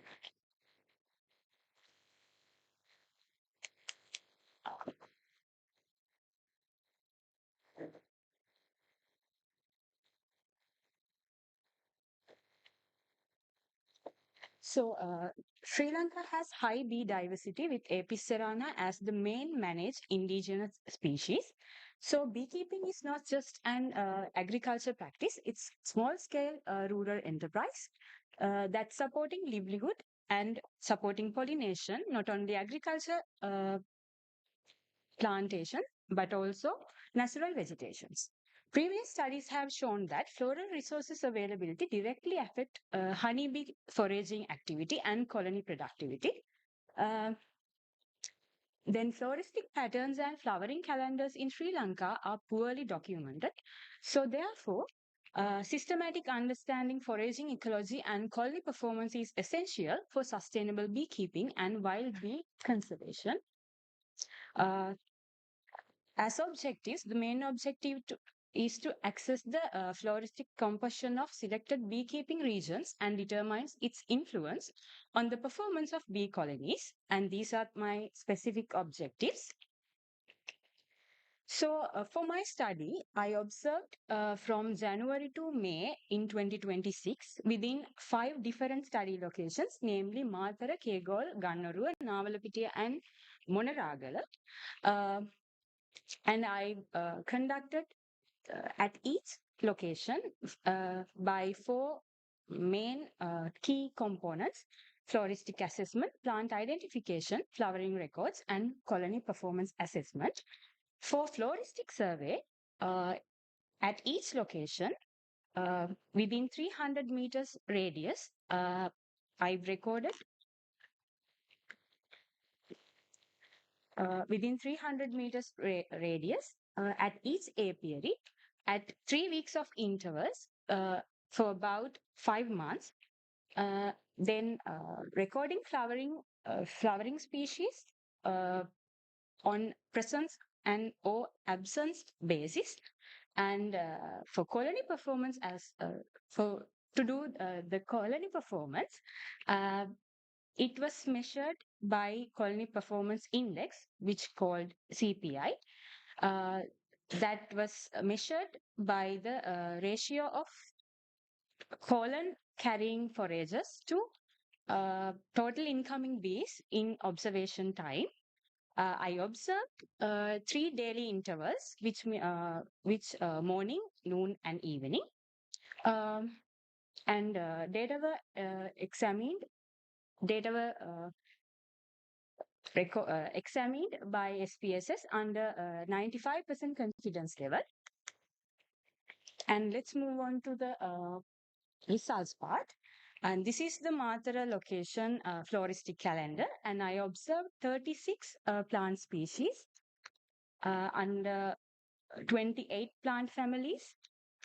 Then this is the Kegol floristic calendar, and I observed 26 plant species that belongs to 23 plant families. Then this is Gannorua floristic calendar, and I observed 22 plant species that belongs to 18 plant families. Then among other locations, Navalapitiya recorded the very unique ornamental plants. Then I've recorded 18 plant species that comes under 14 plant families. Then finally, for Monaragala, I've recorded 10 plant species that belongs to 9 plant families. Sorry.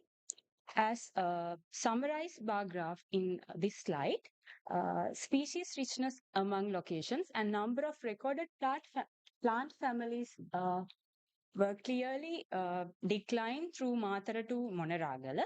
Then the highest number of species recorded in Matara, which 36 belong to 28 plant families, and the lowest from the Monaragala, which 10 species that belongs to 9 plant families.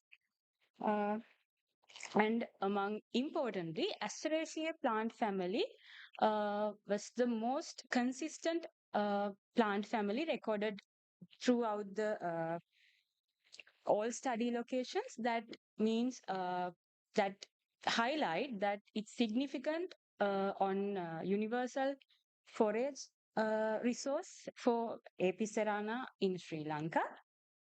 And we'll move on to talk about colony performance. CPI variation among locations. So mean CPI variation slightly varied among all locations. Then Matara recorded the highest and the Gannorua the lowest. And however, one-way ANOVA was revealed that there is no statistically significant among locations, which I can predict that Apicerana can effectively utilize available floral resources across different agroclimatic conditions. While spatial variation was not significant, the temporal variation was significant among 3 locations, namely Matara, Kegol, and Gannorua. And it, as we can see, the high mean CPI recorded during morning period, and it declined towards evening. Then it indicates that the normal forage behavior of Apicerana with the normal optimal morning temperature and nectar secretion cycles in the morning. Then CPI, the following 3 line graphs are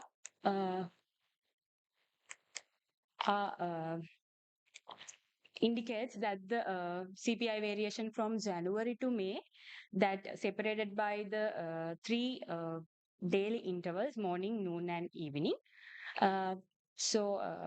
Morning CPI variation was high in January in Matara location, while it declined towards to April, which indicates that local floral availability in Matara location, and while Kegol recorded the progressively increasing floral resources in April and May, which indicate the latter part of study period will be can see the flowers. Then this is the noon CPI variation from January to May. Then this is evening CPI variation from January to May. So as conclusion, temporal variation had a stronger influence on CPI than spatial variation. Daily environmental conditions like daily nectar secretion cycles, optimal temperature, then sudden rainfall activities appear to play a major role in determining foraging activity of Apis cerana. Then waxmoth infestations were observed in some colonies during the study period, as you can see in those photographs.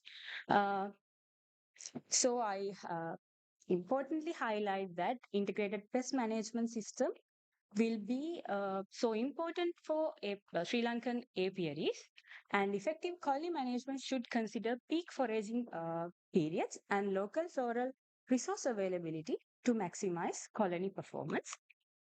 This is the reference of my study.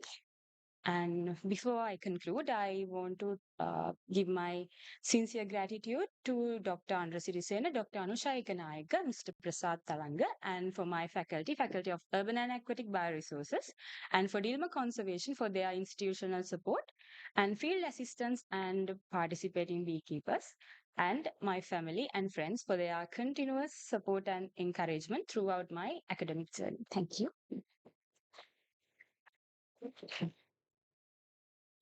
Okay, thank you for your nice presentation, Ms. Kitmini. Thank you. So we can move to the questions. Actually, it's an interesting topic, I would say. So any questions from the audience? Thank you, madam.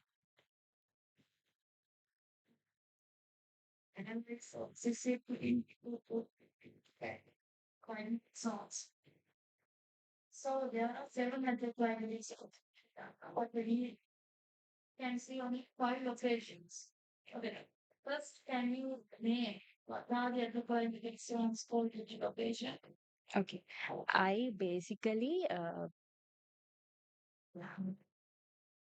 first thing is I want 5 apiaries in each location in 5 apiaries, which means beehive, 1 to 5, at least 5 apiaries in one location.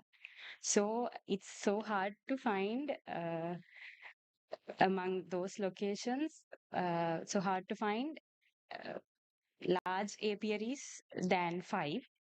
So that's why I choose 5, and also traveling cost and the traveling accommodations and other stuff also affected me, and I basically classified under dry, wet, and intermediate.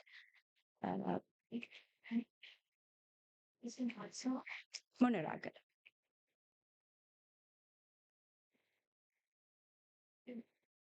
No, it's dry zone, right? Intermediate Navalapitiya and Matara basically wet and intermediate. I choose like Telisivil area, which that agriculture department outlet is there. So it basically goes to like Akurasa region. Then it's basically like wet region. Then Kegol and Gannaru also wet region. Okay, then one more is Uh, the location, let's say it's not target. yeah. Say it's 5. Yeah. Right. Yeah. You can be 5 and 5 CPI values, so 1 value. 5. Wait. There's 5, at least 5. I've gathered 5 apiaries. For one apiary, I've get the data for 3 daily times. In morning, 8 to 9 period, I get 3 data for each one. then it means for morning it's 15 CPI values.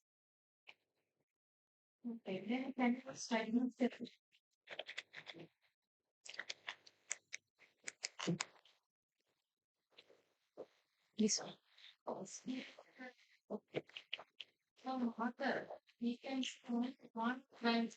Yeah, I average it to one. So how many data points? 75. 75 means how many days? 75 days. No, only 5 days.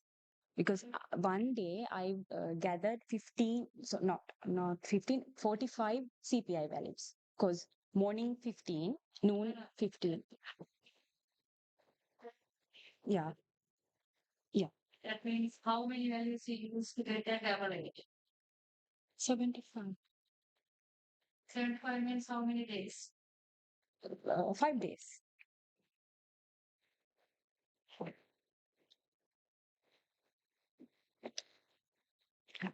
Morning per one that per month or per day. How many values per month? 15. 15. Yeah, per morning. Within one location. That means you conducted research in 5 days. That's all. 3 weeks intervals. But 3 weeks. Yeah.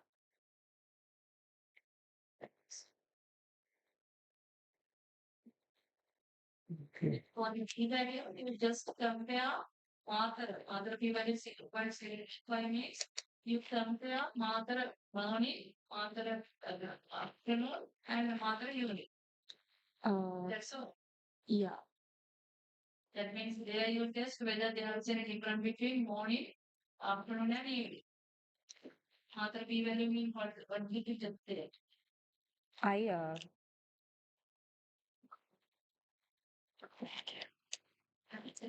no, it's okay, it's okay. Yeah, I know it's so complicated. Yeah. Then significantly, say there is a difference. Difference between what? The madam, this is that means I've gathered all the 5 graphs into one, and each one is conducted separately.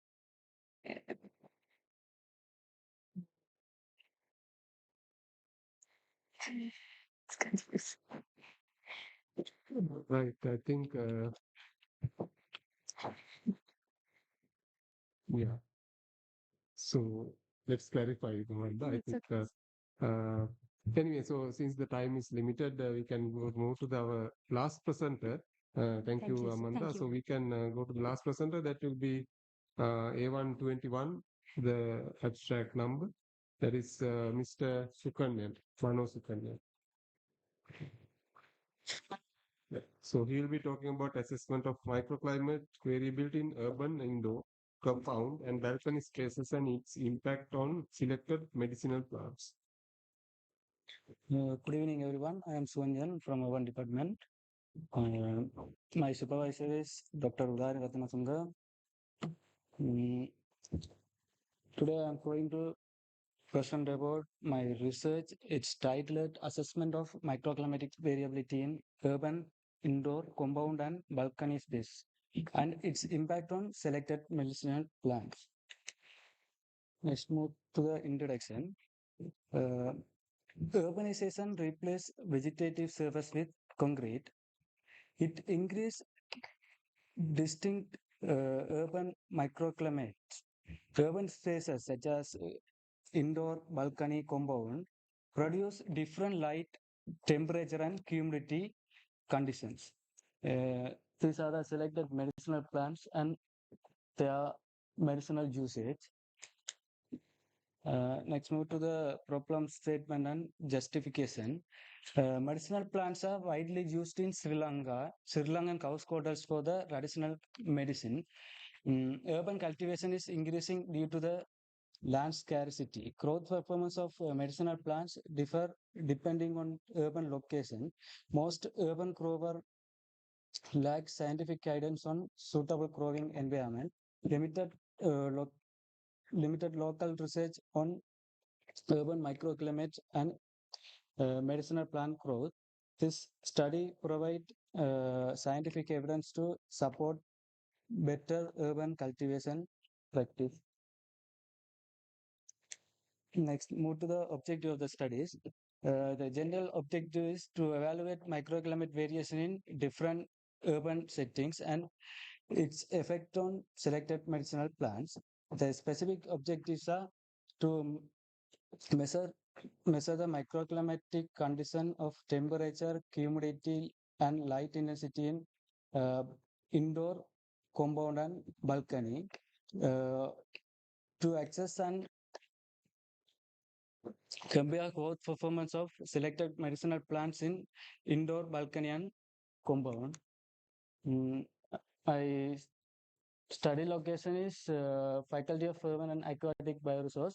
The experimental setup, compound area located on ground floor, balcony and indoor areas are located on second floor.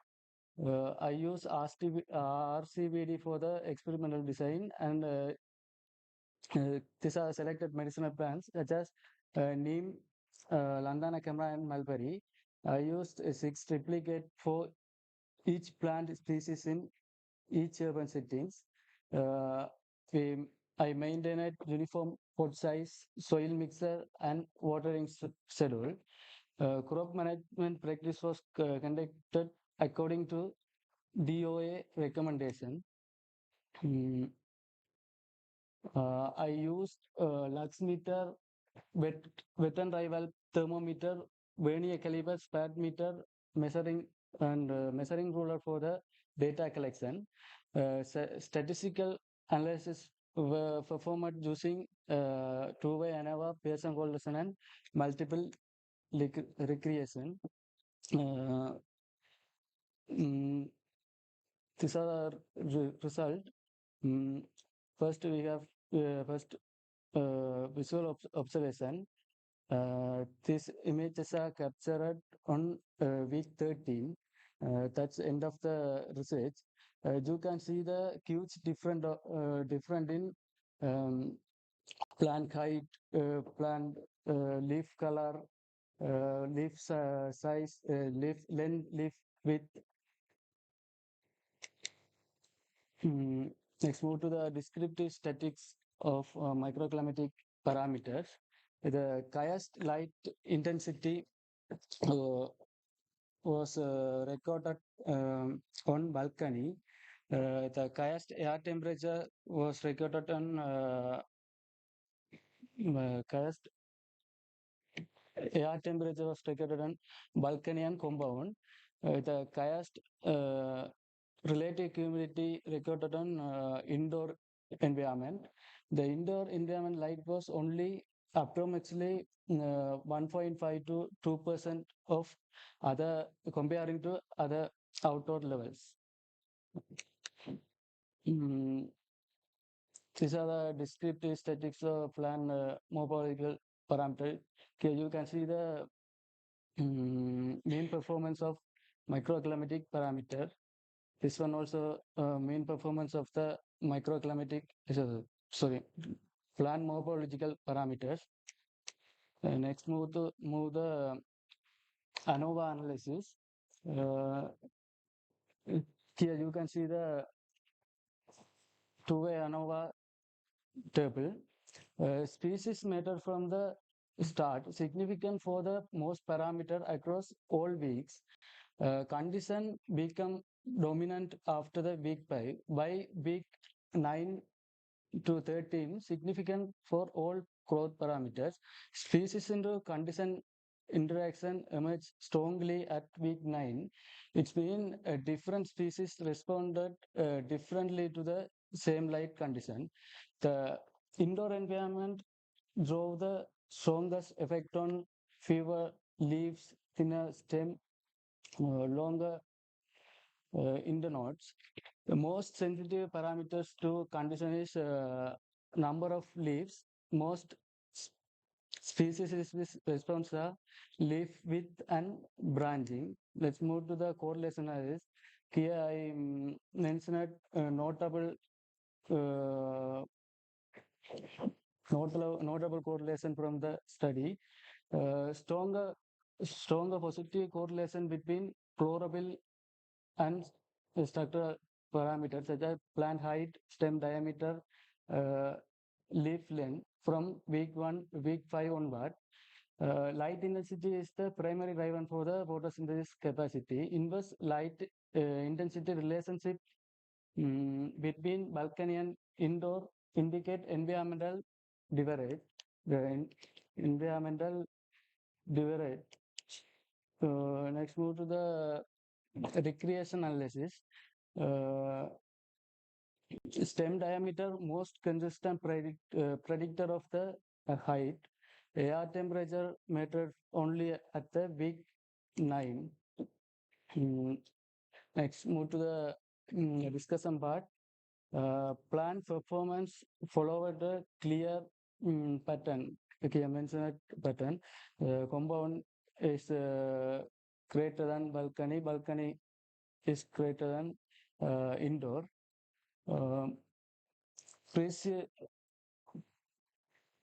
Recently, low light caused so chlorosis and morality.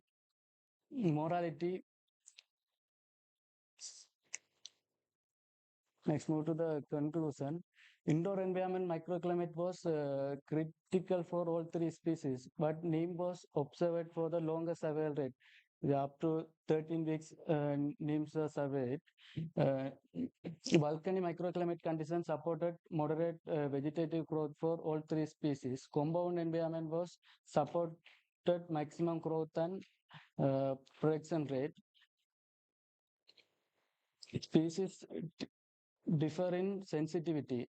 Neem most tolerant of low light, and Lantana camera least tolerant to low light. I sincerely thank you, my supervisor, and I am grateful to all individuals who supported for the study. Thank you. Okay. Thank you, Mr. Sukanyan, for your presentation. And if I ask you, what is your recommendation? I mean, out of those three locations, urban, indoor, compound, or balcony, which one is the best one as per your study? Compound one is best one. And conditions, microclimatic conditions? I mean, what conditions best suit the situation? In compound areas most suitable for the plant cultivation in urban.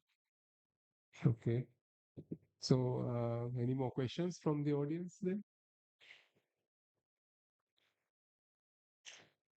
So we have like 2 minutes for the questions. So meaning maybe I was not following the slides. So microclimate variability. So were you following some microclimatic parameters? Yeah. So what were those? Air temperature, light intensity, and the relative humidity. Okay. So if I ask like about the relative humidity in the compound, you said compound is the best scenario. So in that case, in the compound, what would be the optimum relative humidity for the best plant growth? Optimum 50 to 60, 70 is the optimum. 50 to 7. Yeah. Okay. So in that case, in this region of the country, it's not that much suitable compounds, no? Because in this region, relative humidity is about 80 maybe. A little higher in this region. So anyway, good study. So I would open the questions one more time. No? Okay. Thank you then. Thank you, Mr. Sukanyan. So we come to a conclusion of our session. urban bioresources and blue-green economy session, track of the annual research conference on bioresources 2026, organized by the Faculty of Urban and Aquatic Bioresources. And as the session chair, I would like to thank the evaluators, Dr. Sandani and Miss Vasana Jivanti. Actually, she just agreed to cover some of the tasks of kind of a sudden invitation. So thank you for accepting the invitation, Miss Vasana as well. And I congratulate all the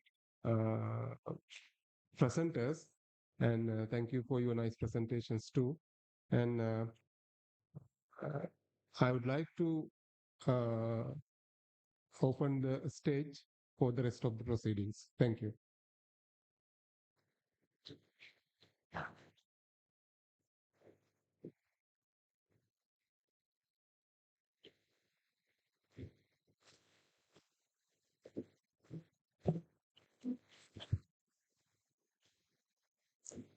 As we move forward in today's program, we take a moment to express our deepest gratitude to those who have guided, evaluated, and supported the academic quality on today's session. Their time, expertise, and valuable feedbacks have played a crucial role in shaping the success of these presentations.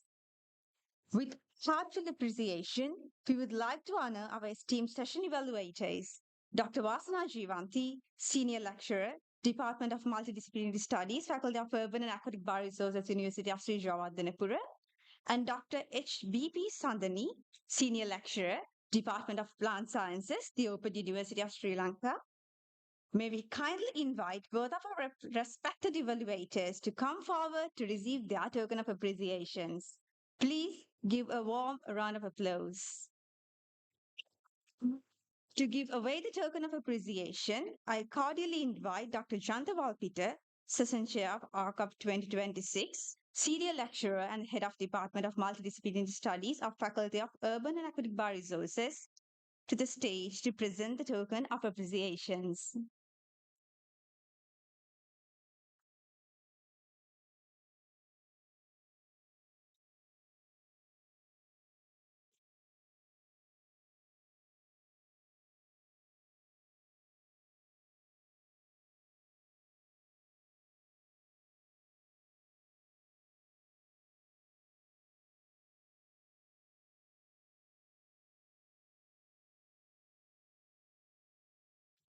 Thank you, madam. Thank you, sir.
Okay, then I need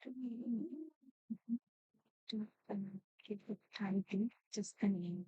This is the session and what session and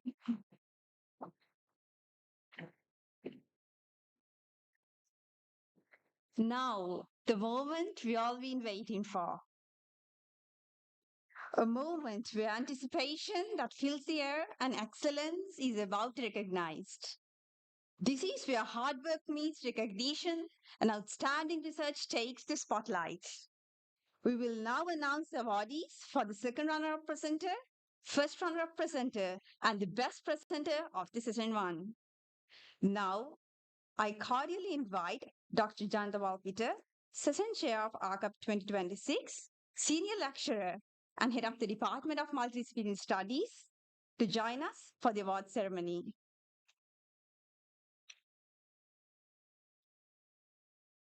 Audience, are you ready to hear the results?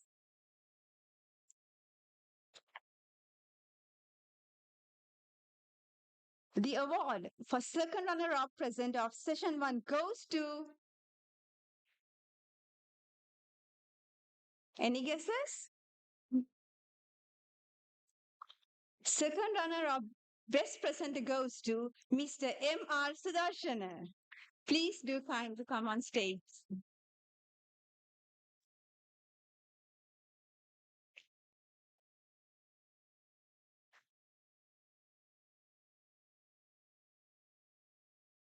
Congratulations on a fantastic effort and strong presentation.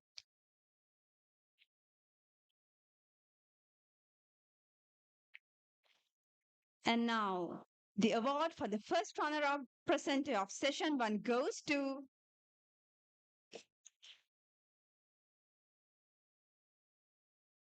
first runner-up best presenter goes to Mr. W.D.D. Reshan. Please do come on stage and collect your certificate.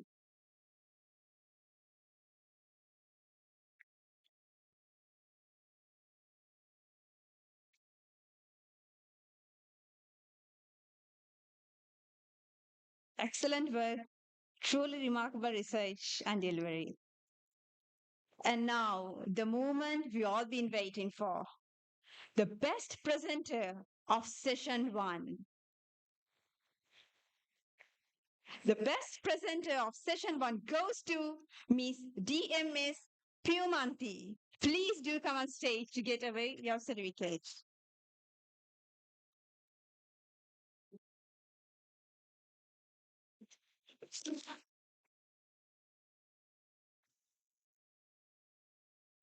Congratulations on your outstanding performance. You have truly set a high standard for excellence. Please give a big round of applause for all our winners. Your dedication, confidence, and research excellence have made this session truly remarkable. Thank you, sir. Now, we are moving to the session 2.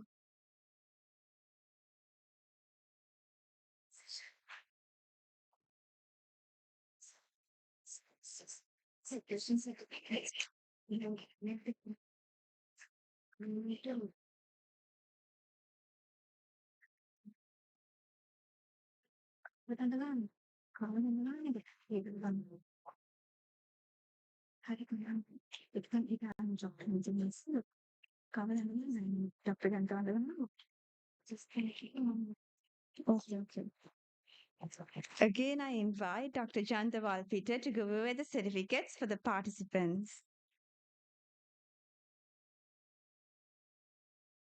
While we celebrate our winners, we must also recognize our every single presenter who contributed to the success of the session 1.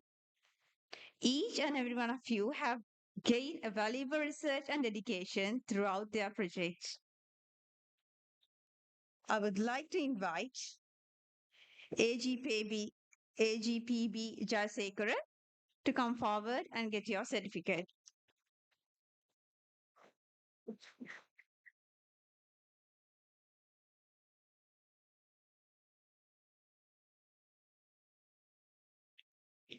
TMS Lakshila.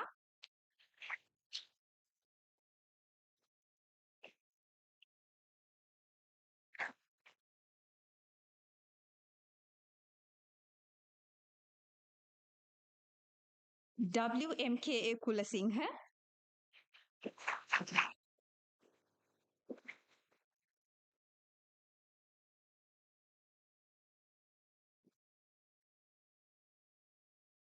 DMS Pumanti.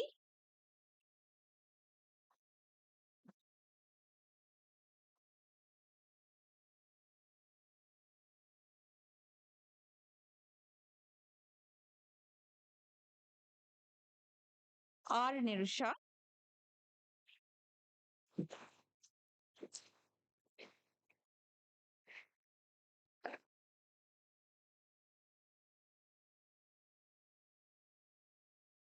HRMRI Tilakaratna,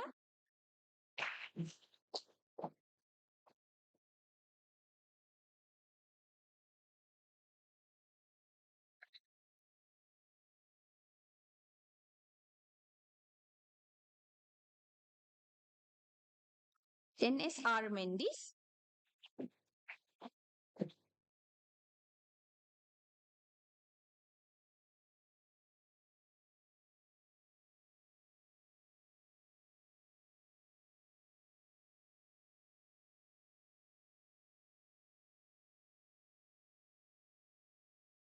MR Sudarshana,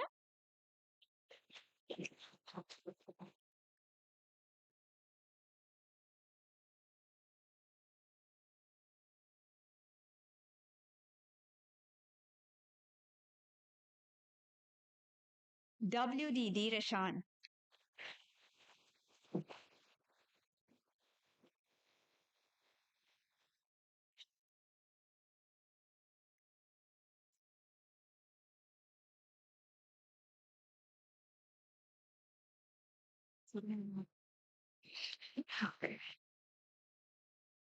Thank you all the winners and participants. Thank you, dear sir.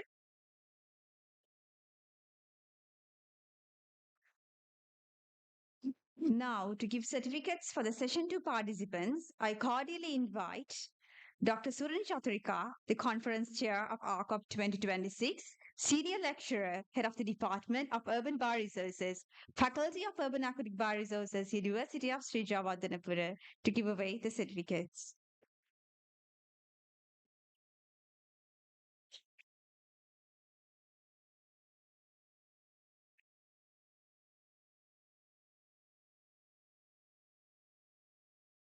EMMT Ekanayaka,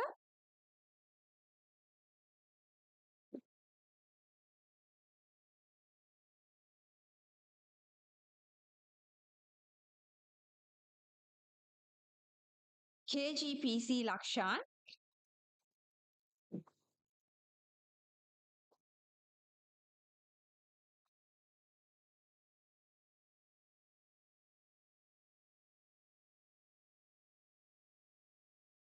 NPASB Malasiri,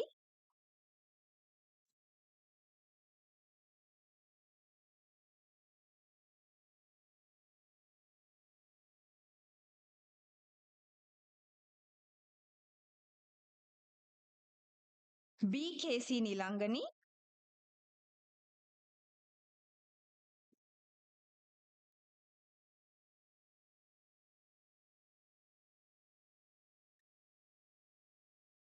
T. Darshanan,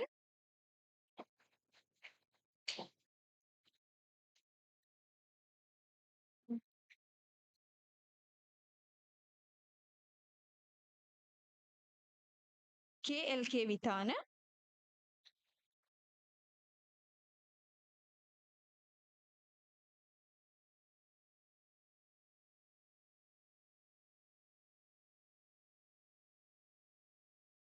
DMY Vikramasinghe,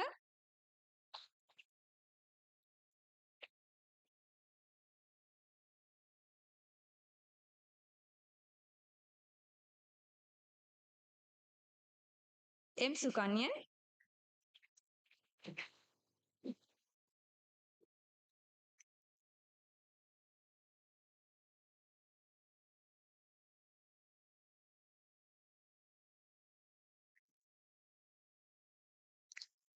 and AK Kitmini.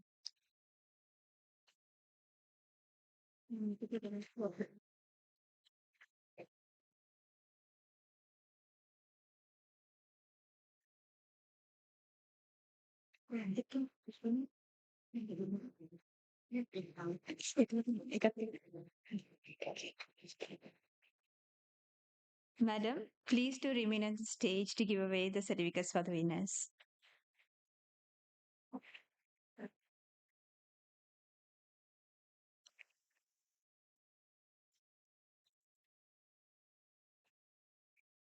And now we move on to the session 2 winners. Another incredible set of presentation, another wave of brilliance and more outstanding research waiting to be celebrated.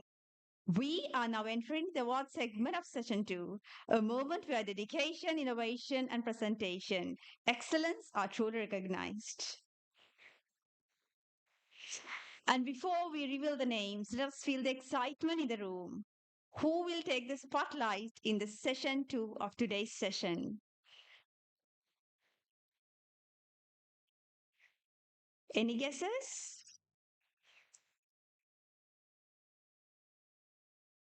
Now, the award for the second runner-up presenter of session 2 goes to... Yes, the second runner-up best presenter goes to Miss KLK Vitana.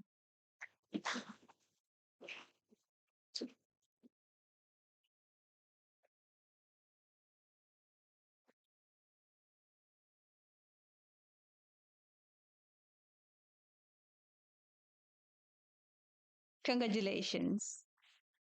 And now, the award for the first runner-up of session 2 goes to... Yes, the first runner-up best presenter goes to Miss EMMT Ekanayaka.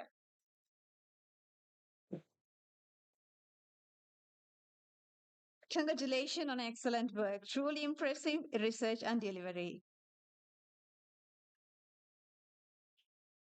And now, the moment we all been waiting for, the last winner for the day. The best presenter of session 2 goes to... Any guesses?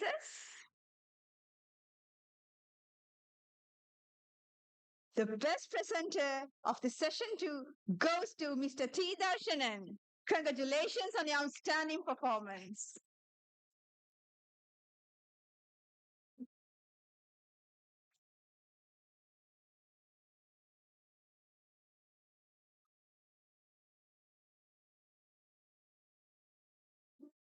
Thank you, madam. A big round of applause for all the winners.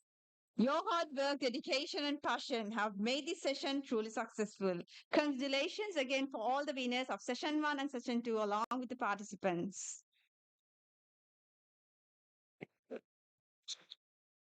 And now, ladies and gentlemen, as we come to the end of this remarkable journey through the session 1 and session 2, we are filled with gratitude, pride, and inspiration. Today, we witnessed more than presentations. We witnessed ideas to take flight, confidence shining through, and research transforming into impact. From every presenter to every evaluator, from the organizers to the audience, each one of you played a vital role in making this conference a truly success. A special thank you to our session chairs, evaluators, and distinguished guests, and all the members of the organizing committee for your invaluable guidance and support throughout this journey to make this event truly a success. To all the presenters, whether award winners or participants, your hard work, passion, and commitment have truly elevated ARCOB 2026 to greater heights. As we concluded, let us carry forward this spirit of innovation, collaboration, and excellence beyond this hall, into our future research and beyond. May this not be an end, but the beginning of every greater discoveries and contributions ahead. With that, we officially conclude the presentation sessions of ARCOB 2026. Thank you and have a wonderful day. Officially signing off, host for today, I'm Arifa Ahmed.